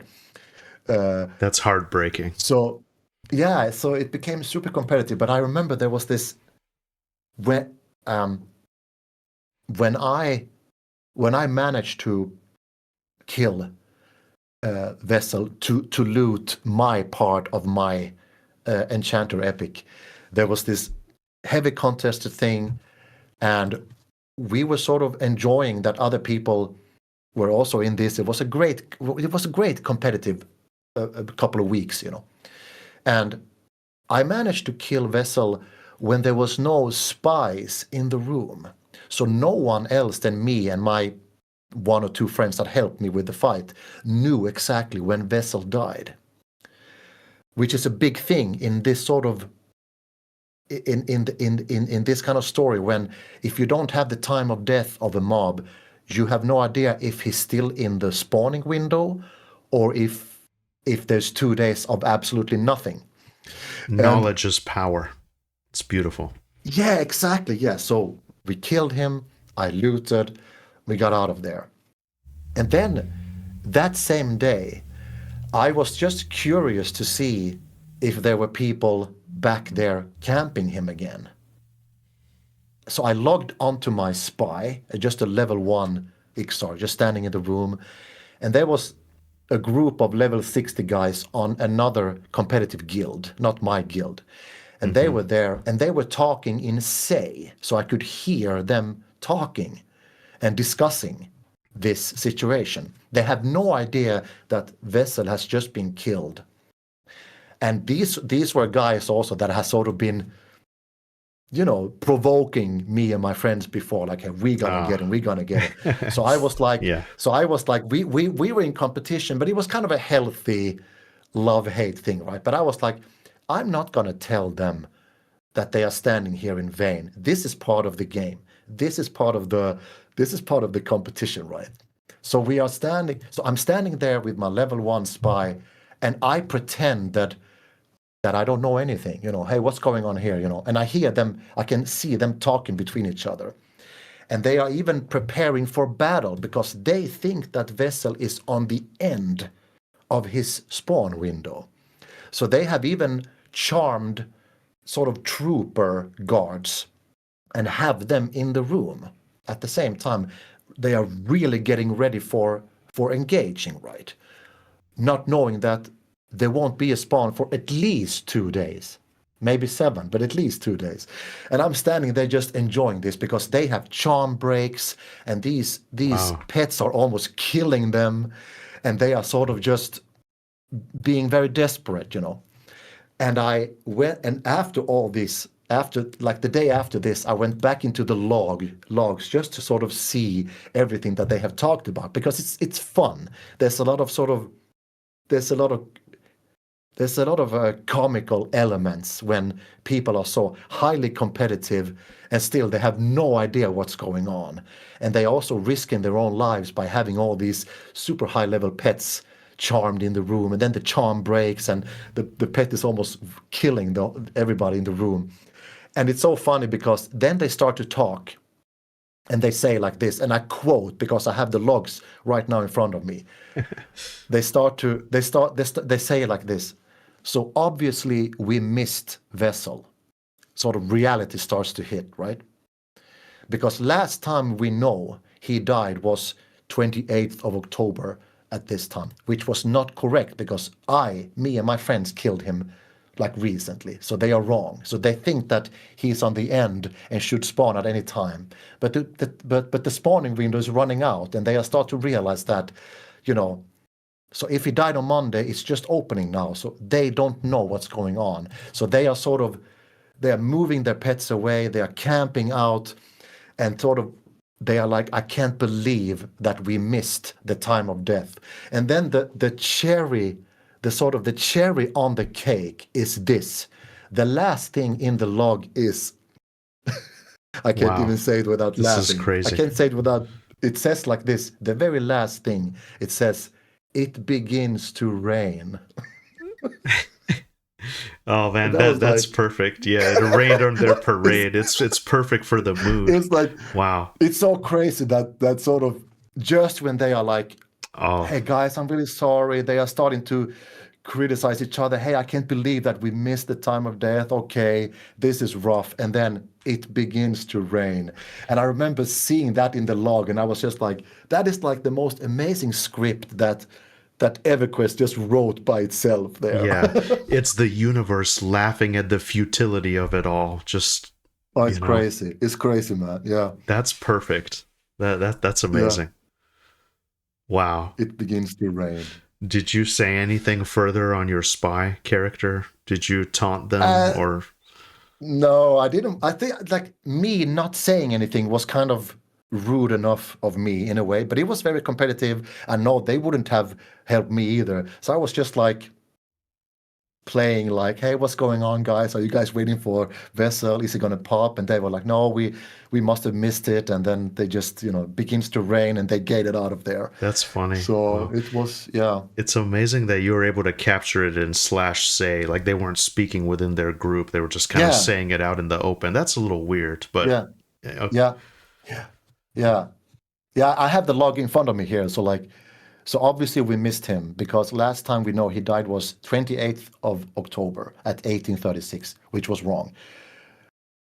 So if he died on Monday, the window is just opening, and then the other guys makes a sort of sad face with yeah, the sign like, and then another guy says sorry and a sad face, and then it begins to rain. that's perfect. Yeah, that's absolutely perfect. Oh It's man, just one of many sort of comic, competitive uh, stories that EverQuest has created just by the sort of competitive style, and everything is fair and everything. But it's yeah, I love that story.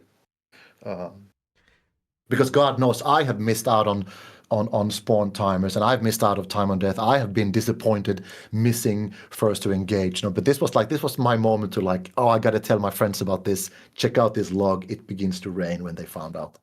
yeah, Great story. that's hilarious. Yeah. Thank you for sharing that. Yeah. Oh Um, yeah, yeah. You know what I'm thinking is like, you seem like you're very highly organized. You keep up with all that stuff. You're all about the memories. Have you ever considered streaming some of these encounters or group sessions or whatnot? Are you into like the whole streaming culture thing, even just to capture a memory? Because that's for me too. I have like so many fun stories and moments, and I always just wish that like kind of streaming existed earlier. So that's kind of the Yeah. reason why I do it in case something fun happens that I can kind of have. Yeah. Uh, Actually, I've never streamed anything live, but I actually did record some P99 footage on a separate YouTube account that you can absolutely put in your description. oh You can yeah, actually find it right now. It's called, perfect. because I'm Bob for some people, and the page is called Bob the Player. Oh That's the name wow. of the. Let's see Hey, if I can actually. I will say there's a huge community on YouTube specifically, and I lean more towards YouTube. I mean, I don't play favorites. Like Twitch is great for what it is. I like YouTube. It's Yeah, more searchable. It's more like kind of everything's there. Whereas Twitch, it's more yeah, kind of live in the moment, and then after. But so there's a huge community on YouTube of people who consume EverQuest content, and there's so many great people that do kind of let's plays. They kind of have this whole journey of their character. Classic yeah, EverQuest, Rosman99. There's so many people that play EverQuest and just kind of record and put it up there. And it's yeah. nice because you don't have the distraction of the chat. You can just kind of talk, kind of like how we're talking now. Part of me considered Mhm. doing this live, but there's just something that's kind of lost when you're always paying attention to the chat. And this is more personal and kind of, you know, timeless, I guess you yeah, could say. Bob the Player. yeah, Let's take a look. That's awesome. yeah. So that's many years ago, like 7 years ago. I made my first. I just showed a couple of camps, my necro camps. Root rotting guards in Fellwith, Sky Shrine, Frontier Mount. Showed a couple of camps like Neria Commons, the Dreadlands, Ocean of Tear Specters. I did some dragon solo kill in Western Wastes. I talk a little bit about my Gina settings. People were really wanting me to share my Gina notification sort of triggers and everything like that. So there's a little bit of, but I haven't posted anything in 5 years on that channel. But that was something that I really enjoyed doing when I was sort of very active. That's on awesome. My, I love it. I love it. Yeah, so there's a little bit of camps there, mostly solo camps. There's also a little bit of my enchanter. There's also Man, that's great. There's your there's your necromancer that you mentioned, Koska. Okay, yeah, I was wondering where that came from. That's really beautiful. I'm gonna have to check that out. I love stuff like this. Yeah, I was also recording when I had super luck in Plane of Mischief. The second last video that I've done, Sunday Morning Luck. I was looting a blue throne from Plane of Mischief, and I was like, hey, I got 50,000, like a drop that is worth 50,000 plat. I happen to be recording at the same time. So, but yeah, that's awesome. Yeah, that was a fun little thing, and I did. But I did not stream anything live. It was more like I'm just going to record when I'm playing, showing some camps and showing a little bit of gear and stuff like that. It was a fun thing. But man, I love all the stuff that they did. So see, this is in Plane of Mischief. I love just like the assets that they put in. There's something so beautiful about EverQuest, that portrait of Bristlebane there. And I'm using that. That's a great pet, Peachy. Okay. Yeah, Peachy Deviki. Yeah, she's like she's standing on the entrance to Plane of Mischief, and she's a good pet. I charm her, and then I'm kind of gating back to this area because the zone is so big and so crazy, and I mean, so that's a little bit of enchanter luck here. That's just awesome. Doing I'm gonna have to go back and check out some of these. Yeah. And the last video I did, that's a kind of a classic run from Freeport to Kinos with that's just one of those, like, I'm going to just run from Kinos to Freeport kind of a thing. And I just, added some music to some old soundtracks that I've written. So there's a little bit of my own music and everything like that. So it's a nice chill run from Kinos to... I love it. Eerie. Evil Crypt. Yeah. Abandoned Palace. Oh my god. That's a little bit of... Yeah. And actually, I did on my Robert Engstrand, my sort of original YouTube channel. I also did another run. I've done a few. You can, if you go to my page, I think I've done 3 different EverQuest long runs, and I love it. By the way, M&M. we got to get our boy to 1K plus.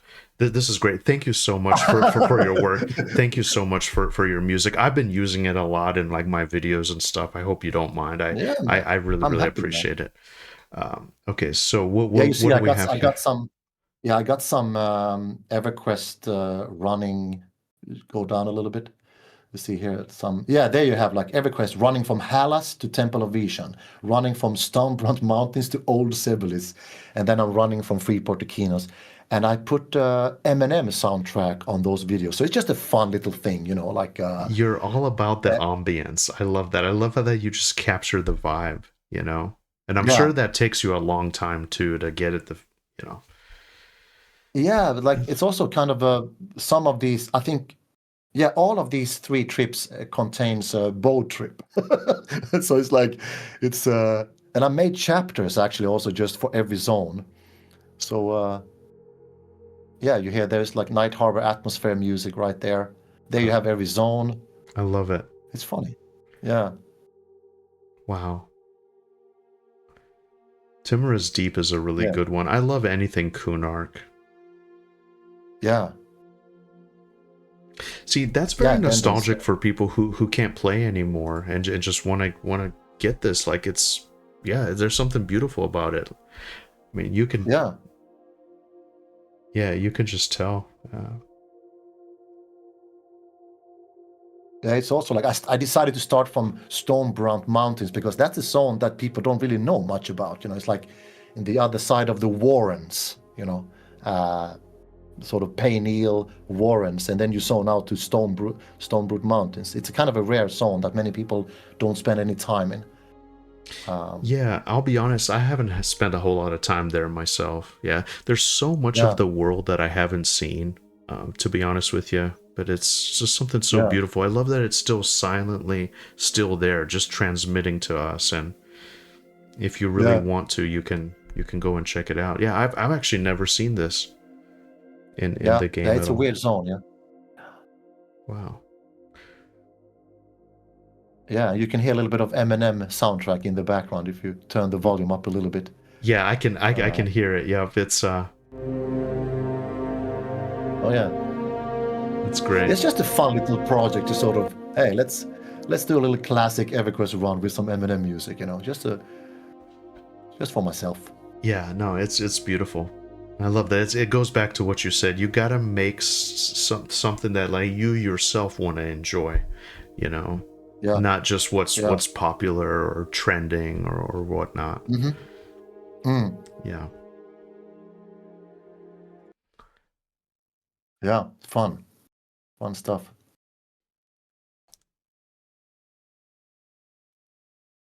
beautiful. Yeah, it's Yeah, cool. there's just so much. Yeah, there's just so much.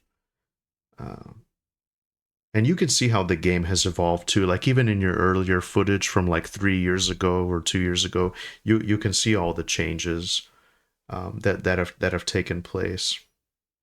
Yeah, I was yeah. It's fun to see some people when they're making.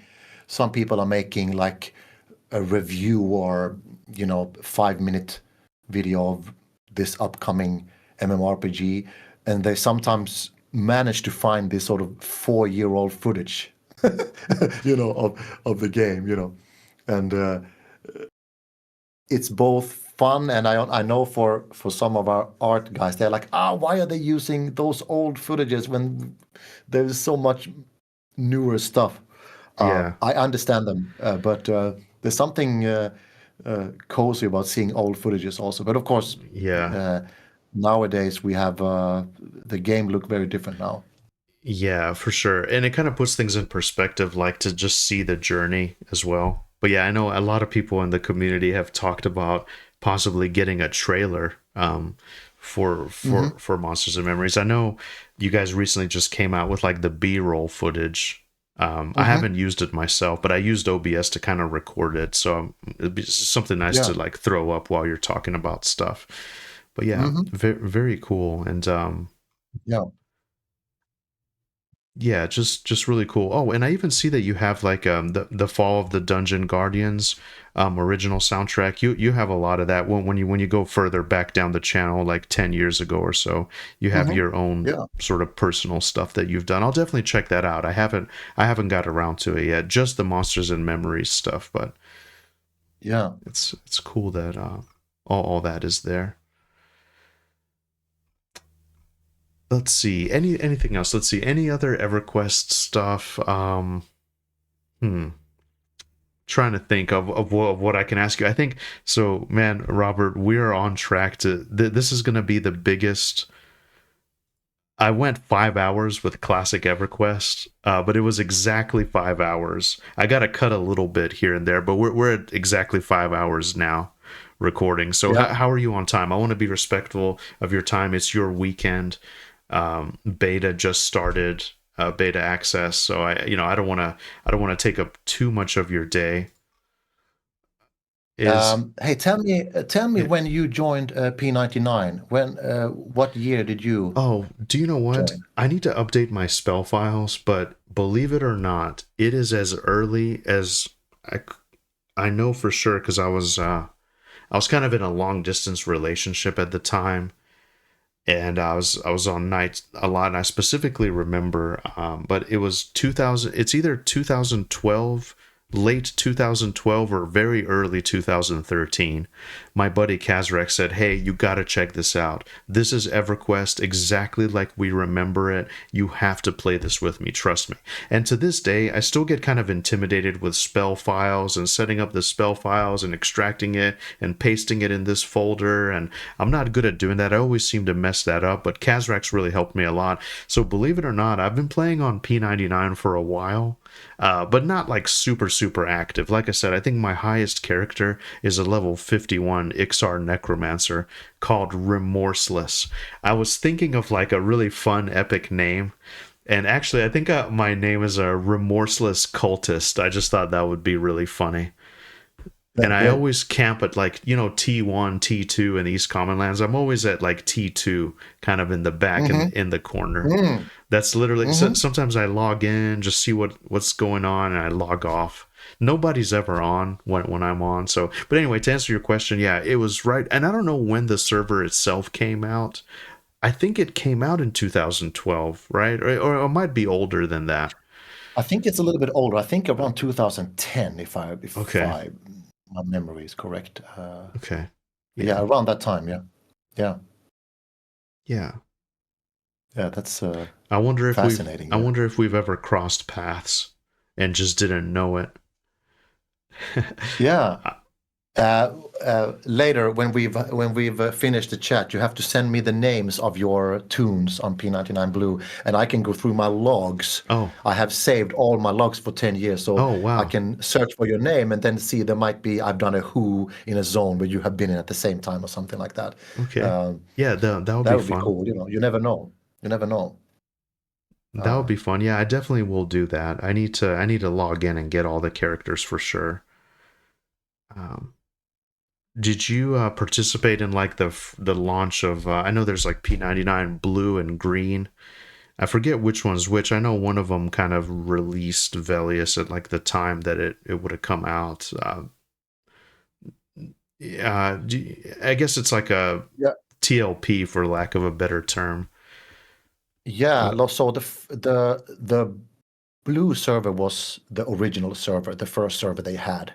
And I think it was in 2019 when they announced that Green will come out. mhm. And then at the same time they released, do you remember they released the Teal server for a short time also? Yeah, Because I think Green was so heavily populated or something. I think they made a Teal server to bleed some players towards there, and then they merged Teal with Green, if I remember correctly. yeah, But no, I didn't. I did not roll anything on Green because I invested a lot of time in Blue. I still loved Blue when Green came out, and the sort of Blue kept its population pretty okay, even though Green came out, and a lot of guilds stay there, and the raiding scene was kind of about to become bigger on around that time, 2019, 2021. So I decided to, I don't need to jump ship, just because it's the right thing to do now or the in thing to do now. Kind of go back to like underdog. I'm just gonna stay here. This is hardcore.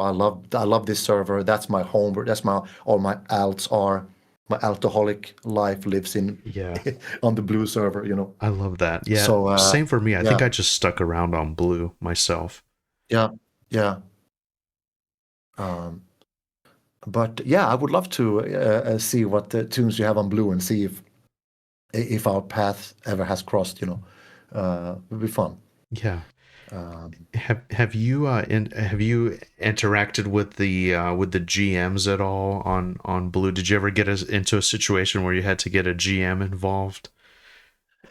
yeah, there's been some situation where GM a GM has suspected boxing in the group and stuff like that. That has happened to me maybe only once, and I've never boxed because I don't like boxing. It's not really. It's not. I've never boxed in my entire life, and I've I haven't never either. felt the need to do that. I would not play on a boxing server either for that sake. I don't need to have sort of a mercenary bot taking care of me, you know. If I cannot play my class by myself, I'm doing something wrong in the first place. That's just my philosophy. But I do know people who box and they like to do it. So if there's a boxing server, go ahead. But no, but there was one time when a GM showed up in City of Mist. I was in a group and hey, GM here, and they ported us. He ported the whole group to unrest, a state of unrest, and he made us run. Do you know how the state of unrest looked like? What the fountains are in the beginning of the zone? Yes, yeah. The two, they're like parallel. They're parallel Exactly. Yeah, fountains. Yeah. there are like two. There are two sort of rectangular Yep. fountains like this, and the GM made us run in eights around the fountain. Oh, uh, wow, interesting. yeah, They call it like the yeah, drunk walk, I guess, just to see. hmm yeah, yeah, Wow, yeah, yeah. okay. Very cool. Yeah, so that's the only time when I've been sort of in a situation, but I think that's pretty common. I think the unrest fountains is sort of the go-to place where they do the test run in eights around here, you know. But it happened only once, and no one got busted. There was no boxing. It was just a cleric that was not moving around much and never said anything, kind of, you know, Wow. standing up, complete heel sitting down. But yeah, That's funny. Yeah, that's yeah. beautiful. One day when Monsters and Memories as it's farther and farther along, I'm gonna get my wife to play with me, and that's something that I'm afraid of is that they will suspect that I'm boxing somehow. But I guess we'll Yeah. cross that bridge when we get there, because like you said, it's perfect. Sometimes you have these dad camps or AFK camps where you can leave your character for 6 minutes, 40 seconds, go do some stuff around the house, come back, whatever. So that's my fear Yeah. of getting called out that I'm boxing. But I've never boxed either, to be honest with you. I've never. Yeah. I had a Yeah. friend who always did it, but I'm already having my hands full with one character. It'd be hard to play multiples. Yeah. Yeah. Yeah. Exactly. Yeah. So Oh, great, man. very, I've very cool. yeah. Um yeah. So You know, man, we come. P99, EverQuest, M&M, music, camps, it begins to rain, the whole shebang, you That's know. so funny. Football. That's beautiful. Yeah, thank you so much for sharing everything. It's great. I feel like I've known you for a while, even though we were just now talking for the first time. Um, a- and It's been a great pleasure, and I hope that people are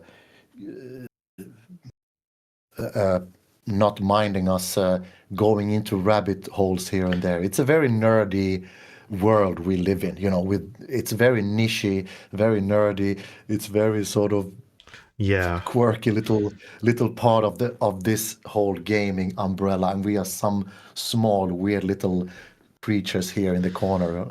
yeah, exactly. No, it's great. It's almost like a best kept secret, and it's really cool how Mhm. like EverQuest kind of touched us at various points of our lives, and it kind of seems to come in and out. Yeah, absolutely. Yeah. Couple of just final questions, I guess that I wanted to wrap up with. Whenever you look back at your career so far, what are you most grateful for? What moments kind of stand out? And I know that there's more to come. You're still doing what you're doing, but just over the course of your career, you gave this amazing advice earlier, but do you have anything that you're most grateful for? I mean, you know, I have I have lived my dream in my life, you know. Like my father gave me music. He gave me this this poison that is music and that will never leave your body and your soul, right? And that's a gift, and that's just an incredible thing to be able to develop yourself as an instrumentalist, as a composer, and it's just enormous gratitude that I've been able to meet great musicians and have the opportunity to play with really talented musicians and played many different style of music, touring around the world, seeing places that I would never seen if it wasn't for the music career that I chose at a very young age. Uh, uh, so that is enormous gratitude and a privilege to be able to have done that. But it's also amazing that as a adult man now, I can still be extremely excited still and very passionate for upcoming things. Just just the fact that I'm working on an MMORPG is just like there's so many pinch myself moment that I don't pinch myself enough probably.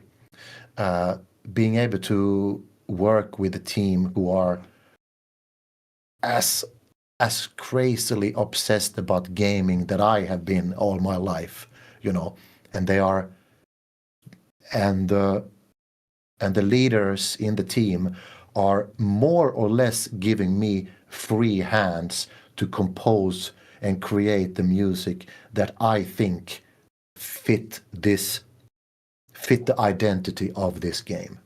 It's just like I I uh, I I could not be in a better place right now. I feel like, and it's and that's also like, and at the same time, I know that gaming industry, nothing is taken for granted.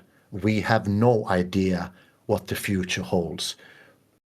You know, we are making a product. We don't know what's going to happen.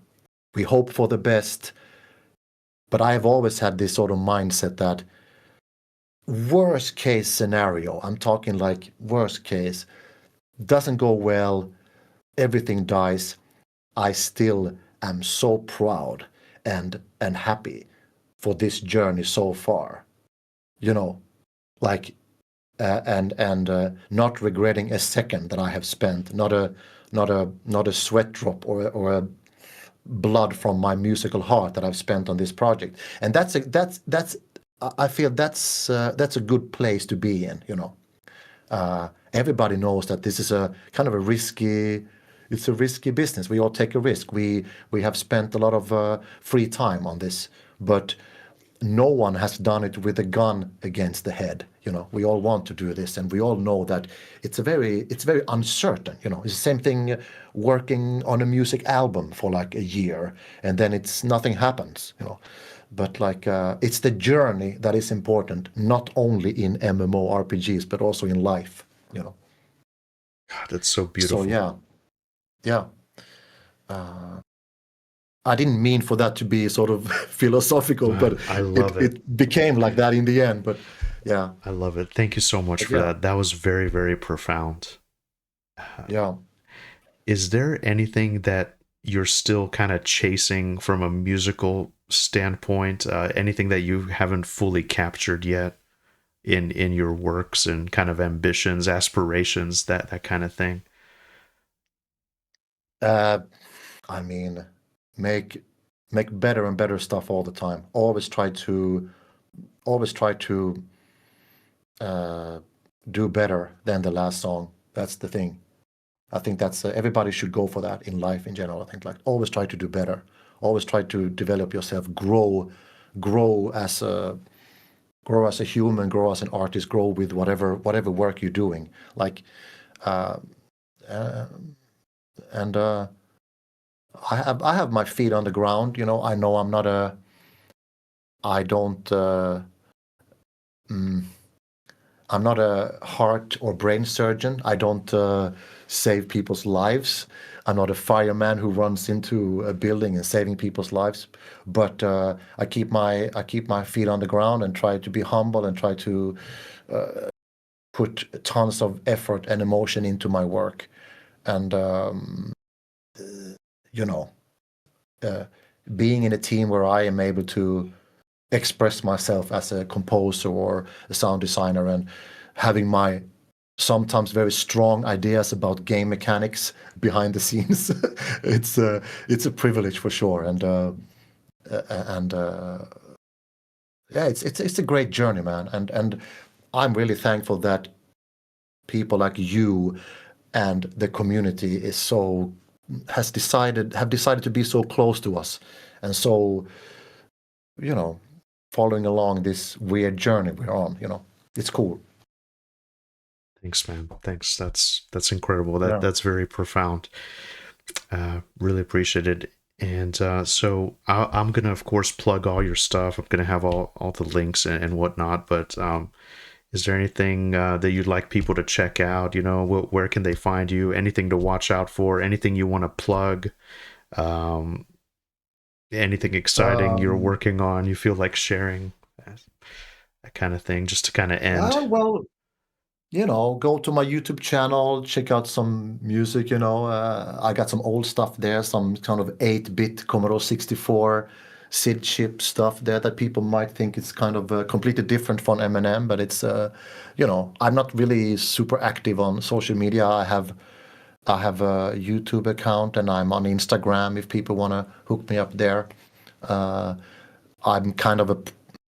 would say I'm kind of a private person in some regards, even though I don't have a problem. Apparently, I don't have a problem talking for 5 hours with a stranger, but I love it, man. It's great. No, I'm shout out to my lovely team and our community. That's what matters when it comes to this M&M journey right now. It's a fascinating trip, and we take one day at a time. Keep my head down and work. It's beautiful. It's beautiful. Thank you for the invitation, and I'll bump in and try to catch as many live streams as I can. Unfortunately, because of time zone, I kind of tend to miss out on a lot of American streamers. But those times I pop in, it's always a pleasure. And if I don't catch the streams, there's always the VOD, and it's always fun to. Sometimes I catch up with VODs like your Class and Cool. Classic EverQuest, Cazrax. It's nice to catch them up and almost use them as a podcast. I just put them on and I have headphones on while I'm cooking and I'm just listening to you guys talking about the game or whatever. It's great that there's so many content creators out there who are willing to promote our game more or less. And I hope that our transparency has inspired people to create things themselves as well. It's beautiful. Yeah. Thank you so much. Truth and honesty, transparency. It's great. It's the most rare currency, I would say, but especially in this day and age with games and whatnot. But man, Robert, thank you so much. This was great. I think we got one more thing. Yeah, one more thing. We decided to 5 more hours. Let's do it. No, but we have these sunglasses. I remember you were wearing something kind of funny last time you were on a chat. Yeah, That's right. That's right. Yeah, I got it here. Maybe we can end with this. Yeah, I mean you have cooler ones. I got basic Ray-Bans, but I mean that's. No, it's great. I love it. Hey, thank you so much. I really appreciate it. And thanks to everybody who's watching. I hope you didn't fall asleep. If you did, go back, rewind. If you fall asleep, you can do like Cazrax. Just, go like this. Ozzy Osbourne in the background. Man, that's awesome. He's gonna love it. He's gonna love it. No, we really appreciate you. Thank you so much for doing this. This is great. Thank you, and thanks to the community. Be safe. I'll see you in Discord, see you on YouTube, see you in the world of Eminem. That's right.